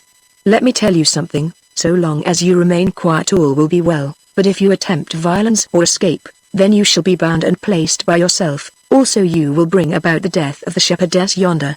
Be warned then by me, white man, and turn gentle, for remember that my day has come at last and you are in my power." "That is very clear, my estimable friend," answered Leonard, controlling his wrath as best he might.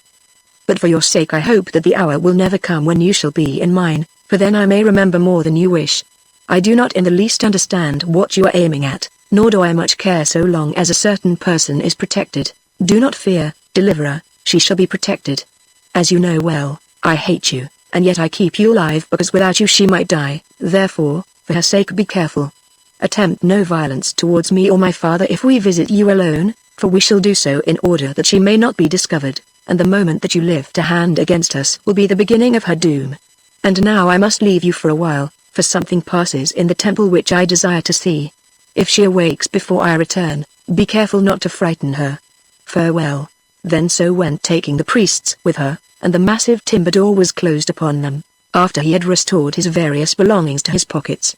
The revolver and the knife which had been removed accepted, Leonard turned down the rug and looked at Joanna, who appeared to be plunged in a deep and happy sleep, for there was a smile upon her face. Next he examined the place where they were confined. It had two doors, that by which they had entered and a second of equal solidity. The only other opening was the slit out of which So had dropped the poison. It was shaped like an inverted loophole, the narrow end facing inward. This aperture attracted Leonard's attention, both on account of its unusual form and because of the sounds that reached him through it. Of these, the first and the most pervading was a noise of rushing water. Then after a while he distinguished a roar as of a multitude shouting, that it was repeated again and again at intervals. Now he knew where they must be. They were hidden away in the rock of the temple, somewhere in the immediate neighborhood of the raging pool that lay in front of the Colossus, and these sounds which he heard were the clamor of the people who watched the fate of Otter and Francisco. This conviction was terrible enough, but had he known that, as it entered his mind, the body of his friend the priest was traveling on its last journey within 4 feet of his eyes, Leonard might have been even more prostrated than he was. For an hour or more the shouting continued, then followed a silence broken only by the everlasting murmur of the waters without. When So departed she had left a fragment of dip made of goat fat burning upon the floor, but very soon this expired, leaving them in darkness. Now, however, light began to flow into the dungeon through the slit in the rock, and it seemed to Leonard that the character of this light was clearer than that to which they had been accustomed in this gloomy land. After a while Leonard sat down upon a stool, which he placed close to Joanna's bed, just where the beam of light pierced the shadows, and groaned aloud in the bitterness of his heart. It was over. The pure-hearted martyr, Francisco, was dead, and with him Otter, his faithful friend and servant. Except so, you had become an active enemy, at least so far as he was concerned. Of all who traveled to this hellish country, Joanna and he alone were left alive, and sooner or later fate must overtake them also. The greatest and last failure of his life was about to be consummated, and he would go down into a nameless grave, there to be lost. Having for many years suffered and toiled to no purpose, pursuing a chimera, Joanna still slept heavily under the influence of the drug, and he was glad of it, for when she woke it must be to a worse misery than any that had gone before. Partly for something to do, and partly because the cravings of nature made themselves felt even through his sorrows, Leonard turned to the table and ate and drank of the viands there, though not without fear that they might be doctored. As the food took effect upon him, some share of hope and courage entered into his heart, for it is a true saying that a full stomach makes a brave man. After all, they too still breathed and were unharmed in body, nor was it absolutely certain that they would be called upon to give up the ghost at present. This was much. Moreover, he had lived long enough to win the love of the fearless and beautiful girl who slept beside him, and though perhaps under such circumstances love, however true and passionate, ceases to occupy a commanding place in a man's heart, even then he felt that this was more, and that happier days might dawn when it would be, if not everything, at least most of all. As he thought thus, he saw color creep into Joanna's pale face, then she sighed, opened her eyes, and sat up. "Where am I?" she said, glancing round wildly. "This is not the bed on which I lay down." "Oh." She started. "Is it over?" "Hush, dear, hush. I am with you," said Leonard, taking her hand. "So I see. But where are the others, and what is this dreadful place?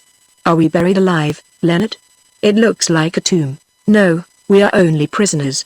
Come, eat and drink something, and then I will tell you the story." She rose to obey him, and for the first time her eyes fell upon the robe she wore. "Why, this is Francisco's." "Where is Francisco?" "Eat and drink," he repeated. She did his bidding mechanically, watching his face the while with wondering and frightened eyes. "Now," she said, "tell me. I can bear this no longer. Where are Francisco and Otter?" "Alas, Joanna, they are dead," he answered solemnly. "Dead," she wailed, wringing her hand. "Francisco dead. Why then are we still live? Have courage and listen, Joanna. After you went to sleep in the palace, so came to us with a plan which we accepted." "What was the plan?" she asked hoarsely. Twice he strove to tell her and twice he failed. The words would not come. "Go on. Why do you torment me?" "It was this, Joanna, that Francisco should be dressed in the robe of a car, and offered up with Otter in your place, while you were hidden away. Has it been done?" she whispered. "I believe so," Leonard replied, bowing his head to his breast. "We are prisoners in a secret cell beneath the feet of the statue.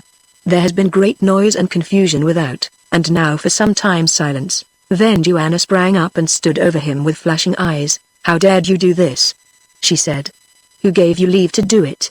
I thought that you were a man, now I see that you are a coward." "Joanna," said Leonard, "it is useless for you to talk like this.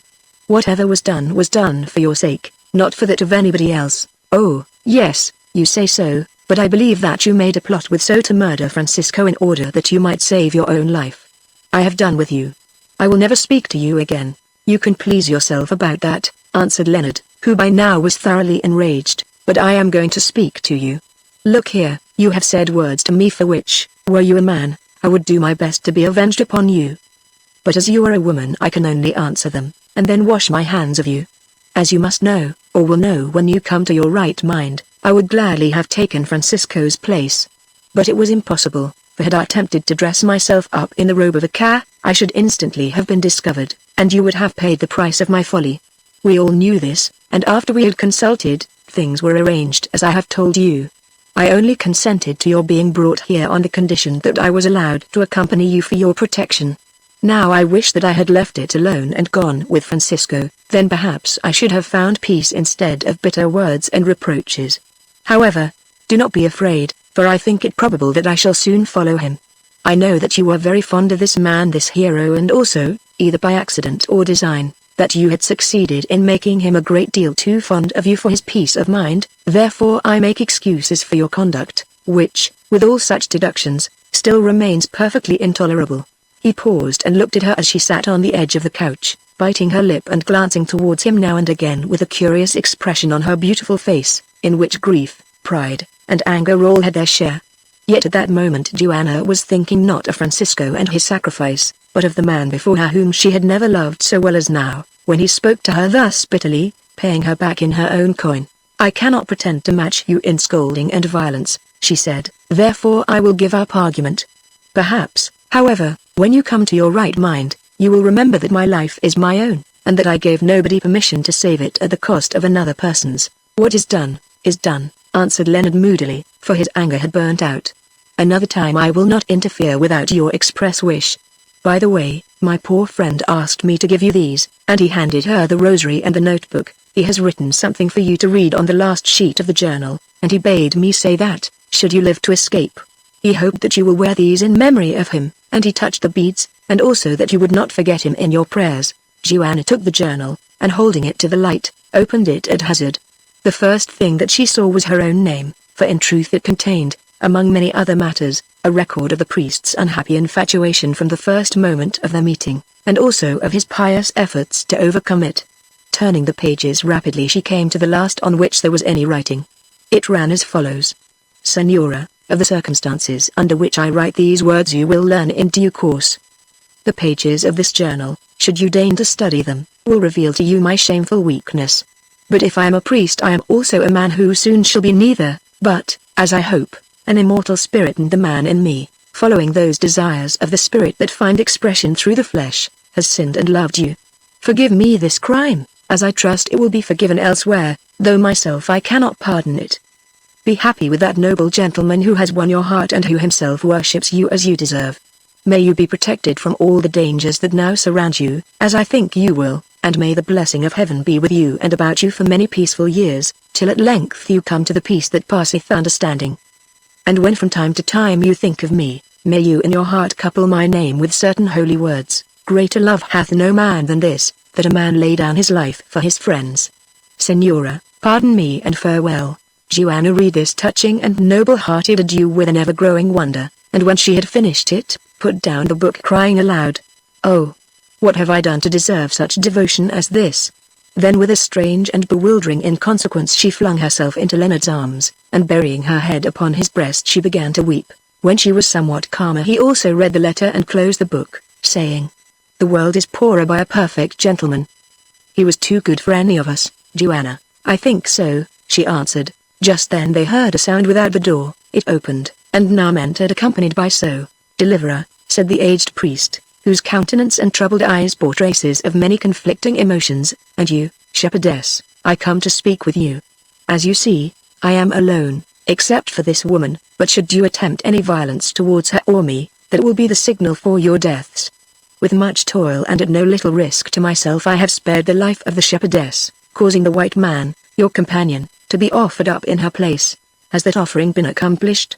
broke in Leonard, who could not restrain his anxiety to learn what had happened. "I will be frank with you, deliverer," answered the high priest, when Joanna had translated his question, "since the truth cannot hurt me, for now we know too much of one another's secrets to waste time in bandying lies. I know, for instance, that the shepherdess and the dwarf are no gods, but mortal like ourselves, and you know that I have dared to affront the true gods by changing the victim whom they had chosen. The sacrifice has been accomplished, but with so many signs and wonders that I am bewildered. The people of the mist are bewildered also, so that none know what to think.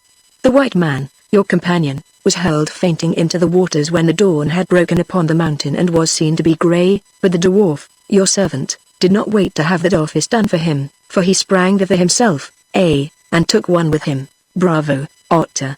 cried Leonard. "I knew that you would die hard. Hard did he die indeed, deliverer," said Nam with a sigh, "so hard that even now many swear that he was a god and not a man."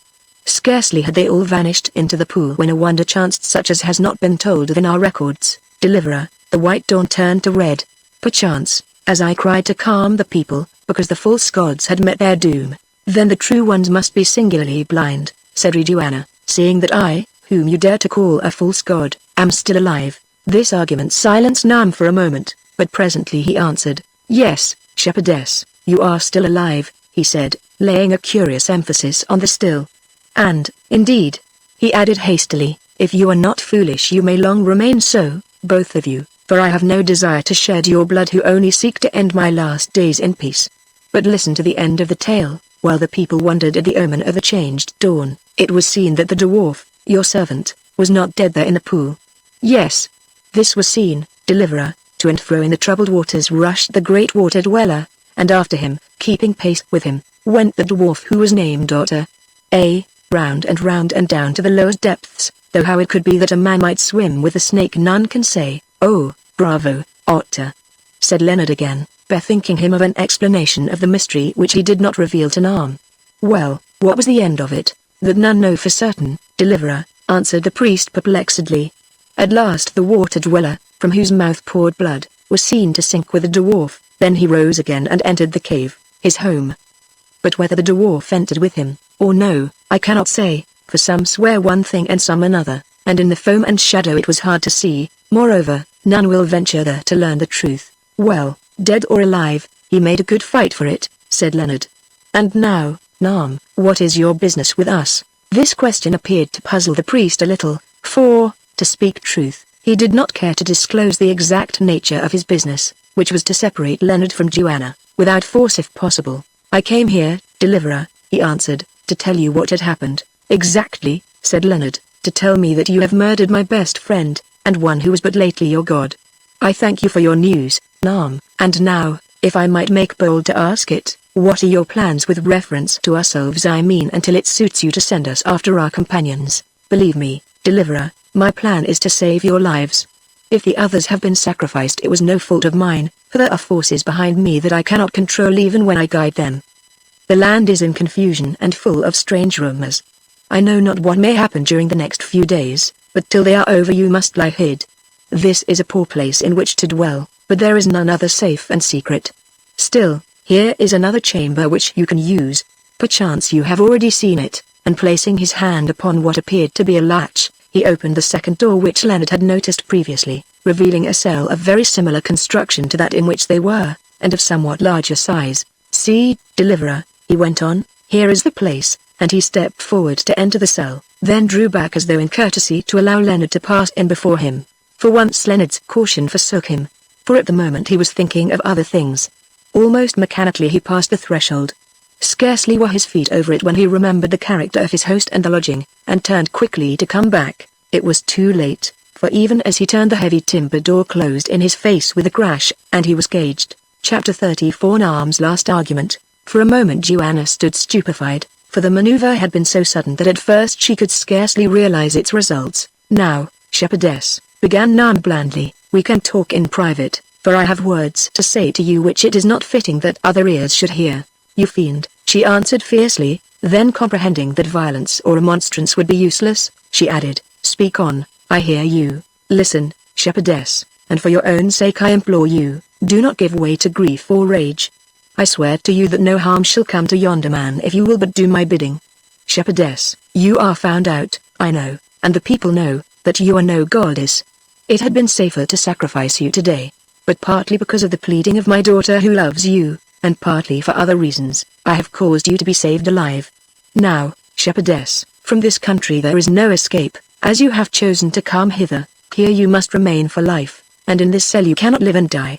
Therefore, for my daughter's sake I have cast about for a means to deliver you from bonds and to set you high in the land, almost at its head, and he paused. Perhaps you will come to the point, said Joanna, who was trembling with fear and anger. It is this, shepherdess, Nam answered bowing, although you are dethroned as a goddess, you may still shine as a queen and rule over us as the wife of our king. Indeed, replied Joanna, turning suddenly cold, and how shall I, who am held to be dead, appear again as a woman wedded to your king? Surely the people would find that strange, Nam? No, shepherdess, for I have prepared a tale which shall explain the wonder, and already its rumor runs from mouth to mouth. It will be said that you were a goddess and therefore immortal, but that for the sake of love you have put off your godhead and put on the flesh, that you might dwell for some years with him whom you desire. Indeed, said Joanna again.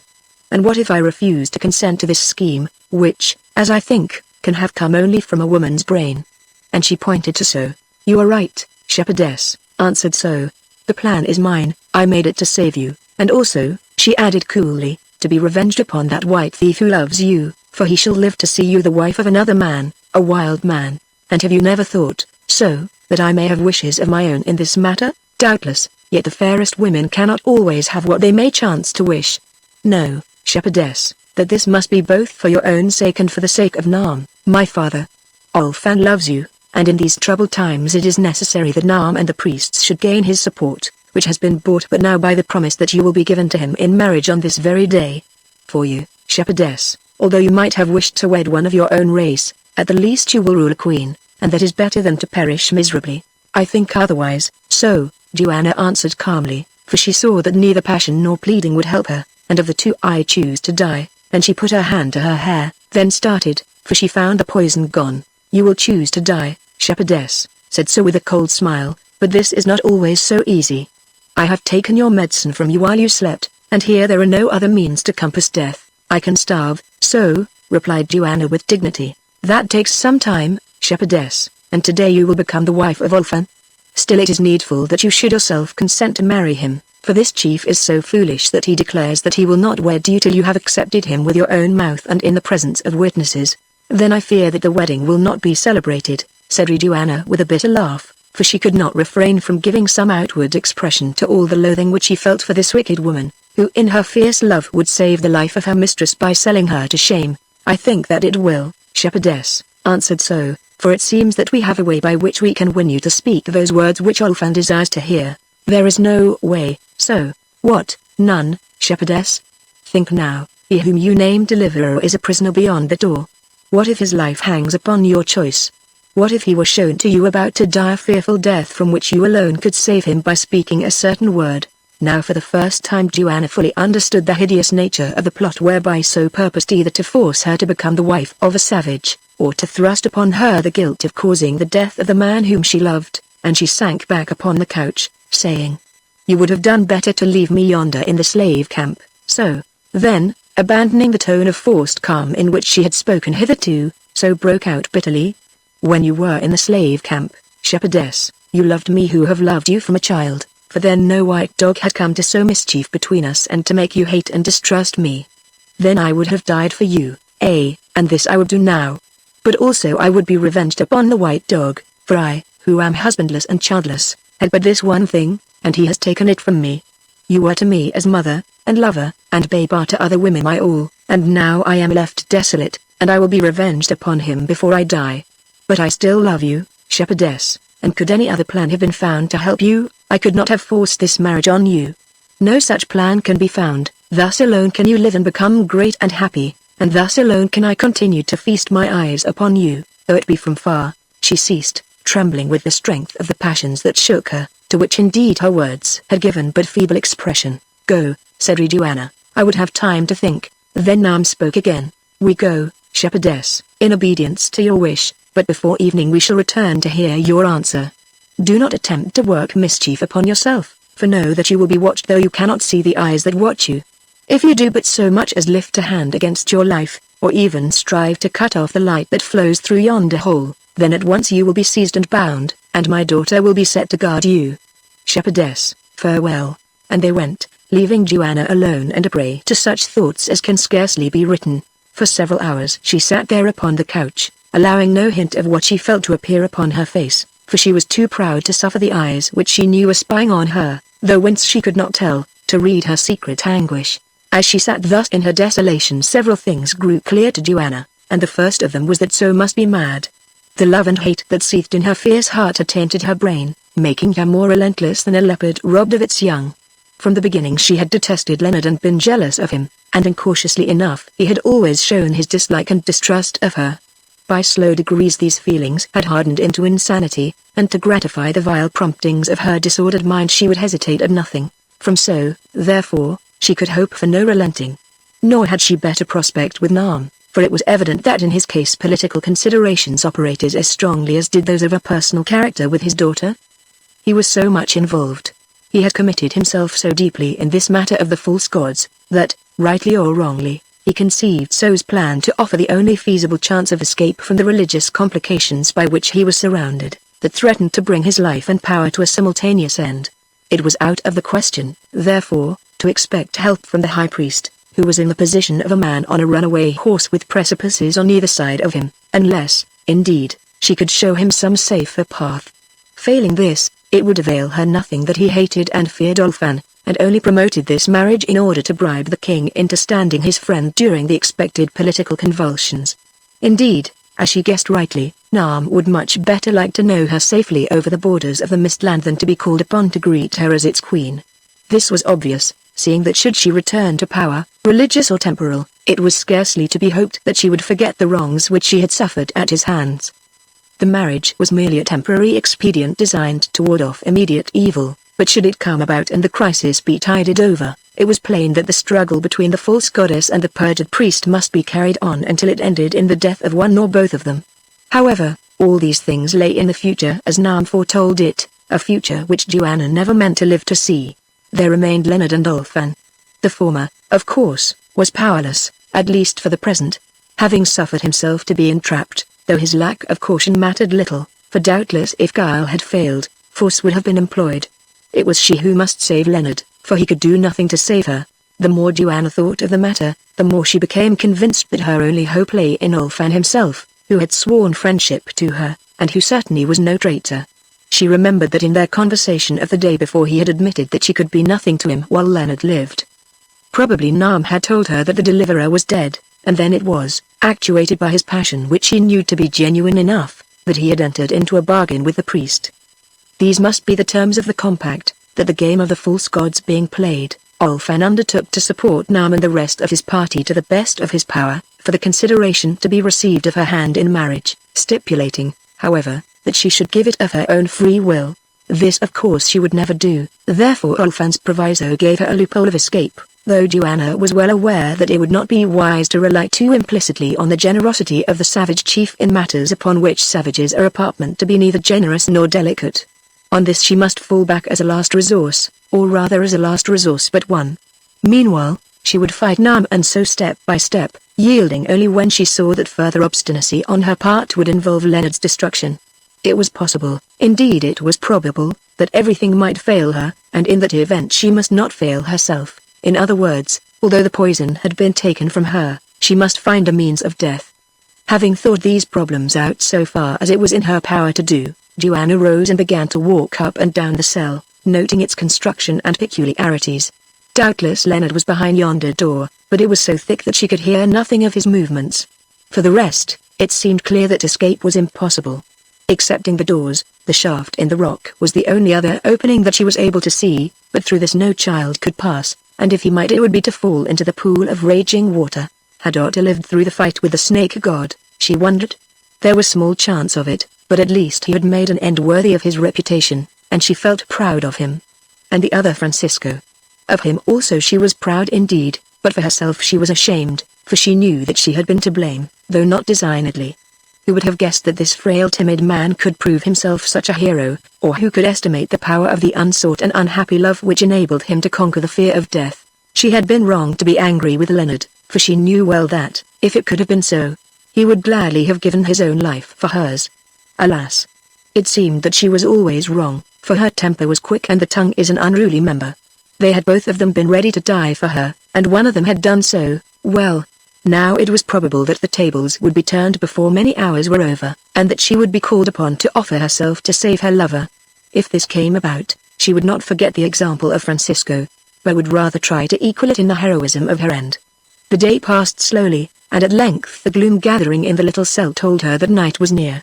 Before it fell, however, So and Naam entered, bearing candles, which they fixed upon brackets in the walls. "We come, shepherdess, to hear your answer," said Naam. "Will you consent to take Olfan for a husband, or will you not?" "I will not consent." "Think again, shepherdess." "I have thought."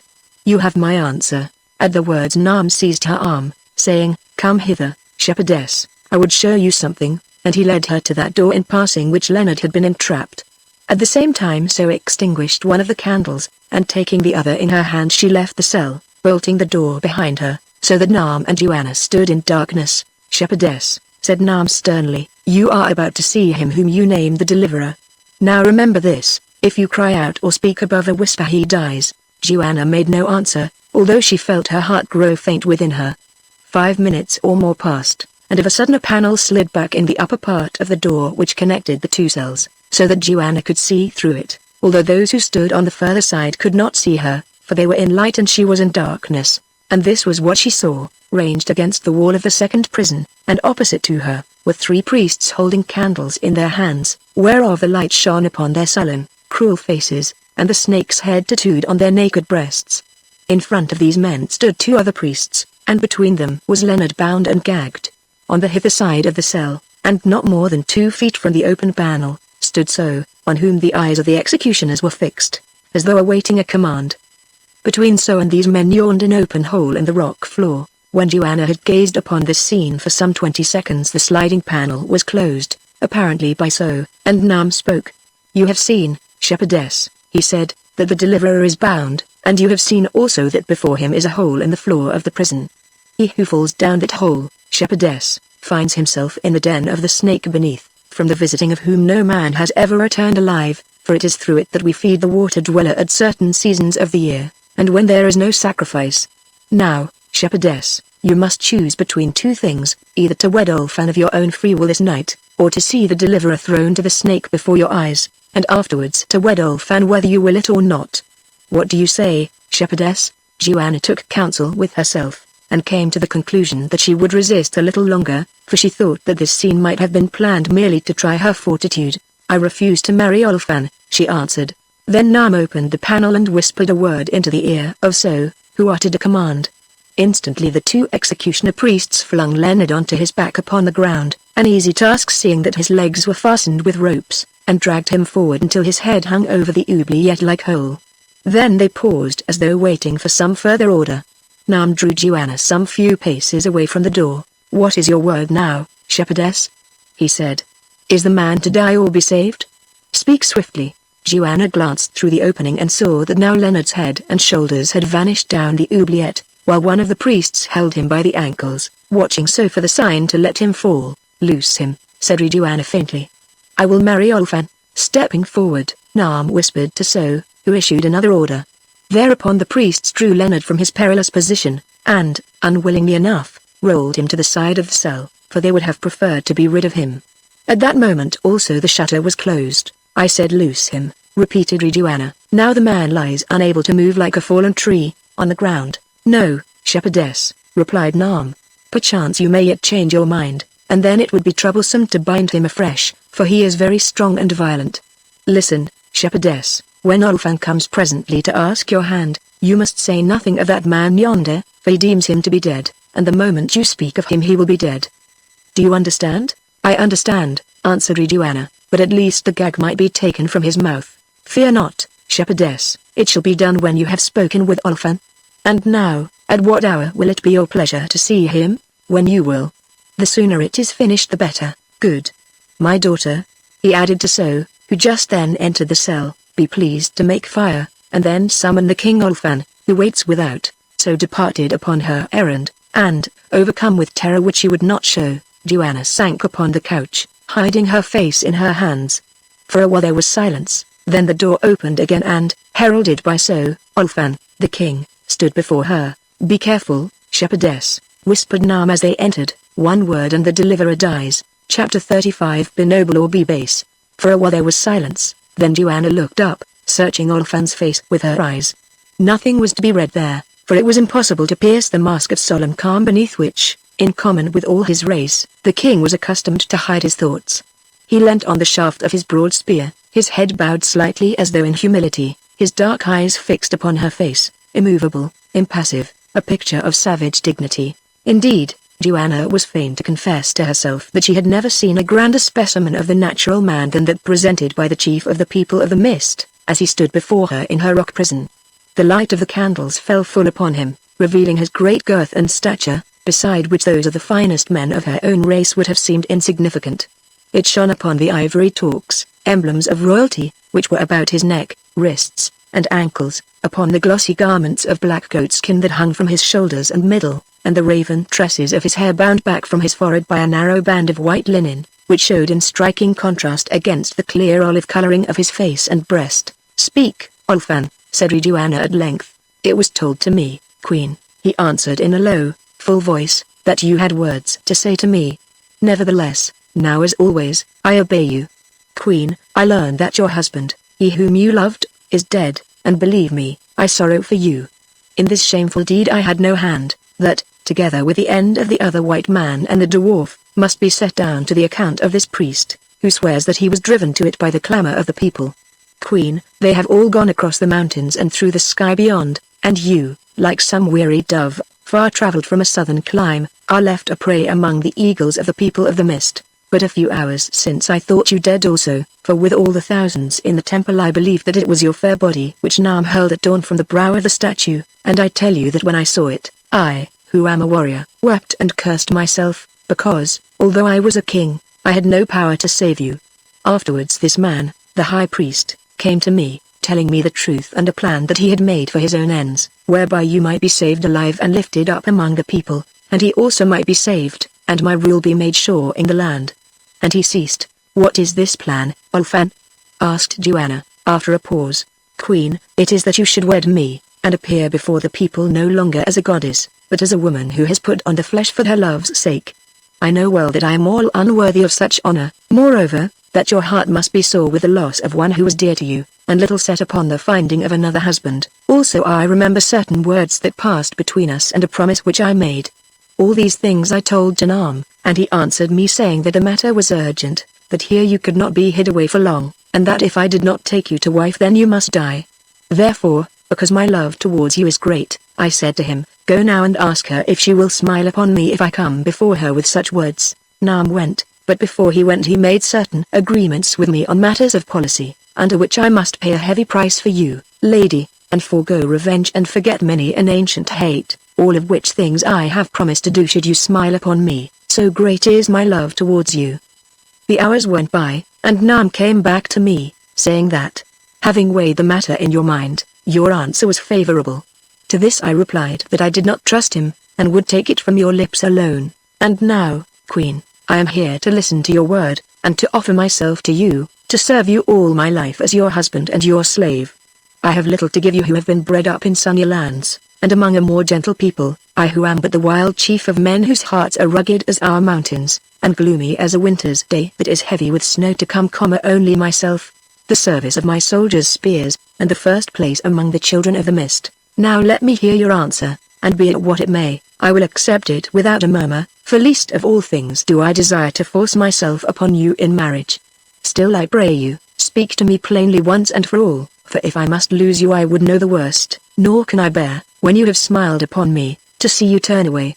Nay, I would sooner die. And once more he bowed his head, leaned upon his spear, and was silent. Joanna considered the position rapidly. It was hopeless and cruel. Nam and So were on either side of her, the latter standing near the door with the sliding panel beyond which Leonard lay bound, and she knew well that did she speak a single word of the truth to Olfan, it would be the signal for her lover's death. It was possible that the king might be able to protect her own person from violence, but if Leonard died it mattered little what became of her.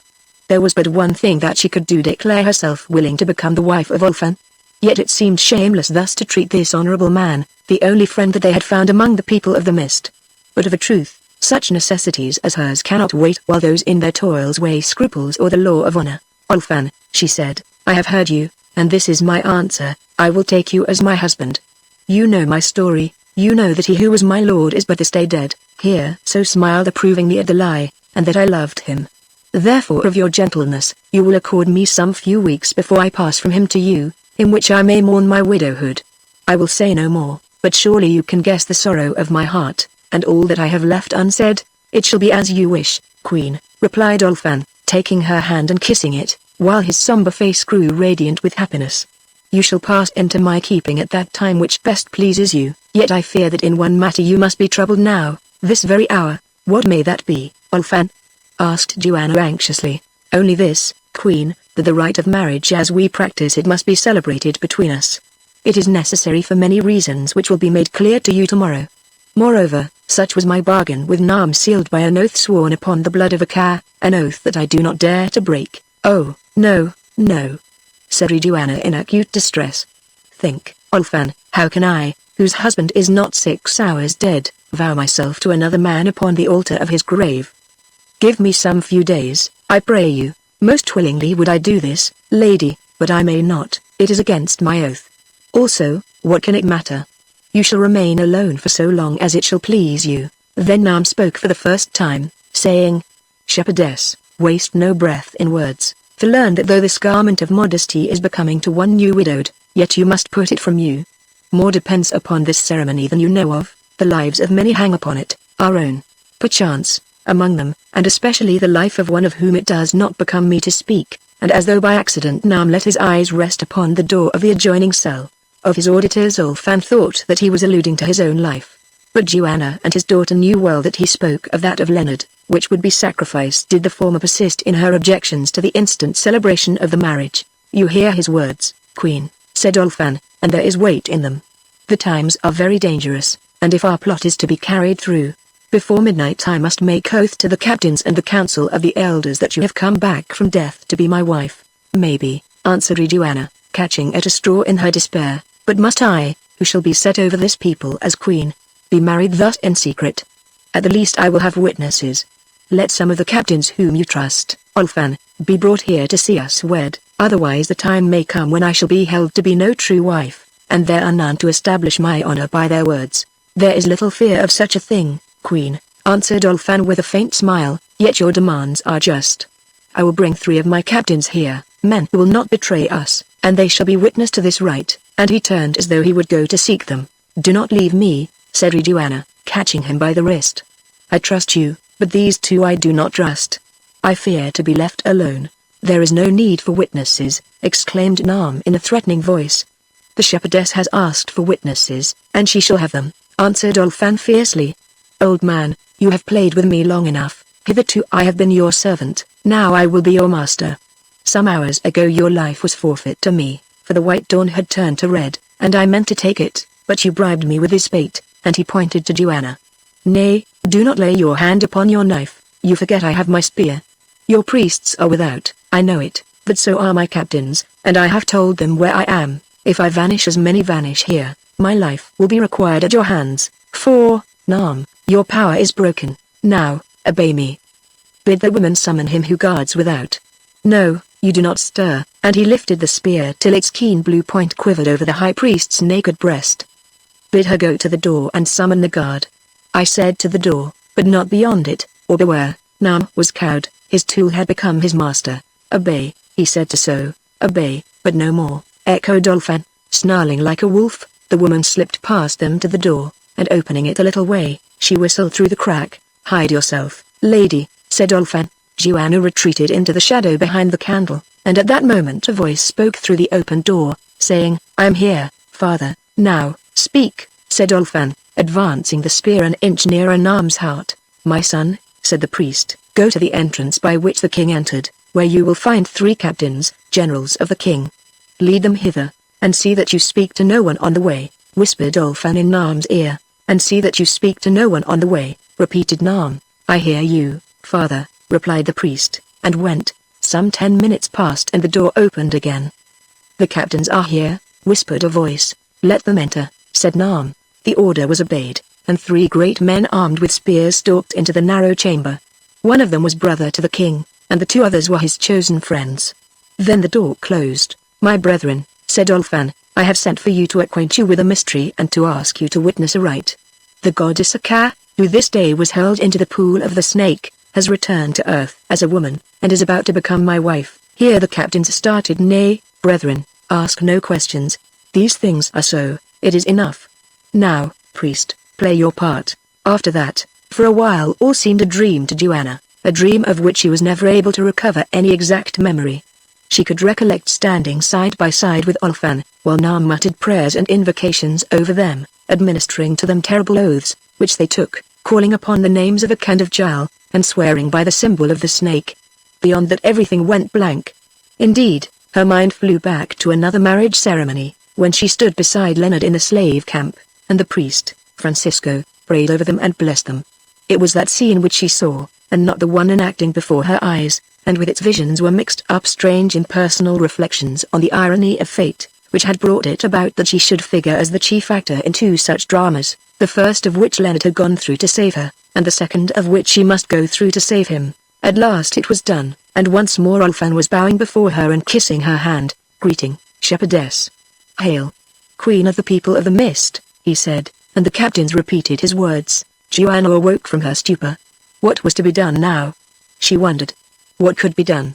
Everything seemed lost. Then of a sudden an inspiration took her. It is true that I am a queen, is it not, Ulfan? It is true, lady. And as queen of the people of the mist I have power, have I not, Ulfan? Even to life and death, he answered gravely, though if you kill, you must answer to the council of the elders and to me. All in this land are your servants, lady, and none dare to disobey you except on matters of religion. Good, said Joanna. Then addressing the captains in a tone of command, she added, seize that priest who is named Naam, and the woman with him. Ulfan looked astonished and the captains hesitated. As for Naam, he did not hesitate, but made a bound towards the door. Stay a while, Naam, said the king, making a barrier before him with his spear. Doubtless the queen has reasons, and you would wish to hear them. Hold them, my captains, since the queen commands it. Then the three men sprang upon them. Once Naam tried to draw his knife, but failing in his attempt he submitted without further struggle. With so it was different. She bit and tore like a wild cat, and Joanna saw that she was striving to reach the panel and to speak through it. On your lives do not suffer her to come to that door, she said, presently you shall know why. Then the brother of the king dragged So to the couch, and throwing her down upon it stood over her, his spear point at her throat. Now, queen, said Ulfan, your will is done, and perhaps it may please you to explain. Listen, king, and listen, you, captains, she answered. These lies told you that the deliverer was dead, was it not so? He is not dead, he lies bound in yonder cell. But had I spoken a word to you, then he would have died. Ulfan, do you know how my consent was won to be your wife? A shutter within that door was opened, and he, my husband, was shown to me, gagged and bound, and being held over the mouth of a hideous pit in the floor of his prison, that leads I know not whither. Consent, or he dies, they said, and for my love's sake I consented. This was the plot, Ulfan, to marry me to you, partly because the woman yonder, who was my nurse, did not desire my death, and partly that Naam might use me to save himself from the anger of the people. But do not think that you would have kept me long, Ulfan, for this was in the plot also, that when you had served their purpose you should die by secret means, as one who knew too much. It is a lie, said Naam. Silence, answered Joanna. Let that door be opened, and you shall see if I have lied. Wait a while, queen, said Ulfan, who appeared utterly overcome.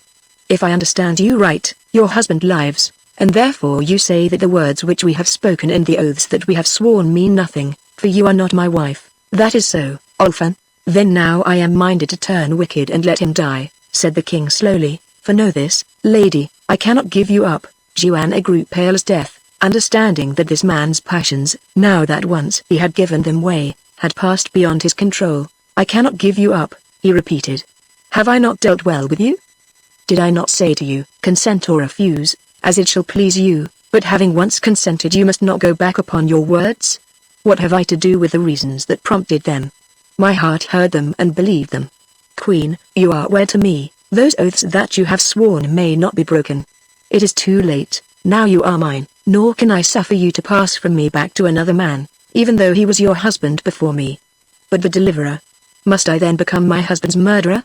Nay, I will protect him, and, if it may be, find means to send him from the land. Joanna stood silent and despairing, and at this moment So, lying on the couch, broke into a shrill and mocking laugh that stung her like a whip and roused her from her lethargy. King, she said, I am at your mercy, not through any wanton folly of my own, but because fate has made a sport of me. King, you have been hardly used, and, as you say, hitherto you have dealt well with me. Now I pray you let the end be as the beginning was, so that I may always think of you as the noblest among men, except one who died this day to save me. King, you say you love me, tell me then if my life hung upon a word of yours, would that word remain unspoken? Such was my case, I spoke the word and for one short hour I betrayed you. Will you, whose heart is great, bind me by such an oath as this, an oath wrung from me to save my darling from the power of those dogs? If this is so, then I have erred strangely in my reading of your mind, for till now I have held you to be a man who would perish ere he fell so low as to force a helpless woman to be his wife, one whose crime is that she deceived him to save her husband. She paused, and, clasping her hands as though in prayer, looked up into his troubled face with beseeching eyes. Then, as he did not speak, she went on. King, I have one more word to say. You are the strongest and you can take me, but you cannot hold me, for that hour would be my last, and you but the richer by your broken honor and a dead bride. Olfan was about to answer when so, fearing lest Joanna's pleading should prevail against his passion, broke in saying, "Be not fooled, king, by a woman's pretty speeches, or by her idle threats that she will kill herself. She will not kill herself, I know her well, she loves her life too much, and soon, when you are wed, she will love you also, for it is the nature of us women to worship those who master us. Moreover, that man, the deliverer, is not her husband, except in name. For months I have lived with them and I know it. Take her, king, take her now, this hour, or live to mourn her loss and your own folly all your life stays." "I will not answer that slave's falsehoods," said Joanna, drawing herself up and speaking proudly, "and it were more worthy of you not to listen to them, king. I have spoken, now do your will. Be great or little, be noble or be base, as your nature teaches you." And suddenly she sank to the ground and, shaking her long hair about her face and arms, she burst into bitter weeping. Twice the king glanced at her, then he turned his head as though he dare look no more, and spoke keeping his eyes fixed upon the wall. "Rise, queen," he said hoarsely, "and cease your tears, since you're safe from me. Now as always I live to do your will, but I pray you, hide your face from me as much as may be, for, lady, my heart is broken with love for you and I cannot bear to look on that which I have lost." Still sobbing, but filled with admiration and wonder that a savage could be thus generous, Joanna rose and began to murmur thanks, while the captains stared, and so mocked and cursed them both. "Thank me not," he said gently.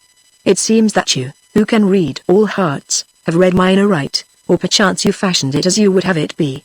Now, having done with love, let us to war. Woman, what is the secret of that door? Find it for yourself," snarled So. "It is easy to open when once you know the spring like a woman's heart, Olfan. Or if you cannot find it, then it can be forced like a woman's love, Olfan. Surely you who are so skilled in the winning of a bride need not seek my counsel as to the opening of a door, for when I gave it but now upon the first of these matters, you would not hearken, Olfan, but were melted by the sight of tears that you should have kissed away." Joanna heard and from that moment made up her mind that whatever happened she had done with So.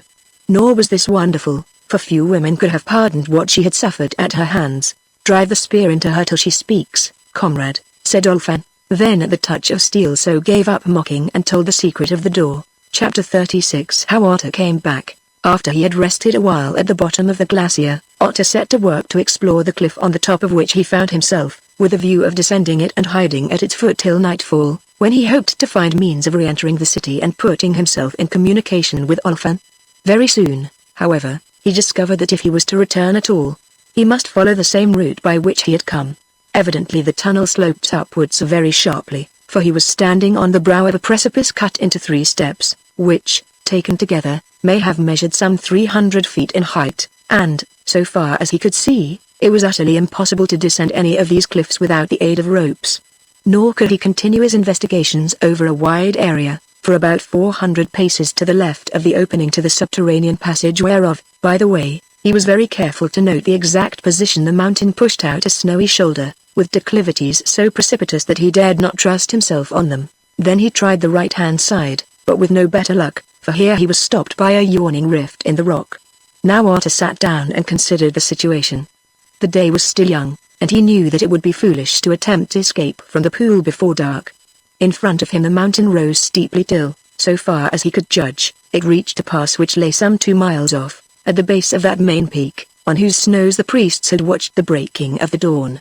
Part of this declivity was covered with blocks of green ice, but here and there appeared patches of earth, on which grew stunted trees, shrubs, and even grass and flowers. Being very hungry, it occurred to Otter that he might find edible roots among this scanty vegetation. With this hope he began to climb the slope, to be rewarded in due course by the discovery of a vegetable that he recognized, for it was the same which had been offered to him on the occasion of his unlucky outbreak that had resulted in the casting away of the rubies. With this poor food the dwarf filled himself, and having found a bough that made him an excellent staff, he continued his climb, desiring to see what there might be on the other side of the neck. Arriving there without any great difficulty, Otter stood astonished, although he was not much given to the study of scenery. Below him lay the city of the mist, with its shining belt of rivers that, fed from the inexhaustible mountain snows, meandered across the vast plains now no longer hidden in mist which they had trodden on their journey. Above his head the mighty peak towered thousands of feet into the air, till it ended in a summit shaped like a human finger pointing eternally to the heavens. Before him the scene was even stranger, made up as it was of snowy fields broken by ridges of black rock, and laid one beneath the other like white sails drying upon the slopes of a sandhill. Gradually, as the eye travelled downward, these snowfields grew fewer and fewer, till at last they vanished altogether, and their place was taken, first by stretches of grassland, and finally, at the foot of the mountain, by what seemed to be a rich and level country interspersed with clumps of bush and forest trees. The first of these patches of snow lay within 5 furlongs of where the dwarf stood, but several hundred feet below him. Between the neck of the pass and this snow stretched a mighty rift or chasm, with sides so sheer that no goat could have kept a footing on them. Yet this gulf was not without its bridge, for a rock wall rose from the bottom of the chasm, forming the bed of a glacier which spanned it from side to side. In some places the wall was comparatively level and in others it showed descents sharp as those of a waterfall. This remarkable bridge of ice that varied from 100 paces to a few yards in width was bordered on either side by the most fearful precipices, while, just where its fall was sheerest and its width narrowest, it seemed to spring across a space of nothingness, like the arch of a bridge thrown from bank to bank of a river. Indeed, at this point its line became so attenuated that in the glittering sunlight Otto was doubtful whether it was not broken through for a distance of some yards. Being of an inquiring mind, the dwarf decided to satisfy himself upon the matter. All around him lay slabs of rock, some of which were worn perfectly smooth and to the thinness of a tombstone, by centuries of polishing in the iron jaws of glaciers.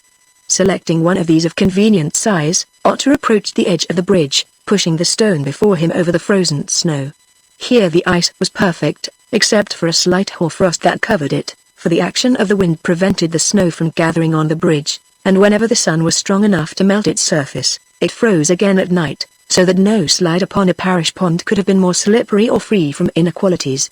Otto gave his stone a push, and away it went, sometimes swiftly and sometimes at a trifling speed, according to the nature of the angle down which it passed, leaving a bright green ribbon upon the ice in its wake, whence it swept the hoarfrost as it sped.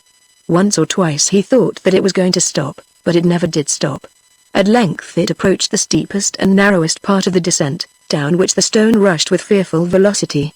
Now I shall see whether the bridge is broken, thought Otto, and just then the rock, travelling like an arrow, came to that portion of the glacier where, for a width difficult to estimate, it stretched unsupported over space, and measured only some few feet across.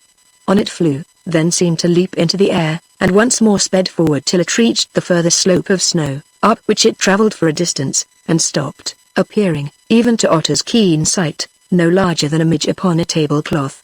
Now, if a man had been seated on that stone he might have passed this bridge in safety, said Otto to himself, yet it is one that few would care to travel, unless sure death were behind them. Then he determined on a second trial, and selecting another and somewhat lighter stone, he sent it upon its journey. It followed precisely the same course as its predecessor, but when it came to the knife blade of the bridge it vanished. I am sorry for that stone, thought Otto, for doubtless it, that has been whole for many years, is at this moment only little pieces. A third time he repeated his experiment, choosing the heaviest rock that he could move.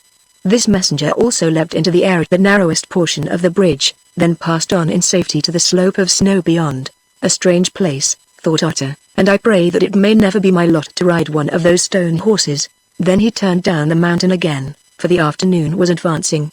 When he reached the entrance to the riverbed sunset was at hand. For a while he sat watching the fading light and eating some more roots which he had gathered.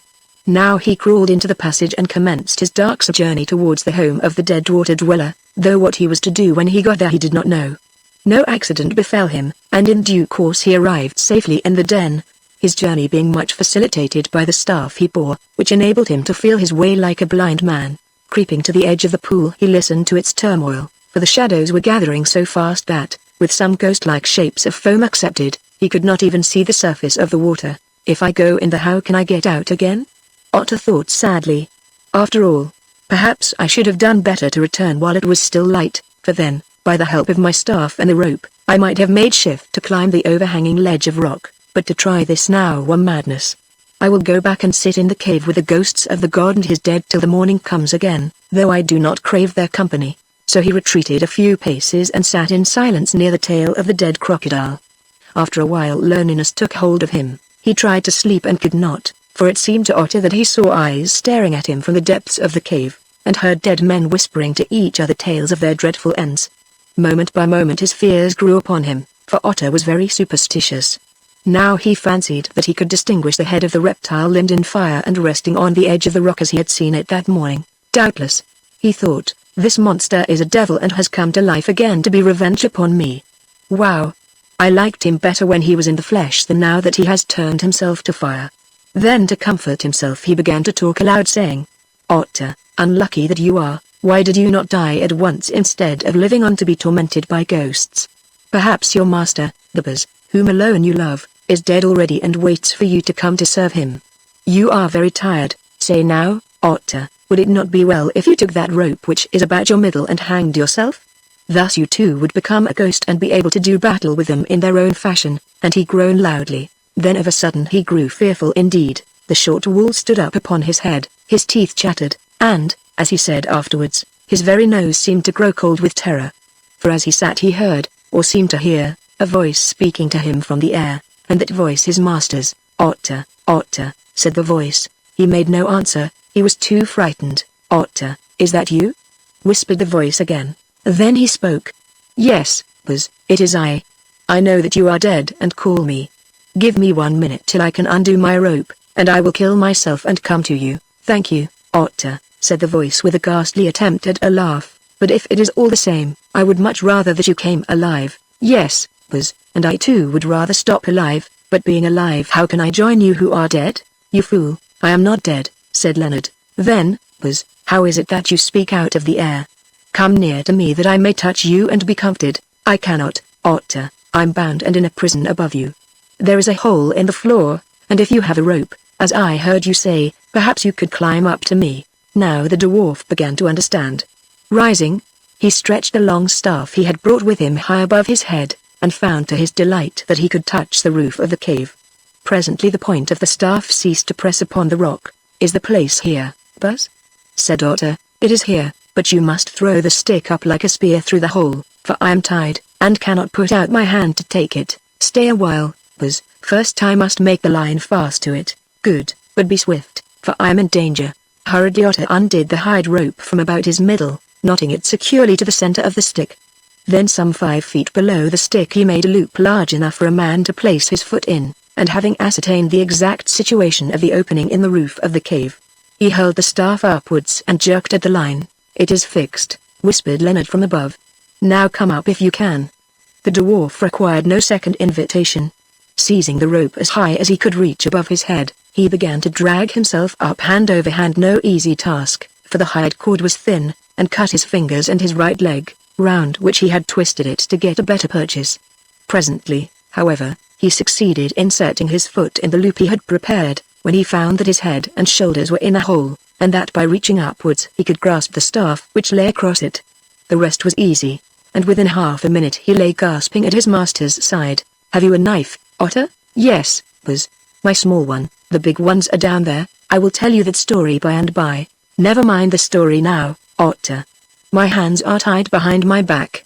Feel for the lashings and cut them, then give me the knife that I may free my legs. Otter obeyed, and presently Leonard rose and stretched himself with a sigh of relief. Where is the shepherdess, Buzz? There, in the next cell. They separated me from her, and since then I have been dangled by the legs over that hole, bound and gagged, I think in order to persuade her to consent to something or other by the sight of my danger, for doubtless she was placed where she could see all. Then they left me, and I managed to spit out the gag, but I could not undo the cords. I expect that they will soon be back again. Then had we not better fly, Buzz? I have found a passage that leads to the mountains. How can we fly and leave the shepherdess, Otter? Since I have been held down the hole, only 2 men have visited me from time to time, for they think me helpless. Let us seize these men when they come in and take their knives, for we are unarmed. Then we can think, also we shall have their keys. Yes, Buzz, we may do that. You take the staff, it is stout. And what will you use? Asked Leonard. Fear not, Buzz. Do these men bear lights? Yes. Then in 2 minutes I will make me a weapon. And, untying the hide rope from the stick, he began to fumble with it busily. Now I am ready, Buzz, he said presently. Where shall we stand? Here, answered Leonard, leading him to the door. We will crouch in the shadow, one on either side of this door, and when the priests have entered and closed it, and begin to look round for me, then we can spring upon them. Only, Otter, there must be no bungling and no noise. I think that there will be none, because they will be too frightened to cry at first, and after that they will become dumb. Otter, whispered Leonard, as they stood in the dark. Did you kill the water dweller? Yes, Buzz. He chuckled in answer. I caught him with a hook that I made ready. But he did not die easily, Buzz, and if I had not been able to swim well he would have drowned me. I heard something of it from Nam, said Leonard. You are a wonderful fellow, Otter. Oh, Buzz. It was no valor of mine. When I saw his eyes I was horribly afraid, only I thought how gladly you would have attacked him had you been there, and what a coward you would hold me. Could you have seen me shivering like a little girl before a big lizard, and these thoughts gave me courage. Oh, that is all very well, replied Leonard, and suddenly added, hush. Be ready.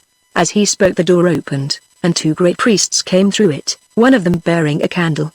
He who bore the light turned to shut the door, for he suspected nothing.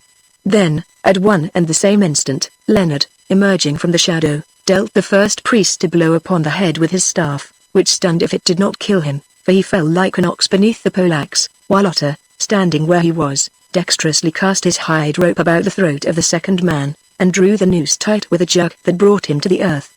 In 20 seconds it was all over. The men, who were the same that had held Leonard suspended in the oubliette, lay senseless or dead, and the dwarf and his master were engaged in possessing themselves of their knives and keys by the light of the candle, which, though it had fallen to the ground, fortunately remained burning. That was well done, Otter, said Leonard, and I am not ashamed to have done it, for these devils kicked me when I was bound. Now we are armed, and have the keys. What next? Just then Otter sprang to his feet, crying, Look out, Buzz, here are more. Leonard glanced up to see, and behold, the second door in the cell was opened, and through it came Joanna, Olfan, Nam, So, and 3 other men. For a moment there was silence, till one of the captains cried out, See! Jarl the god has come back, and already he claims his victims. And he pointed to the 2 priests. Then followed a scene of confusion, for even Olfan and Nam were amazed at what seemed to them little short of a miracle, while Leonard and Joanna had eyes for each other only, and the 3 captains stared at Otter like men who think they see a ghost. But one person in that company kept her head, and that person was So. The captain who guarded her had loosed his hold. Silently she slunk back into the shadows, and, unseen of any, vanished through the doorway by which she had been led in. A minute passed, and Otter, thinking that he heard a noise without the door of the cell whereby the 2 priests had entered, which had been left ajar, went to it and tried to open it. Just then, also, Olfan missed So. Where is the woman, Nam's daughter? He cried. It seems that she has escaped and shut us in, King, answered Otter, calmly. Followed by the others, Olfan sprang first to the door of the cell where they were, and then through the connecting passage to that of Joanna's prison. It was true, both were closed. It matters nothing. Here are the keys, said Leonard. They will not avail us, deliverer, answered Olfan, for these doors are made fast without by bars of stone thicker than my arm. Now this woman has gone to rouse the college of the priests, who will presently come to kill us like caged rats. Quick, said Leonard, waste no time. We must break down the doors. Yes, deliverer, said Nam mockingly, batter them in with your fists, cut through the stonework with your spears, surely they are as nothing to your strength. Chapter 37 I am repaid, Queen. Their position was terrible. So had escaped, and so knew everything. Moreover, she was mad with hatred and longing for revenge on Leonard, Otter, and in a less degree on Olfan the king. Had they succeeded in revealing themselves to the people, all might have gone well, for Otter and Joanna would certainly have been accepted as true gods, who had passed and repassed the gates of death scatheless. But now the affair was different. So would tell the truth to the priests, who, even if they were inclined to desert her father in his extremity, must strike for their own sakes and for that of their order, which was the most powerful among the people of the mist, and had no desire to be placed under the yoke of secular authority. It was clear to all of them that if they could not escape, they must fall very shortly into the hands of the priests, who, knowing everything, would not dare to allow them to appeal to the army, or to the superstition of the outside public. The only good card they held was the possession of the person of Nam, though it remained to be seen how far this would help them. To begin with, there are always some ready to step into the shoes of the high priest. Also Nam had blundered so extensively in the matter of the false gods, that the greater part of the fraternity, whom he had involved in his mistakes, would not sorrow to see the last of him. These facts, which were perfectly well known to Olfan and guessed at by his companions, sharpened their sense of the danger in which they had been placed by So's resource and cunning. Indeed, their escape was a matter of life and death to them and to many hundreds of their adherents. If once they could reach the temple and proclaim the re-arisen gods to the people, all would go well, for the army would suffice to keep the priests from using violence. But if they failed in this, their death warrant was already signed, for none of them would ever be heard of again. No wonder, then, that they hurled themselves despairingly upon the stubborn doors. For an hour or more they labored, but all in vain. The massive timbers of hard wood, 6 inches or more in thickness, could scarcely be touched by their knives and spears, nor might their united strength serve even to stir the stone bolts and bars that held them fast, and they had nothing that could be used as a battering ram. "It is useless," said Leonard at last, throwing down his knife in despair. "This wood is like iron, it would take us a week to cut through it. Why not try fire, Buzz?" suggested Otter. Accordingly they attempted to burn down the doors, with the result that they nearly stifled themselves in the smoke and made but little impression upon the woodwork. At length they gave up the experiment. It was a failure and sat looking blankly at each other as they listened to certain sounds which reached them from the passages without, telling them that their enemies were gathering there. "Has anyone a suggestion to make?" said Leonard at last. "If not, I think that this game is about played, Buzz," answered Otter. "I have a word to say. We can all go down through that hole by which I came up to you. The water dweller is dead, I slew him with my own hand, so there is nothing to fear from him. Beneath the hole runs a tunnel, and that tunnel leads to the slope of the mountain above. At the top of this slope is an ice bridge by which men may reach a fair country if they have a mind to. Then for heaven's sake let us cross it," put in Joanna. "I have seen that bridge," said Olfan, while the captains stared wonderingly at the man whose might had prevailed against the ancient snake. "But never yet have I heard of a traveler who dared to set his foot upon it. It is dangerous, but it can be crossed," replied Otter. "At the least, it is better to try it than to stay here to be murdered by the medicine men." "I think that we will go, Leonard," said Joanna. "If I am to die I wish to do so in the open air. Only what is to become of Nam? And perhaps Olfan and the captains would prefer to stop here?" "Nam will go with us wherever we go," answered Leonard grimly. "We have a long score to settle with that gentleman. As for Olfan and his captains, they must please themselves." "What will do you, Olfan?" asked Joanna, speaking to him for the first time since the scene in the other prison. "It seems, Queen," he answered, with downcast eyes, "that I have sworn to defend you to the last, and this I will do the more readily because now my life is of little value. As for my brethren here, I think, like you, that they will choose to die in the open, rather than wait to be murdered by the priests." The 3 captains nodded in assent to his words. Then they all set to work. First they took food and drink, of which there was an ample supply in the other cell, and hurriedly swallowing some of it, disposed the rest about their persons as best they could, for they foresaw that even if they succeeded in escaping, it was likely that they would go hungry for many days. Then Leonard wrapped Joanna in a goatskin cloak which he took from one of the fallen priests, placing the second cloak over his own shoulders, for he knew that it would be bitterly cold on the mountains. Lastly, they tied Nam's arms behind him and deprived him of his knife, so that the old man might work none of them a sudden injury in his rage. All being prepared, Otter made his rope fast to the staff and descended rapidly to the cave below.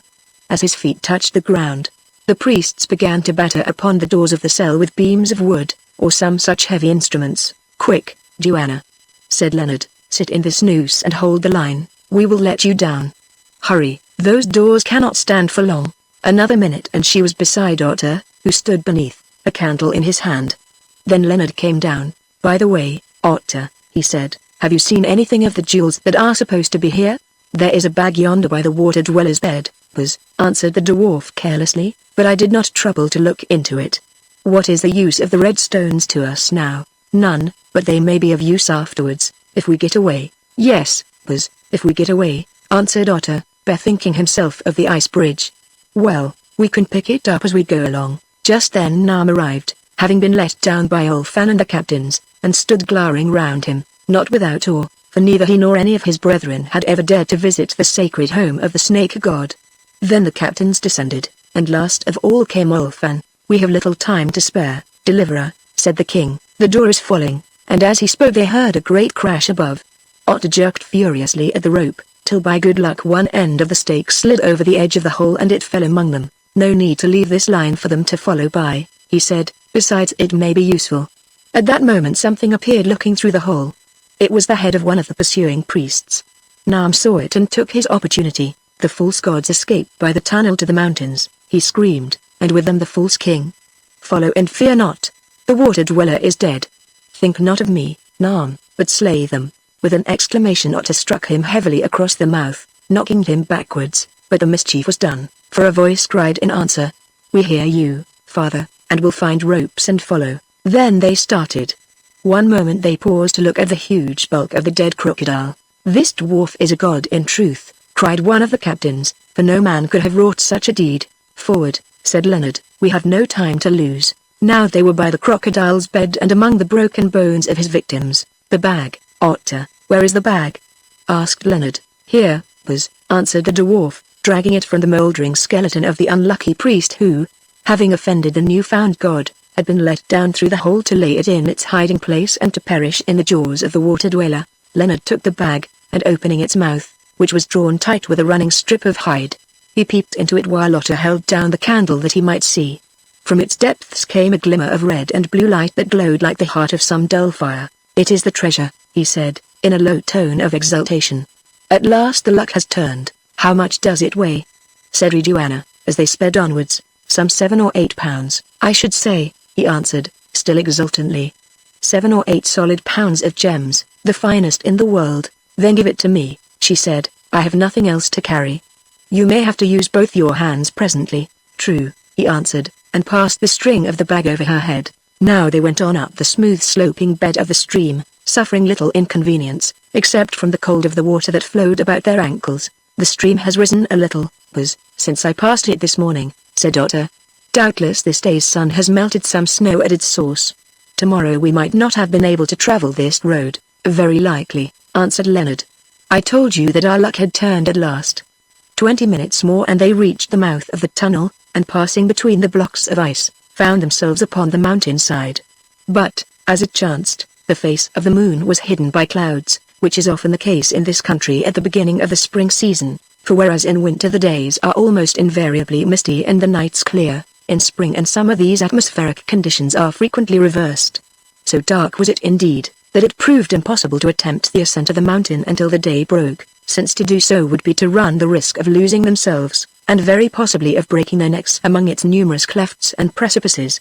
After a minute's hasty discussion they set to work to fill up the mouth of the tunnel, or rather the cracks between the blocks of ice that already encumbered it, with such material as lay to hand, namely lumps of frozen snow, gravel, and a few large stones which they were fortunate enough to find in the immediate vicinity, for the darkness rendered it impossible to search for these at a distance. While they were thus engaged they heard the voices of priests speaking on the further side of their somewhat inefficient barrier, and worked harder than ever, thinking that the moment of attack had come. To their astonishment, however, the sound of talking died away. Now where have they gone? Said Leonard to climb the cliff by another path and cut us off? I think not, Deliverer, answered Olfan, for I know of no such path. I think that they have gone to bring heavy beams by means of which they will batter down the ice wall. Still there is such a path, King, said one of the captains, for I myself have often climbed it when I was young, searching for snow flowers to bring to her whom I courted in those days. Can you find it now, friend? Asked Olfan eagerly. I do not forget a road that I have trod, said the captain, but it is one not easy to follow. See now, shepherdess, said Olfan after thinking a while, shall we take this man for a guide and return down the cliff to the city, for there, unless fate is against us, we may find friends among the soldiers and fight out this battle with the priests. No, no, answered Joanna almost passionately, I would rather die than go back to that dreadful place to be murdered at last. Do you go if you will, Olfan, and leave us to take our chance. That I cannot do, Queen, for I am sworn to a certain service, he said proudly. But hearken, my friend, follow this path of which you speak, if you can do so in the darkness, and find help. Then return swiftly to this spot where I and your 2 comrades will hold the priests at bay. Perchance you will not find us living, but this I charge you, if we are dead give it out that the gods have left the land because they were so evilly dealt with, and rouse up the people to fall upon the priests and make an end of them once and forever, for thus only shall they win peace and safety. Making no reply, the man shook Olfan and the other 2 captains by the hand, saluted Joanna, and vanished into the darkness. Then they all sat down in front of the mouth of the tunnel to wait and watch, and very glad were they of the goatskin cloaks which had belonged to the priests, for as the night drew towards the dawn, The cold became so bitter that they could scarcely bear it, but were obliged to rise and stamp to and fro to keep their wet feet from freezing. "Leonard," said Joanna, "you do not know what passed after Nam trapped you," and she told him all the tale. When she had finished he rose and, taking Olfan by the hand, said, "King, I thank you. May fortune deal as well with you as you have dealt by me and mine." "Say no more, deliverer," answered Olfan hastily. "I have but done my duty and fulfilled my oath, though at times the path of duty is hard for a man to follow." And he looked towards Joanna and sighed.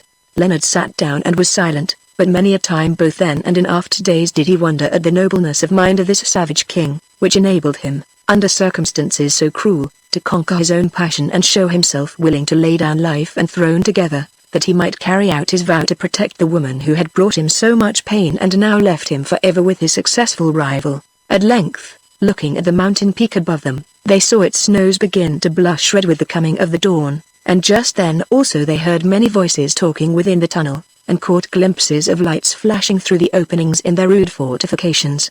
The priests, who no doubt had been delayed by the procuring of the timbers which were to serve as battering rams, and the labor necessary to drag them up the steep incline of the tunnel, had returned, and in force. A few more minutes and a succession of dull thuds on the further side of the ice wall told the little band of defenders that their enemies were at work. "The light grows quickly, deliverer," said Olfan quietly. "I think that now you may begin to ascend the mountain and take no harm." "What shall we do with this man?" asked Leonard, pointing to Nam. "Kill him," said Otter. "No, not yet awhile," answered Olfan. "Take this," and he handed Leonard the spear of the third captain, who had left it when he started down the mountain, fearing that it might encumber him, and drive him along with you at its point. "Should we be overpowered, you may buy your lives as the price of his. But should we hold them back and you escape, then do with him what you will." "I know well what I would do," muttered Otter, glowering at the priest. "And now, farewell," went on Olfan in the same calm voice. "Bring more ice, comrades, or stone if you can see any. The wall cracks." Leonard and Otter wrung the king's hand in silence. But Joanna could not leave him thus, for her heart was melted at the thought of all his goodness. "Forgive me," she murmured, "that I have brought you grief, and, as I fear, death to follow grief, the grief you could not help, Queen, and be sure I shall welcome death if he should choose me. Go now, and happiness go with you. May you escape in safety with the bright pebbles which you desire. May you and your husband, the deliverer, be blessed for many years in each other's love, and when you grow old together, from time to time think kindly of that wild man, who worshipped you while you were young and laid down his life to save you." Joanna listened, and tears sprang to her eyes. Then of a sudden she seized the great man's hand and kissed it. "I am repaid, Queen," he said, "and perchance your husband will not be jealous. Now go," and swiftly, as he spoke a small portion of the wall fell outwards and the fierce face of a priest appeared at the opening. With a shout Olfan lifted his broad spear and thrust. The priest fell backwards, and just then the captains arrived with stones and stopped the hole. Then the three turned and fled up the mountainside, Otter driving Nam before him with blows and curses, till at length the old man fell and lay on his face groaning. Nor could the dwarf's blows, which were not of the softest, force him to rise. "Get up, you treacherous dog," said Leonard, threatening him with a spear. "Then you must loose my arms, deliverer," answered the priest. "I am very weak, and I cannot travel up this mountain with my hands bound behind me." "Surely you have nothing to fear from one aged and unarmed man." "Not much at present, I suppose," muttered Leonard, "though we have had enough to fear from you in the past." And taking his knife he cut loose the lashings. While he did so, Joanna turned and looked behind her. Far below them she could see the forms of Olfan and his companions standing shoulder to shoulder, and even catch the gleams of light reflected from their spears, for now the sun was rising. Beneath them again she saw the grass-grown roofs of that earthly hell, the city of the people of the mist, and the endless plain beyond through which the river wandered like a silver serpent. There also was the further portion of the huge wall of the temple built by unknown hands in forgotten years, and rising above the edge of that gap in the cliff through which she was looking, appeared a black mat which she knew to be the head and shoulders of the hideous colossus, on whose dizzy brow she had sat in that strange hour when the shouting thousands thundered a welcome to her as their goddess, and whence her most beloved friend, Francisco, had been hurled to his cruel death. "Oh, what I have suffered in that place," she thought to herself. "How have I lived through it, I wonder? And yet I have won something," and she glanced at Leonard who was driving Nam towards her. "And if only we survive and I am the means of enabling him to fulfill his vow and buy back his home with these jewels, I shall not regret all that I have endured to win them. Yes, even when he is no longer so very much in love. He must always be grateful to me, for few women will have done as much for their husbands." Then Nam staggered past her, hissing curses, while the untiring otter rained blows upon his back, and losing sight of Olfan and his companions they went on in safety, till they reached the neck and saw the ice bridge glittering before them and the wide fields of snow beyond. Chapter 38 The Triumph of Nam. "Which way are we to go now?" said Joanna. "Must we climb down his great gulf?" "No, shepherdess," answered Otter. "See, before you is a bridge," and he pointed to the band of ice and rock which traversed the wide ravine. "A bridge?" gasped Joanna. "Why, it is as slippery as a slide and steep as the side of a house. A fly could not keep its footing on it." "Look here, Otter," put in Leonard, "either you are joking or you are mad. How can we cross that place? We should be dashed to pieces before we had gone 10 yards. Thus, we must sit each of us on one of the flat stones that lie around here, then the stone will take us across of itself." "I know, for I have tried it." "Do you mean to tell me that you have been over the on a rock?" "No, but I have sent 3 stones over. 2 crossed safely, I watched them go the whole way, and 1 vanished in the middle. I think that there is a hole there. But we must risk that. If the stone is heavy enough it will jump it, if not, then we shall go down the hole and be no more troubled." "Great heavens!" said Leonard, wiping his forehead with the back of his hand. "This is practical tobogganing with a vengeance. Is there no other way?" "I can see none, except for the birds, and I think that we had better stop talking and make ready, for the priests are still behind us. If you will watch on the neck here so that we are not surprised, I will seek stones to carry us." "How about this man?" said Leonard, pointing to Nam, who lay face downwards on the snow, apparently in a dead faint. "Oh, we must keep him a while, he may be useful if those priests come. If not, I will talk with him before we start. He is asleep and cannot run away."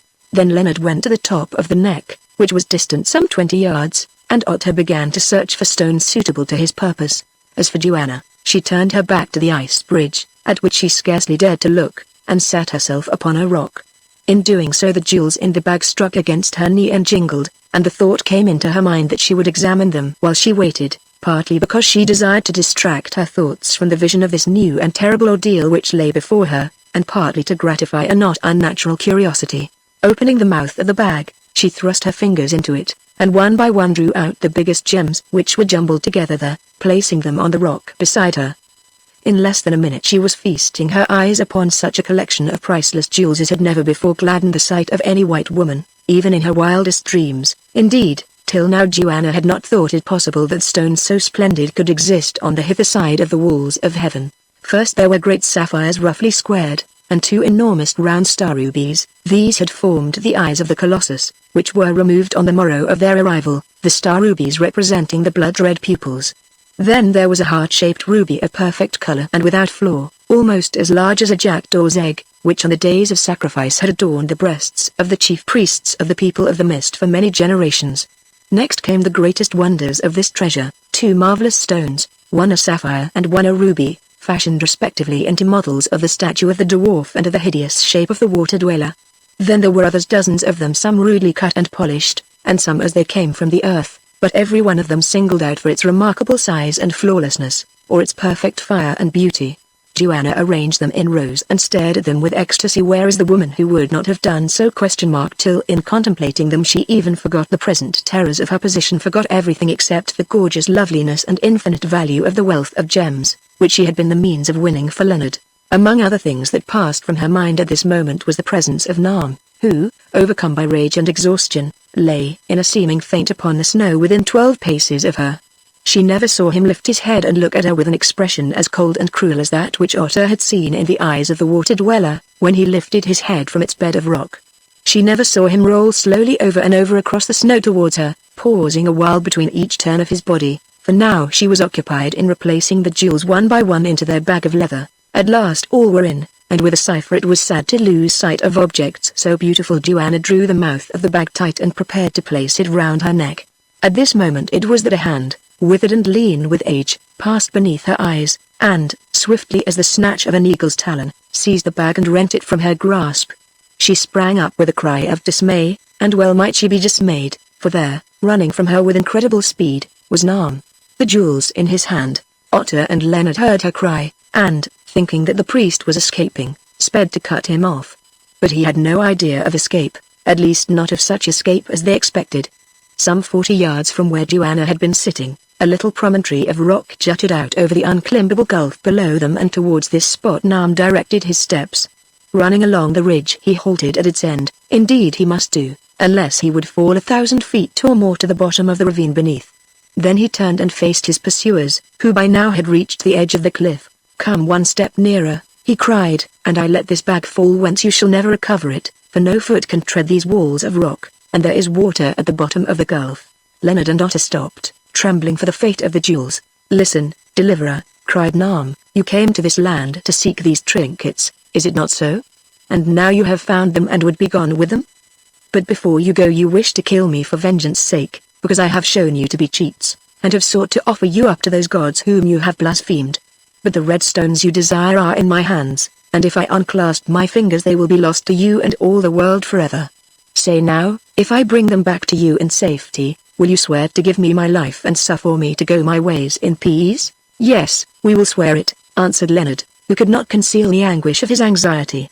"Come back, Nam, and you shall depart unharmed, but if you let the stones fall, then you shall follow them." "You swear it," said the priest contemptuously. "You are come to this, that you will sacrifice your revenge to satisfy your greed, O white man with a noble heart. Now I will outdo you, for I, who am not noble, will sacrifice my life to disappoint you of your desires." "What? Shall the ancient holy treasure of the people of the mist be stolen by 2 white thieves and their black hound? Never. I would have killed you all had time been granted to me, but in that I failed, and I am glad that I have failed, for now I will deal you a bitterer blow than any death. May the curse of Jarlandakak cleave to you, you dogs without a kennel. May you live outcasts and die in the dirt, and may your fathers and your mothers and your children spit upon your bones as I do. Farewell." And shaking his disengaged hand at them he spat towards them. Then with a sudden motion Nam hurled himself backwards off the point of rock and vanished into space, bearing the treasure with him. For a while the three stood aghast and stared at each other and the point of rock which had been occupied by the venerable form of the late high priest. Then Joanna sank upon the snow sobbing. "It is my fault," she wailed, "all my fault. Just now I was boasting to myself that I had won wealth for you, and I have lost everything. And we have suffered for nothing, and, Leonard, you are a beggar. Oh, it is too much, too much. Go out there, Otter," said Leonard in a hoarse voice, pointing to the place where Nam had hurled himself, "and see whether there is any chance of our being able to climb down into the gulf." The dwarf obeyed and presently returned shaking his head. "It is impossible, Buzz," he said. "The walls of rock are sheer as though they had been cut with a knife, moreover there is water at the bottom of them, as the old wizard said, for I can hear the sound of it." "Oh, Buzz, why did you not kill him at first, or let me kill him afterwards? Surely I told you that he would bring evil on us. Well, they are gone and we can never find them again, so let us save our lives if we may, for after all these are more to us than bright stones. Come now and help me, Buzz, for I have found 2 flat rocks that will serve our turn, a big one for you and the shepherdess, since doubtless she will fear to make this journey alone, and a smaller one for myself." Leonard followed him without a word. He was too heartbroken to speak, while Joanna rose and returned to the spot where Nam had robbed her. Looking up presently, her eyes still blurred with tears, she saw Leonard and the dwarf laboriously pushing 2 heavy stones across the snow towards her. "Come, do not cry, Joanna," said Leonard, ceasing from his labors and laying his hand kindly upon her shoulder. "They are gone and there is an end of it. Now we must think of other things." "Oh," she answered, "if only you had seen them, you would never stop crying all your life." "Then I dare say that the fit will be a short one," replied Leonard grimly, glancing at the awful bridge which stretched between them and safety. "Listen, Joanna, you and I must lie upon this stone, and it will so says Otter carry us across to the other side of the ravine." I cannot," she gasped. "I shall faint and fall off. I am sure that I shall." "But you must, Joanna," answered Leonard. "At least you must choose between this and returning to the city of the mist." "I will come," she said. "I know that I shall be killed, but it is better than going back to those horrible priests, and besides, it does not matter now that I have lost the jewels. Jewels are not everything, Joanna." "Listen, shepherdess," put in Otter, "the thing is easy, though it looks difficult. All that you have to do is to shut your eyes and lie still, then the stone will carry you over. I am not afraid. I will go first to show you the way, and where a black dwarf can pass, the you white people who are so much braver can follow. But before I start, I will tie you and the deliverer together with my cord, for so you will feel safer. Then Otter dragged both stones to the very verge of the incline, and having passed the rope about the waists of Joanna and Leonard, he prepared himself for the journey. Now, Deliverer, he said, when I am safe across, all that you must do it to lie flat upon the stone, both of you, and to push a little with a spear. Then before you know it, you will be by my side. All right, said Leonard doubtfully. Well, I suppose that you had better start. Waiting won't make the matter any easier. Yes, Buzz, I will go now. Ah. Little did I think that I should ever be forced to take such a ride as this. Well, it will be something to make songs about afterwards. And Otter laid himself face downwards on the stone with a little laugh, though Leonard noticed that, however brave his spirit might be, he could not prevent his flesh from revealing its natural weakness, for it quivered pitifully. Now, Buzz, he said, gripping the edges of the stone with his large hands, when I give the word you push gently, and then you will see how a blackbird can fly. Put your head lower, Buzz. Leonard obeyed, and the dwarf whispered in his ear. I only wanted to say, Buzz, in case we should not meet again, for accidents will happen even on the safest roads, that I am sorry that I made such a pig of myself yonder. It was so dull down there in that hole of a palace, and the fog made me see all things wrong. Moreover, drink and a wife have corrupted many a better man. Don't answer, Buzz, but start me, for I am growing afraid. Placing his hand at the back of the stone, Leonard gave it a slight push. It began to move, very slowly at first, then more fast and faster yet, till it was rushing over the smooth ice pathway with a whirring sound like that produced by the flight of a bird. Presently it had reached the bottom of the first long slope and was climbing the gentle rise opposite, but so slowly that for a while Leonard thought that it was going to stop. It crossed its brow, however, and vanished for a few seconds into a dip where the watchers could not see it. Then it appeared again at the head of the second and longest slope, of which the angle was very steep. Down this the stone rushed like an arrow from the bow, till it reached the narrow waist of the bridge, whereof the general conformation bore some resemblance to that of a dead wasp lying on its back. Indeed, from where Leonard and Joanna stood, the span of ice at this point seemed to be no thicker than a silver thread, while Otter and the stone might have been a fly upon the thread. Now of a sudden Leonard distinctly saw the rock sledge and its living burden, which just then was travelling its swiftest, move upwards as though it had leapt into the air and then continue its course along the rising place which represented the throat of the wasp, till at length it stopped. Leonard looked at his watch. The time occupied by the transit was just 50 seconds, and the distance could not have been much less than half a mile. See, he cried to Joanna, who all this while had sat with her hand before her eyes to shut out the vision of the dwarf's dreadful progress, he has crossed safely. And he pointed to a figure that appeared to be dancing with glee upon the breast of the snow slope. As he spoke a faint sound reached their ears, for in those immense silences sound can travel far. It was Otter shouting, and his words seemed to be, "Come on, Buzz, it is easy. I am glad he is safe," said Joanna faintly, "but now we must follow him. Take my handkerchief, Leonard, and tie it over my eyes, please, for I cannot bear to look." The idol's head was nothing to this. Leonard obeyed her, bidding her not to be afraid. "Oh, but I am terribly afraid," she said. "I never was so much frightened in all my life, and I have lost the jewels. Leonard, do forgive me for behaving so badly to you. I know that I have behaved badly in many ways, though I have been too proud to admit it before. But now, when I am going to die, I want to beg your pardon. I hope you will think kindly of me, Leonard, when I am dead, for I do love you with all my heart, indeed I do." And tears began to roll down beneath the bandage. "Dearest," he answered, kissing her tenderly, "as we are tied together, it seems that if you die I must die too. Do not break down now after you have borne so much. It is the jewels," she sobbed. "The jewels, I feel as though I had committed a murder." "Oh, bother the jewels," said Leonard. "We can think about them afterwards." And he advanced towards the flat stone, Joanna feeling the while as though they were two of Carrier's victims about to know the marriage of the Loire. As they came to the stone Leonard heard a sound behind him, a sound of footsteps muffled by the snow, and glancing round he saw So rushing towards them, almost naked, a spear wound in her side, and the light of madness shining in her eyes. "Get back," he said sternly, and he lifted the great spear. "Oh, shepherdess," she wailed, "take me with you, shepherdess, for I cannot live without you." "Tell her to go away," said Joanna, recognizing the voice. "I never want to see her any more. You hear?" "So," answered Leonard. "Stay, how has it gone yonder? Speak truly." "I know not, Deliverer. When I left, Olfan and his brother still held the mouth of the tunnel and were unhurt, but the captain was dead." I slipped past them and got this as I went," and she pointed to the gash in her side. "If he can hold out a little longer, help may reach him," muttered Leonard. Then, without more words, he laid himself and Joanna face downwards on the broad stone. "Now, Joanna," he said, "we are going to start. Grip fast with your right hand, and see that you do not leave go of the edge of the stone, or we shall both slip off it. Oh!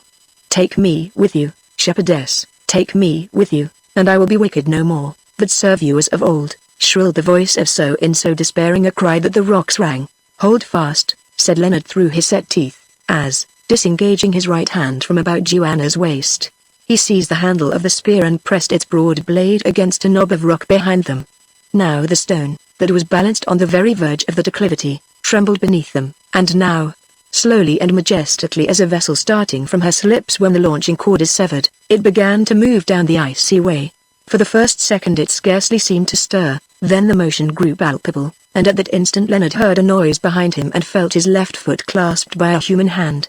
There was a jerk that nearly dragged them off their sledge, but he held fast to the front edge of the stone, and though he could still feel the hand upon his ankle, the strain became almost imperceptible. Chapter 39 The Passing of the Bridge. Lifting his head very cautiously, Leonard looked over his shoulder and the mystery was explained. In her madness and the fury of her love for the mistress whom she had outraged and betrayed, so had striven to throw herself upon the stone with them so soon as she saw it commence to move. She was too late, and feeling herself slipping forward, she grasped despairingly at the first thing that came to her hand, which chanced to be Leonard's ankle. Now she must accompany them upon their awesome journey, only, while they rode upon the stone, she was dragged after them upon her breast. A flash of pity passed through Leonard's brain as he realized her fearful plight. Then for a while he forgot all about her, since his attention was amply occupied with his own and Joanna's peril. Now they were rushing down the long slope with an ever-increasing velocity, and now they breasted the first rise, during the last 10 yards of which, as in the case of Otter, the pace of the stone slowed down so much in proportion to the progressive exhaustion of its momentum, that Leonard thought they were coming to a standstill. Then it was that he kicked out viciously, striving to free himself from the weight of So, which threatened to bring them to a common ruin. But she clung to him like ivy to a tree, and he desisted from his efforts, fearing lest he should cause their sledge to alter its course. On the very top of the rise the motion of the stone decreased almost to nothingness, then little by little increased once more as they traversed a short sharp dip, the same in which they had lost sight of Otter, to be succeeded by a gentle rise. So far, though exciting and novel, their journey had been comparatively safe, for the path was broad and the ice perfectly smooth. Its terrors were to come. Looking forward, Leonard saw that they were at the commencement of a decline measuring 400 or 500 yards in length, and so steep that, even had it offered a good foothold, human beings could scarcely have stood upon it. As yet the tongue of ice was 50 paces or more in width, but it narrowed rapidly as it fell, till at length near the opposite shore of the ravine, it found a way to a point like that of a great white needle, and then seemed to break off altogether. Now they were well under way, and now they sped down the steep green ice at a pace that can hardly be imagined, though perhaps it is sometimes equalled by an eagle rushing on its quarry from some vast height of air. Indeed it is possible that the sensations of an eagle making his headlong descent and those of Leonard may have been very similar, with the important exception that the bird feels no fear, whereas absolute terror are the only words wherewith to describe the mental state of the man. So smooth was the ice and so precipitous its pitch that he felt as though he were falling through space, unsupported by anything, for traveling at that speed the friction of the stone was imperceptible. Only the air shrieked as they clove it, and Joanna's long dresses, torn by it from their fastenings, streamed out behind her like a veil. Down they went, still down. Half 2/3 of the distance was done. Then he looked again and saw the horror that lay before them. Already the bridge was narrow, barely the width of a small room. 60 yards further on it tapered to so fine a point that their stone would almost cover its breadth, and beneath it on either side yawned that unmeasured gulf where an arm was lost with the jewels. Nor was this all, for at its narrowest the ice band was broken away for a space of 10 or 12 feet, to continue on the further side of the gap for a few yards at a somewhat lower level, and then run upwards at a steep incline to the breast of snow where Otter sat in safety. On they whizzed, ice beneath them and before them, and ice in Leonard's heart, for he was frozen with fear. His breath had left him because of the rush of their progress, but his senses remained painfully acute. Involuntarily he glanced over the edge of the stone, saw the sheer depths below him, and found himself wondering what was the law that kept their sledge upon this ribbon of ice, when it seemed so easy for it to whirl off into space. Now the gap was immediately in front of them. "God help us," he murmured, or rather thought, for there was no time for words, and they had left the road of ice and were flying through the air as though the stone which carried them were a living thing, that, seeing the peril, had gathered up its energies and sprung forward for its life. What happened? Leonard never knew for certain, and Otto swore that his heart leapt from his bosom and stood in front of his eyes so that he could not see. Before they touched the further point of ice while they were in the air, indeed they, or rather Leonard, heard a hideous scream, and felt a jerk so violent that his hold of the stone was loosened, and it passed from beneath them. Then came a shock, less heavy than might have been expected, and lo! They were spinning onwards down the polished surface of the ice, while the stone which had borne them so far sped on in front like a horse that has thrown its rider. Leonard felt the rubbing of the ice burn him like hot iron. He felt also that his ankle was freed from the hand that had held it. Then for some minutes he knew no more, for his senses left him. When they returned, it was to hear the voice of Otto crying, lie still, Buzz, do not stir for your life, I come." Instantly he was wide awake, and, moving his head ever so little, saw their situation. Then he wished that he had remained asleep, for it was this. The impetus of their rush had carried them almost to the line where the ice stopped and the rock and snow began, within some 15 feet of it, indeed. But those 15 feet were of the smoothest ice and very sheer, so smooth and sheer that no man could hope to climb them. Below them the slope continued for about 13 or 14 yards, till it met the corresponding incline that led to the gap in the bridge. On this surface of ice they were lying spread-eagled. For a moment Leonard wondered how it was that they did not slide back to the bottom of the slope, there to remain till they perished, for without ropes and proper implements no human being could scale it. Then he saw that a chance had befallen them, which in after days he was wont to attribute to the direct intervention of Providence. It will be remembered that when they started, Leonard had pushed the rock off with a spear which Olfan had given them. This spear he drew in again as they began to move, placing it between his chest and the stone, for he thought that it might be of service to him should they succeed in crossing the gulf. When they were jerked from the sledge, and left to slide along the ice on the further side of the gap, in obedience to the impetus given to them by the frightful speed at which they were traveling, the spear, obeying the same laws of motion, accompanied them, but, being of a less specific gravity, lagged behind in the race, just as the stone, which was heaviest, outstripped them. As it happened, near the top of the rise there was a fissure in the ice, and in this fissure the weapon had become fixed, its weighted blade causing it to assume an upright position. When the senseless bodies of Leonard and Joanna had slid as far up the slope as the unexpended energy of their impetus would allow, naturally enough they began to move back again in accordance with the laws of gravity. Then it was, as luck would have it, that the spear, fixed in the crevice of the ice, saved them from destruction, for it chanced that the descent of their two forms, passing on either side of it, was checked by the handle of the weapon, which caught the hide rope whereby they were bound together. All of this Leonard took in by degrees. Also he discovered that Joanna was either dead or senseless. At the time he could not tell which. "What are you going to do?" he asked of Otto, who by now was on the verge of the ice 15 feet above them. "Cut steps and pull you up, Buzz," answered the dwarf cheerfully. "It will not be easy," said Leonard, glancing over his shoulder at the long slope beneath, "and if we slip or the rope breaks—" "Do not talk of slipping, Buzz," replied Otto, as he began to hack at the ice with the priest's heavy knife. "And as for the rope, if it was strong enough for the water dweller to drag me round the pool by, it is strong enough to hold you too, although it has seen some wear. I only wish I had such another, for then this matter would be simple." Working furiously, Otto hacked at the hard surface of the ice. The first 2 steps he hollowed from the top of the slope lying on his stomach. After this difficulties presented themselves which seemed insuperable, for he could not chip at the ice when he had nothing by which to support himself. "What is to be done now?" said Leonard. "Keep cool, Buzz, and give me time to think," and for a moment Otto squatted down and was silent. "I have it," he said presently, and rising he took off his goatskin cloak and cut it into strips, each strip measuring about 2 inches in width by 2 feet 6 inches in length. These strips he knotted together firmly, making a serviceable rope of them, long enough to reach to where Leonard and Joanna were suspended on the stout handle of the spear. Then he took the stake which had already done him such good service, and, sharpening its point, fixed it as deeply as he could into the snow and earth on the border of the ice belt, and tied the skin rope to it. "Now, Buzz," he said, "all is well, for I can begin from the bottom." And, without further words, he let himself down till he hung beside them. "Is the shepherdess dead, Buzz?" he asked, glancing at Joanna's pale face and closed eyes, "or does she only sleep?" "I think that she is in a swoon," answered Leonard, But for heaven's sake be quick, Otter, for I am being frozen on this ice.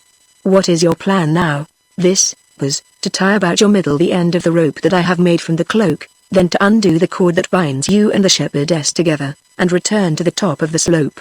Once there I can pull her up by the hide line, for it is strong, and she will slip easily over the ice, and you can follow. Good, said Leonard.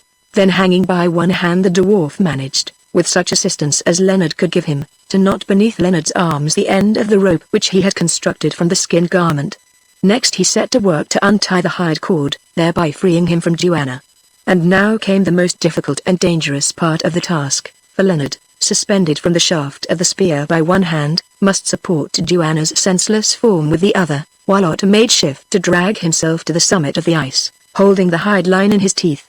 The spear bent dreadfully, and Leonard did not dare to put any extra strain upon the roughly fastened cord of goat skin, by which the dwarf was hauling himself up the ice, for if it gave they must all be precipitated to the dip below, there to perish miserably.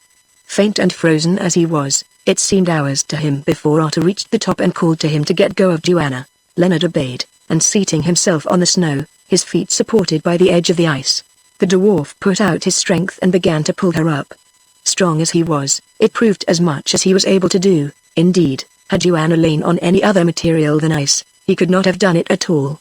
But in the end he succeeded, and with a gasp of gratitude Leonard saw her stretched safe upon the snow. Now Otter, hastily undoing the cord from Joanna's waist, made it into the running noose which he threw down to Leonard, who placed it over his shoulders. Having lifted the spear from the cleft in which it stood, he commenced his ascent. His first movements cost him a pang of agony, and no wonder, for the blood from wounds that had been caused by the friction of his flesh as he was hurled along the surface of the slide, had congealed, freezing his limbs to the ice, whence they could not easily be loosened.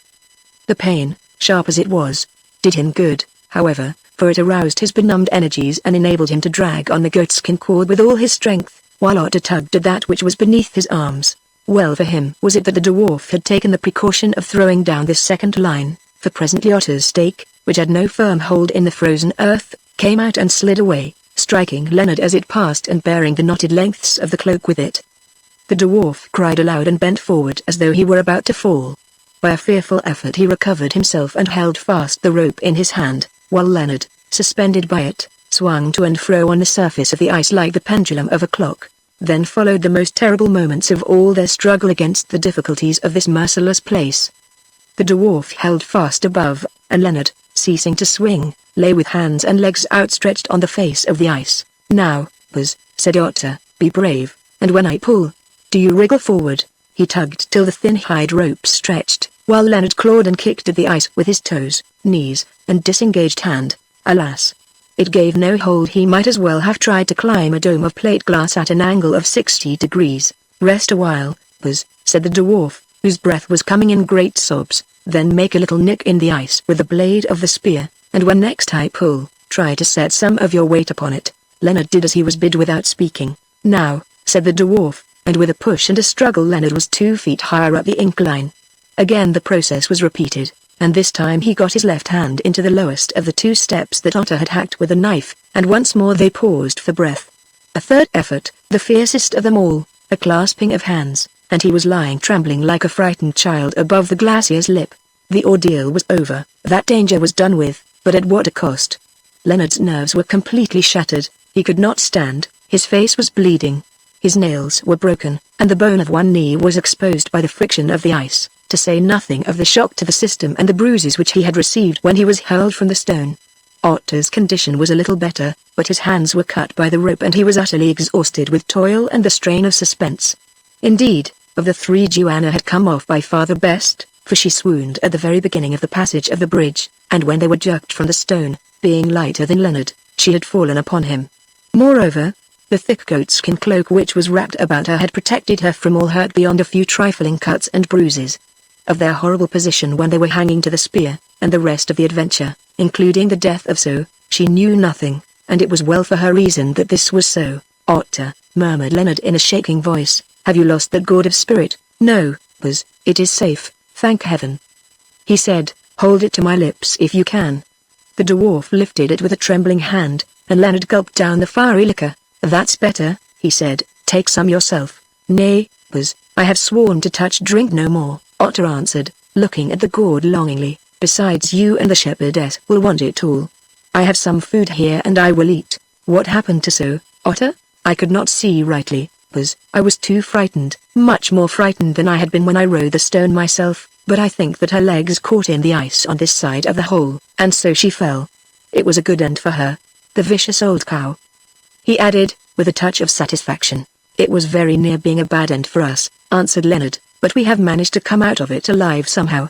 Not for all the rubies in the world would I cross that place again. Nor I, Wow. It was awful. Now my stomach went through my head, and now my head went through my stomach, and the air was red and green and blue, and devils shouted at me out of it. Yes. And when I came to the hole, there I saw the water dweller all fashioned in fire waiting with an open mouth to eat me. It was the drink that made me think of these things, and that is why I have sworn to touch it no more. Yes, I swore it as I flew through the air and saw the flaming water dweller beneath me. And now, I am a little rested, so let us try and wake up the shepherdess, and get us gone. Yes, said Leonard, though I am sure I do not know where we are to go to. It can't be far, for I am nearly spent. Then crawling to where Joanna lay wrapped in her cloak, Otter poured some of the native spirit down her throat while Leonard rubbed her hands. Presently this treatment produced its effect, for she sat up with a start, and seeing the ice before her, began to shriek, saying, "Take me away, I can't do it, Leonard, I can't indeed." "All right, dear," he answered, "you have done it. We are over." "Oh," she said, "I am thankful. But where is So? I thought that I heard her throw herself down behind us." "So is dead," he answered. "She fell down the gulf and nearly pulled us with her. I will tell you all about it afterwards. You are not fit to hear it now. Come, dear, let us be going out of this accursed place." Joanna staggered to her feet. "I am so stiff and sore that I can hardly stand," she said. "But, Leonard, what is the matter with you?" "You are covered with blood. I will tell you afterwards," he replied again. Then Otter collected their baggage, which consisted chiefly of the hide line and the spear, and they crawled forward up the snow slope. Some 20 or 30 yards ahead of them, and almost side by side, lay the 2 glacier stones on which they had passed the bridge, and near them those which Otter had dispatched as pioneers on the previous morning. They looked at them wondering. Who could have believed that these inert things, not an hour before, had been speeding down the icy way quicker than any express train that ever traveled, and they with them? One thing was certain, did they remain unbroken for another 2 or 3 million years, and that is a short life for a stone, they would never again make so strange a journey. Then the 3 toiled on to the top of the snow slope, which was about 400 yards away. "Look, said Otter, who had turned to gaze a fond farewell at the gulf behind, "there are people yonder on the further side." He was right. On the far brink of the crevasse were the forms of men, who seemed to be waving their arms in the air and shouting. But whether these were the priests who, having overcome the resistance of Ulfan, had pursued the fugitives to kill them, or the soldiers of the king who had conquered the priests, the distance would not allow them to see. The fate of Ulfan and the further domestic history of the people of the mist were now sealed books to them, for they never heard any more of these matters, nor are they likely to do so. Then the travelers began to descend from field to field of snow, the great peak above alone remaining to remind them that they were near to the country of the mist. Once they stopped to eat a little of such food as they had with them, and often enough to rest, for their strength was small. Indeed, as they dragged themselves wearily forward, each of the men holding Joanna by the hand, Leonard found himself wondering how it came about, putting aside the bodily perils from which they had escaped, that they had survived the exhaustion and the horrors, physical and mental, of the last 48 hours. But there they were still alive, though in a sorry plight, and before evening they found themselves below the snow line in a warm and genial climate. "I must stop," said Joanna as the sun began to set. "I can drag myself no further." Leonard looked at Otter in despair. "There is a big tree yonder, said the dwarf with an attempt at cheerfulness, "and water by it. It is a good place to camp, and here the air is warm, we shall not suffer from cold.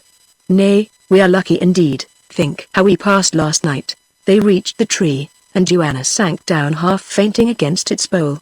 With difficulty Leonard persuaded her to swallow a little meat and a mouthful of spirit, and then, to his relief, she relapsed into a condition which partook more of the nature of stupor than of sleep. Chapter 40 Otter's Farewell. The night which followed, Leonard is wont to declare, proved to be the very worst that he ever spent in his life. Notwithstanding his intense weariness, he could not sleep. His nerves were too shattered to allow of it. Whenever he shut his eyes, He saw himself hanging head downwards over the oubliette in the cell beneath the idol, or flying through the air across the dreadful gap in the ice bridge, or in some other position of terror, similar to those with which they had made such intimate acquaintance of late. Did these visions cease? From time to time he seemed to hear the voice of Francisco bidding him farewell, the yell of so falling to her dreadful death, or now raving his last defiance at them.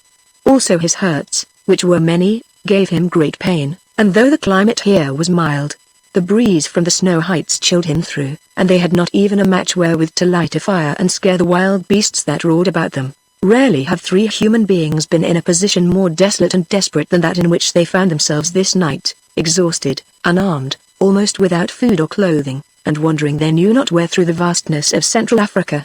Unless some help found them, as Leonard was aware, they must perish of starvation, by the fangs of lions, or the spears of natives.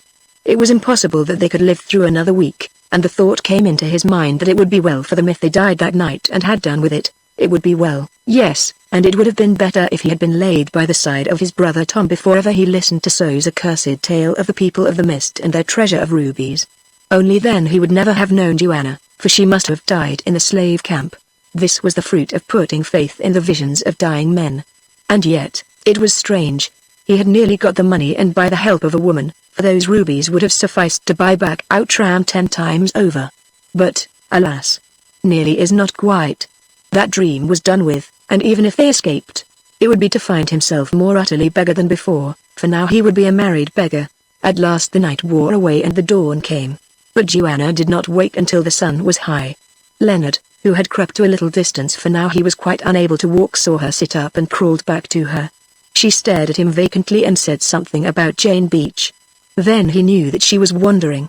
There was nothing to be done. What could be done in that wilderness with a woman in delirium, except wait for death? Accordingly Leonard and Otto waited for some hours. Then the dwarf, who was in far the best condition of the three, took the spear Olfan's gift and said that he would go and seek for food, since their store was exhausted.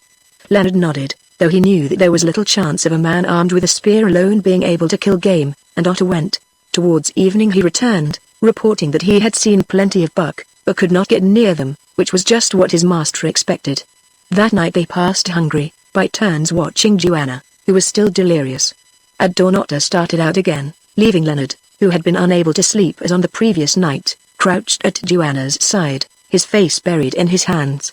Before noon Leonard chanced to look up, and saw the dwarf reeling towards him, for he also was faint with want of food. Indeed his great head and almost naked body, through the skin of which the misshapen bones seemed to start in every direction, presented so curious a spectacle that his master, whose brain was shaken by weakness, began to laugh. "Don't laugh, Buzz," gasped the dwarf, "either I am mad, or we are saved." "Then I think that you must be mad, Otto, for we shall take a deal of saving," he answered wearily, for he had ceased to believe in good fortune. "What is it, this, Buzz?"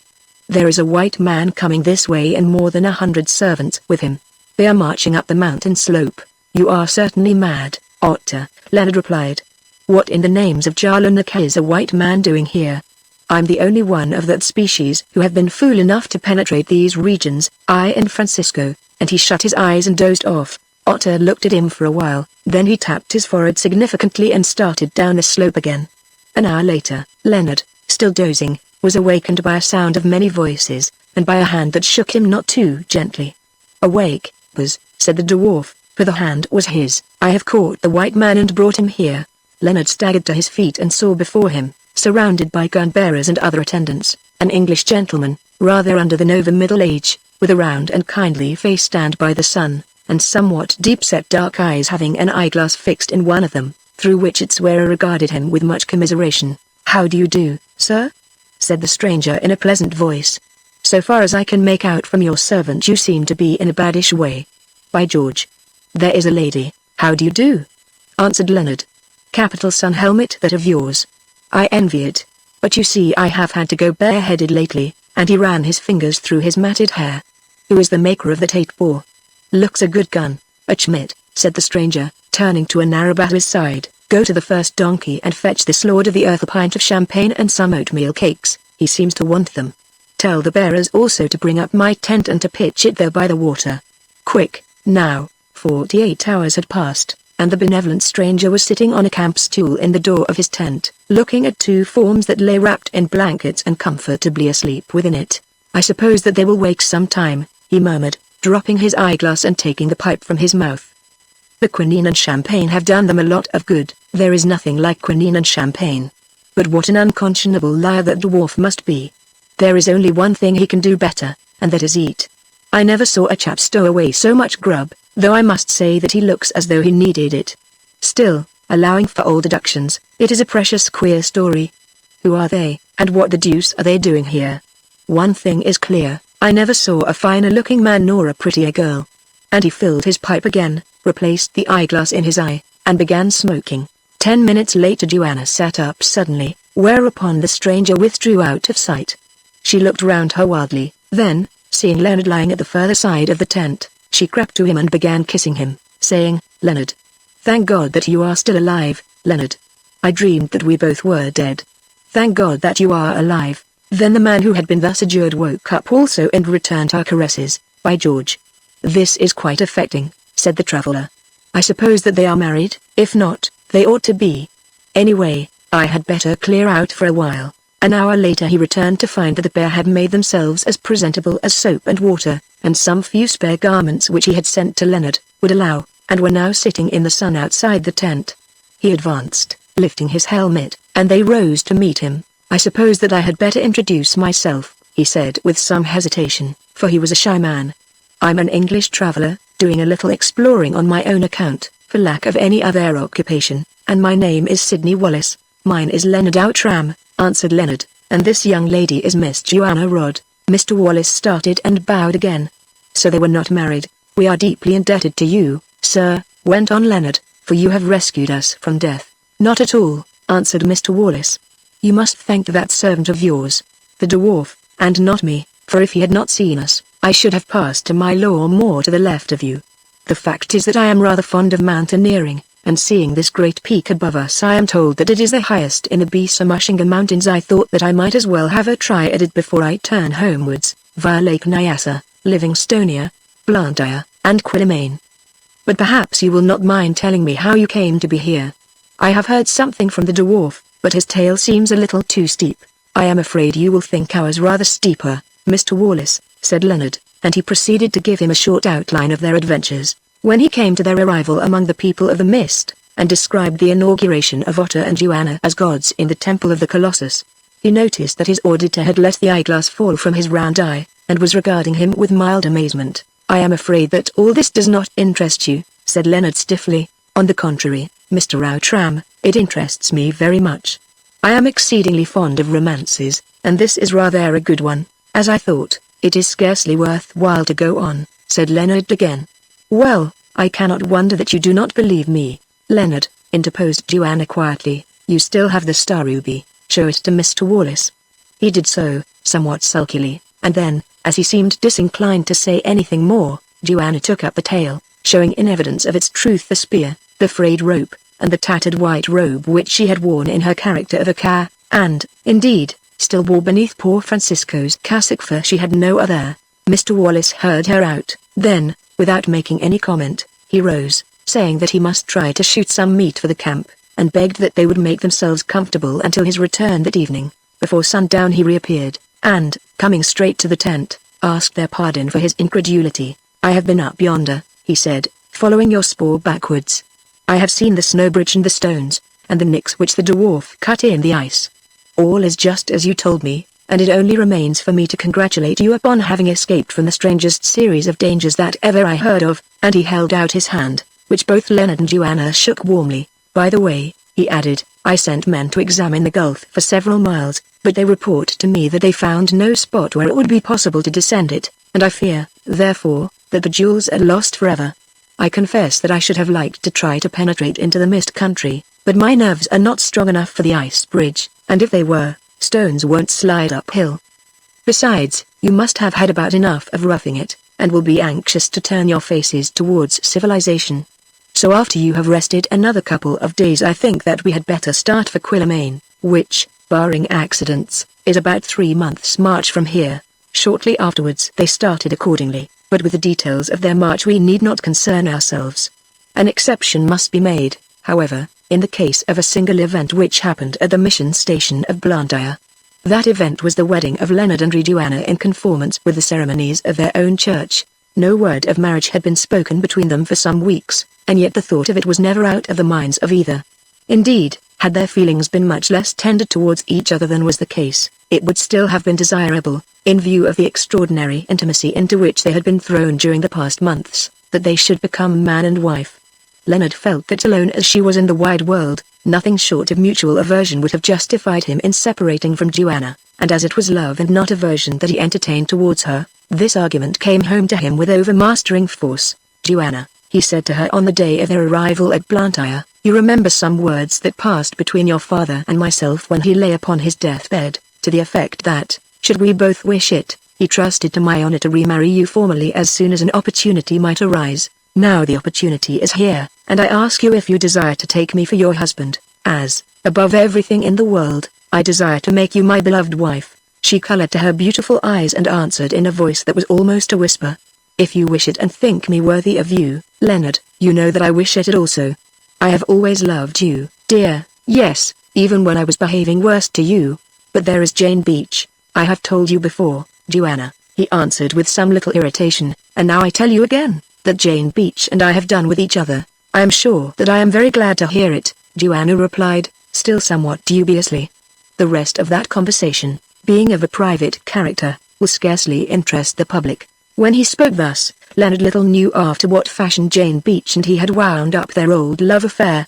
2 days later Leonard outran took Joanna Rod to wife, to have and to hold, for better, for worse, for richer, for poorer, in sickness and in health, to love and to cherish till death did them part, and their rescuer, Sidney Wallace, who by now had become their fast friend, gave her away. Very curious were the memories that passed through Joanna's mind as she stood by her husband's side in the little grass-roofed chapel of Blantyre, for was this not the 3rd time that she had been married, and now only of her own free will? She bethought her of that wild scene in the slave camp, of Francisco who died to save her, and of the blessing which he had called down upon her and this very man, of that other scene in the rock prison, when, to protect Leonard's life, she was wed, according to the custom of the Children of the Mist, to that true-hearted gentleman and savage, Ulfan, their king. Then she awoke with a happy sigh to know that the lover at her side could never be taken from her again until death claimed one of them. "We shall be dreadfully poor, Leonard," she said to him afterwards. "It would have been much better for you, dear, if I had fallen into the gulf instead of the rubies." "I am not of your opinion, love," he answered with a smile, for he was very happy. "Hang the rubies. Your price is far above rubies, and no man may struggle against fate. I have always been able to make a living for myself heretofore, and I do not doubt that I shall continue to do so for both of us, and we will leave the rest to Providence. You are more to me, Joanna, than any wealth, more even than Outram." That evening Mr. Wallace found Dot gazing disconsolately at the little house in which Leonard and Joanna were staying. "Are you sad because your master is married, Otter?" he asked. "No," answered the dwarf, "I am glad. For months he has been running after her and dreaming of her, and now at last he has got her. Henceforth she must dream of him and run after him, and he will have time to think about other people, who love him quite as well." Another month or so went by while the party journeyed in easy stages towards the coast, and never had wedded lovers a happier honeymoon, or one more unconventional, than that passed by Leonard and Joanna, though perhaps Mr. Wallace and Otter did not find the contemplation of their raptures a very exhilarating occupation. At last they reached Quillermain in safety, and pitched their camp on some rising ground outside of the settlement, which is unhealthy. Next morning at daybreak Mr. Wallace started to the post office, where he expected to find letters. Leonard and Joanna did not accompany him, but went for a walk before the sun grew hot. Then it was, as they walked, that a certain fact came home to them, namely, that they could not avail themselves of their host's kindness any longer, and, further, that they were quite penniless. When one is moving slowly across the vast African wilds, and living on the abounding game, love and kisses seem an ample provision for all wants. But the matter strikes the mind in a different light after the trip is done, and civilization with its necessities looms large in the immediate future. "What are we to do, Joanna?" asked Leonard in dismay. "We have no money to enable us to reach Natal or anywhere, and no credit on which to draw. I suppose that we must sell the great ruby," she answered, with a sigh, "though I shall be sorry to part with it. Nobody will buy such a stone here, Joanna, and it may not be a real ruby after all. Perhaps Wallace might be willing to advance me a trifle on it. though I hate having to ask him." Then they went back to breakfast, which they did not find an altogether cheerful meal. As they were finishing, Mr. Wallace returned from the town. "I have got good news," he said. "The British India mail will be here in 2 days, so I shall pay off my men and go up to Aden in her, and thence home. Of course you will come too, for, like me, I expect you have had enough of Africa for the present. Here are some copies of the weekly edition of the Times. Look through them, Mrs. Outram, and see the news while I read my letters." Leonard turned aside moodily and lit his pipe. How was he to find money to take even a third-class passage on the British India mail? But Joanna, obeying the instinct that prompts a woman to keep up appearances at all hazards, took one of the papers and opened it, although the tears which swam in her eyes would scarcely suffer her to see the print. Thus things went on for 10 minutes or more, as she idly turned the pages of 2 or 3 issues of the Weekly Times, trying to collect her thoughts and pick up the thread of current events. But it is wonderful how uninteresting and far away those events appear after the reader has been living a life to herself for a year or so, and Joanna, preoccupied as she was with her own thoughts, was about to give up the attempt as a failure, when the name of Outram started to her eyes. A minute later her 2 companions heard a sharp exclamation and turned round. "What is the matter, Mrs. Outram?" said Wallace. "Has France declared war against Germany, or is Mr. Gladstone dead?" "Oh, no, something much more important than that. Listen to this advertisement, Leonard : if Leonard Outram, second son of Sir Thomas Outram, Bart, late of Outram Hall, who was last heard of in the territory to the north of Delagoa Bay, Eastern Africa, or, in the event of his death, his lawful heirs, will communicate with the undersigned, he or they will hear of something very greatly to his or their advantage. Thomson and Turner, 2 Albert Court, London, E.C. "Are you joking, Joanna?" said Leonard after a pause. "Look for yourself," she answered. He took the paper, and reread the notice. "Well, there is one thing certain," he said, "that no one ever stood in greater need of hearing something to his advantage than I do at this moment, for excepting the ruby, which may not be a true stone, we haven't a stiver to bless ourselves with in the world. Indeed, I don't know how I am to avail myself of Messrs. Thomson and Turner's kind invitation, unless I write them a letter and go to live in a Kafir hut till the answer comes." "Don't let that trouble you, my dear fellow," said Wallace. "I can get plenty of cash here, and it is very much at your service." "I am ashamed to take further advantage of your kindness," answered Leonard, flushing. "This advertisement may mean nothing, or perhaps a legacy of £50, though I am sure I don't know who would leave me even that sum. And then, how should I repay you?" "Stuff," said Wallace. "Well," replied Leonard, "beggars must put their pride in their pockets.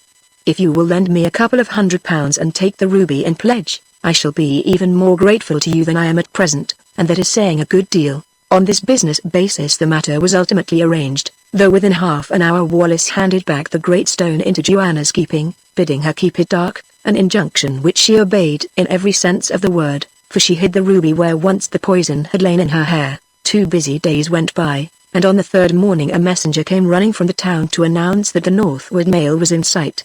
Then it was that Otter, who all this while had said nothing, advanced solemnly towards Leonard and Joanna, holding his hand outstretched. "What is the matter, Otter?" asked Leonard, who was engaged in helping Wallace to pack his hunting trophies. "Nothing, Buzz. I have come to say goodbye to you and the shepherdess, that is all. I wish to go now before I see the steamfish carry you away." "Go," said Leonard. "You wish to go?" Somehow Otter had become so much a part of their lives, that, even in their preparations to leave for England, neither of them had ever thought of parting from him. "Why do you wish to go?" he added. "Because I am an ugly old black dog, Buzz, and can be of no further use to you out yonder," and he nodded towards the sea. "I suppose you mean that you do not want to leave Africa, even for a while," said Leonard, with ill-concealed grief and vexation. "Well, it is hard to part with you like this. Also," he added with a little laugh, "it is awkward, for I owe you more than a year's wages, and have not the money to spare to pay you. Moreover, I had taken your passage on the ship." "What does the Buzz say?" asked Otter slowly. "That he has bought me a place in the steamfish?" Leonard nodded. "Then I beg your pardon, Buzz. I thought that you had done with me and were going to throw me away like a worn-out spear. So you wish to come, Otter?" said Leonard. "Wish to come?" he answered wonderingly. "Are you not my father and my mother, and is not the place where you may be my place? Do you know what I was going to do just now, Buzz? I was going to climb to the top of a tree and watch the steamfish till it vanished over the edge of the world, Then I would have taken this rope, which already has served me well among the people of the mist, and set it about my throat and hanged myself there in the tree, for that is the best end for old dogs. As Leonard turned away to hide the tears which started to his eyes, for the dwarf's fidelity touched him more than he cared to show. Seeing his trouble, Joanna took up the talk to cover his confusion. "I fear that you will find it cold over yonder, Otter," she said. "It is a land of fog, they tell me, and there are none of your own people, no wives or Kaffir beer. Also, we may be poor and have to live hardly. Of fog I have seen something lately, shepherdess," answered the dwarf, "and yet I was happy in the fog, because I was near the bears. Of hard living I have seen something also, and still I was happy, because I was near the bears. Once I had a wife and beer in plenty, more than a man could want, and then I was unhappy, because they estranged me from the bears, and he knew that I had ceased to be Otter, his servant whom he trusted, and had become a beast. Therefore, shepherdess, I would see no more of wives and beer." "Otter, you idiot," broke in Leonard brusquely, "you had better stop talking and get something to eat, for it will be the last meal that you will wish to see for many a day." "The bears is right," replied the dwarf, "moreover, I am hungry, for sorrow has kept me from food for these 2 days. Now I will fill myself full, that I may have something to offer to the Blackwater when he shakes me in his anger." Chapter 41. The end of the adventure. 6 weeks or so had passed when a 4-wheeled cab drew up at the door of 2 Albert Court, London, EC. The progress of this vehicle had excited some remark among the more youthful and lighter-minded denizens of the city, for on its box, arrayed in an ill-fitting suit of dittos and a brown hat some sizes too small for him, sat a most strange object, whose coal-black countenance, dwarfed frame, and enormous nose and shoulders attracted their ribald observance. "Look at him, Bill," said one youth to an acquaintance, "he's escaped from Madame Tussauds. He has painted himself over with Day and Martin's best, and bought a second-hand Guy Fawkes nose." Just then his remarks were cut short, for Otter, having been made to understand by the driver that they had arrived at their destination, descended from the box in a manner so original, that it is probably peculiar to the aborigines of Central Africa, and frightened that boy away. From the cab emerged Leonard and Joanna, looking very much the better for their sea journey. Indeed, having recovered her health and spirits, and being very neatly dressed in a grey frock, with a wide black hat trimmed with ostrich feathers, Joanna looked what she was, a very lovely woman. Entering an outer office, Leonard asked if Messrs. Thompson and Turner were to be seen. "Mr. Turner is within, sir," answered a clerk of venerable appearance. Mr. Thompson here. His glance fell upon Otter and suddenly he froze up, then added with a jerk, "has been dead 100 years. Thompson, sir," he explained, recovering his dignity, but with his eyes still fixed on Otter, "was the founder of this firm. He died in the time of George III. That is his picture over the door, the person with a hairlip and a snuff-box." "Indeed," said Leonard.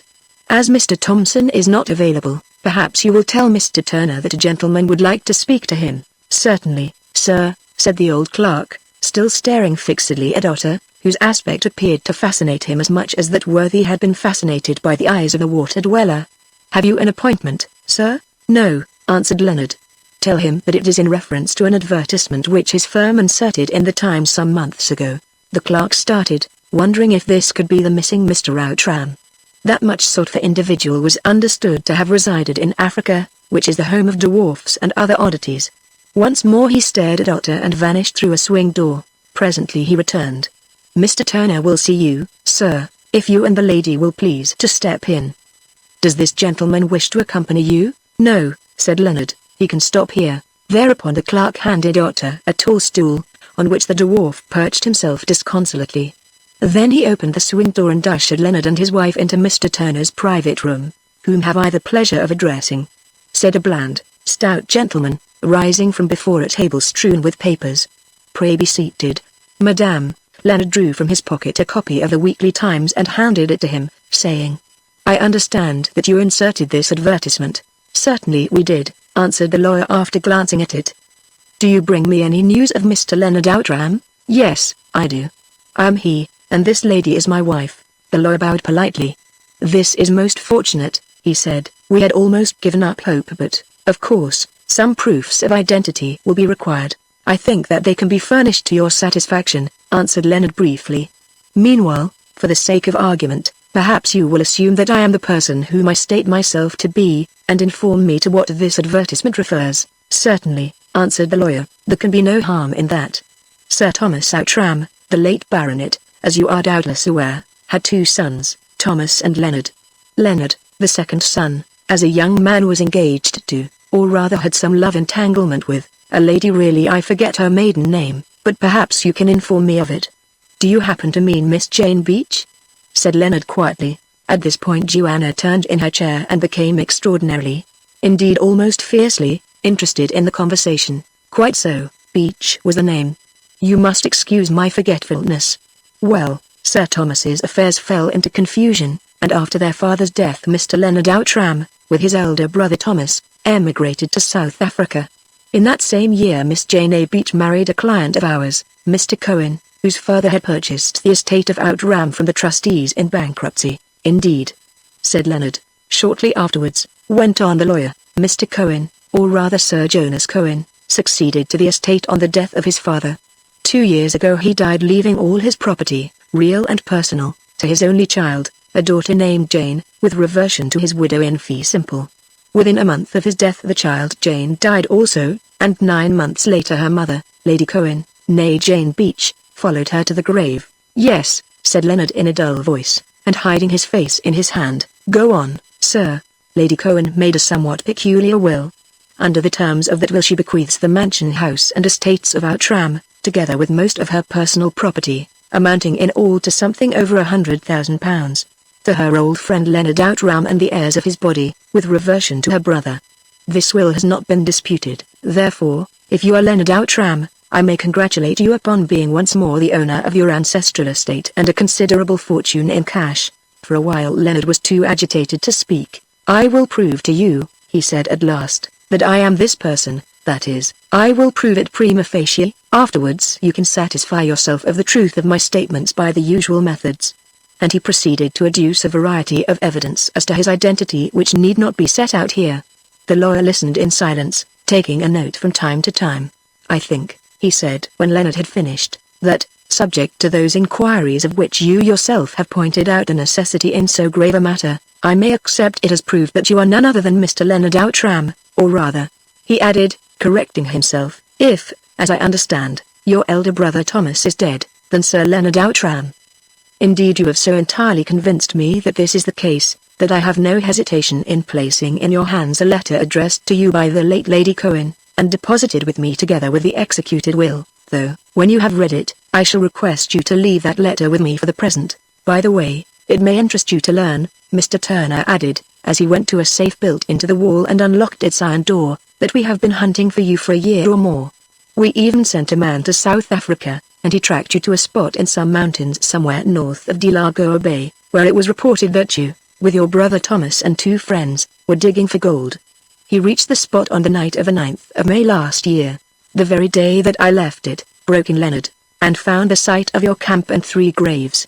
At first our representative thought that you were all dead, but afterwards he fell in with a native who appears to have deserted from your service, and who told him that one of the brothers was dying when he left the camp, but one was still in good health, though he did not know where he had gone. My brother Thomas died on the 1st of May this day year, said Leonard. After that all trace of you was lost, but I still kept on advertising, for missing people have a wonderful way of turning up to claim fortunes, and you see the result. Here is the letter, Sir Leonard. Leonard took the document and looked at it, while strange feelings crowded into his mind. This was the first letter that he had ever received from Jane Beach, also it was the last that he ever could receive. Before I open this, Mr. Turner, he said, for my own satisfaction I may as well ask you to compare the handwriting of the address with another specimen of it that chances to be in my possession, and producing the worn prayer book from his pocket, Jane's parting gift, he opened it at the flyleaf, and pointed out the inscription to the lawyer, placing the envelope beside it. Mr. Turner took a reading glass and examined first one writing and then the other. These words appear to have been written by the same hand, he said presently. Lady Cohen's writing was peculiar, and it is difficult to be mistaken on the point, though I am no expert. To free you from responsibility, with your consent I myself will open this letter, and he slit the envelope at the top with an ivory paper knife, and, drawing out its contents, he handed them to Leonard. They ran thus.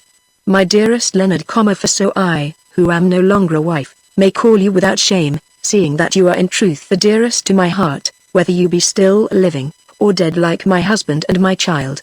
The will which I am to sign tomorrow will prove to you if you are yet alive, as I believe to be the case, How deep is my anxiety that you should re-enter into possession of the ancestral home of which fortune has deprived you.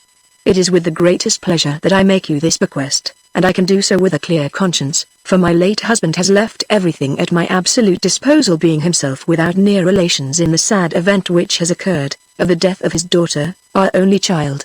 May you live long enough to enjoy the lands and fortune which I am enabled thus to return to your family, and may your children and their descendants sit at our tram for many a generation to come. And now I will talk no more of this matter, for I have an explanation to make and a pardon to ask. It may well be, Leonard, that when your eyes fall upon these lines, you will have forgotten me most deservedly and have found some other woman to love you.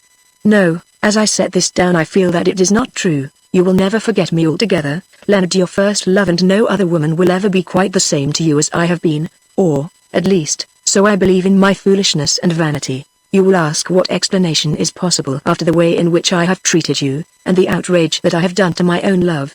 Such as it is, however, I offer it to you. I was driven into this marriage, Leonard, by my late father, who could be very cruel when he chose. To admit this is, as I know, a proof of weakness. So be it. I have never concealed from myself that I am weak. Yet, believe me, I struggled while I could. I wrote to you even, but they intercepted my letter, and I told all the truth to Mr. Cohen, but he was self-willed and passionate, and would take no heed of my pleading. So I married him, Leonard, and was fairly happy with him, for he was kindness itself to me, but from that hour I began to die, and now more than 6 years have passed since the night of our parting in the snow, and the end is at hand, for I am really dying. It has pleased God to take my little daughter, and this last shock proved more than I can bear, and so I go to join her and to wait with her till such time as I shall once more see your unforgotten face. That is all that I have to say, dear Leonard. Pardon me, and I am selfish enough to add, do not forget me, Jane.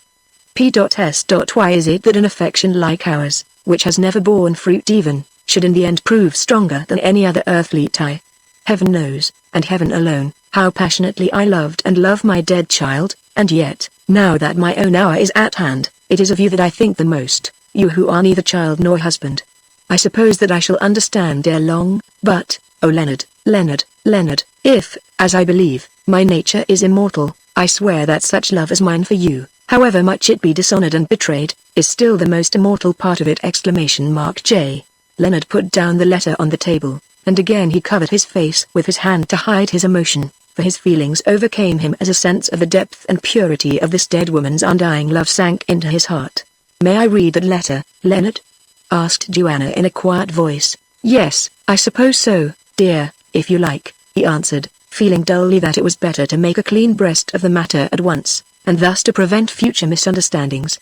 Joanna took the letter and perused it twice, by which time she knew it as well as she did the Lord's Prayer, nor did she ever forget a single word of it. Then she handed it back to the lawyer, saying nothing. I understand, said Mr. Turner, breaking in on a silence which he felt to be painful, that you will be able to produce the necessary proofs of identity within the next few days, and then we can get the will proved in the usual form. Meanwhile, you must want money, which I will take the risk of advancing you, and he wrote the cheque for £100 and gave it to Leonard. Half an hour later Leonard and Joanna were alone in a room at their hotel, but as yet scarcely a word had passed between them since they left the lawyer's office. Don't you see, Leonard? His wife said almost fiercely, it is most amusing, you made a mistake. Your brother's dying prophecy was like a Delphic oracle, it could be taken two ways, and, of course, you adopted the wrong interpretation. You left Grave Mountain a day too soon. It was by Jane Beach's help that you were to recover our tram, not by mine, and she laughed sadly. Don't talk like that, dear, said Leonard in a sad voice, it pains me. How else am I to talk after reading that letter? She answered, for what woman can hold her own against a dead rival? Now also I must be indebted to her bounty all my days. Oh, if I had not lost the jewels, if only I had not lost the jewels. History does not relate how Leonard dealt with this unexpected and yet natural situation. A week had passed and Leonard, with Joanna at his side, found himself once more in the great hall at our tram, where, on a bygone night, many years ago, he and his dead brother had sworn their oath. All was the same, for in this hall nothing had been changed. Jane had seen to that. The chain to its stand was the Bible, upon which they had registered their vow. There were the pictures of his ancestors gazing down calmly upon him, as though they cared little for the story of his struggles and of his strange triumph over fortune by the help of a woman. There was the painted window, with its blazoned coats of arms and its proud mottos for heart, home, and honor, and praju ad astra. He had won the heart and home, and he had kept his honor and his oath. He had endured the toils and dangers, and the crown of stars was his. And yet, was Leonard altogether happy as he stood looking on these familiar things? Perhaps not quite, for yonder in the churchyard there was a grave, and within the church a monument in white marble, that was wonderfully like one who had loved him and whom he had loved, though time and trouble had written a strange difference on her face. Also, he had failed. He had kept his oath indeed and fought on till the end was won, but himself he had not won it. What now was his had once belonged to his successful rival, who doubtless little dreamed of the payment that would be exacted from him by the decree of fate. And was Joanna happy? She knew well that Leonard loved her truly, but oh! It was cruel that she who had shared the struggles should be deprived of her reward, that it should be left to another, who if not false had at least been weak, to give to her husband that which she had striven so hard to win, that which she had won and lost. And harder still was it that in this ancient place which would henceforth be her home, by day and by night she must feel the presence of the shadow of a woman sweet and pale, who, as she believed, stood between her and that which she desired above all things, the complete and absolute possession of her husband's heart. Doubtless she overrated the trouble. Men and women do not spend their lives in brooding upon the memories of their first loves. If they did, this would be a melancholy world. But to Joanna it was real enough, and remained so for some years. And if a thing is true to the heart, it avails little that reason should give it the lie. In short, now in the hour of their full property, Leonard and Joanna were making acquaintance with the fact that fortune never gives with both hands, as the French say, but loves to rob with one while she bestows with the other. To few is it allowed to be completely miserable, to none to be completely happy. Their good luck had been so overwhelming in many ways, that it would have partaken of the unnatural, and might well have excited their fears for the future, had its completeness been unmarred by these drawbacks which, such as they were, probably they learned to disremember as the years passed over them, bringing them new trials and added blessings. Perhaps a peep into the future will tell us the rest of the story of Leonard and Joanna outram better and more truly than any further chronicling of events. 10 years or so have gone by, and Sir Leonard, now a member of Parliament and the Lord Lieutenant of his county, comes out of church on the first Sunday in May, accompanied by his wife, the stateliest matron in the countryside, and some 3 or 4 children, boys and girls together, as healthy as they are handsome.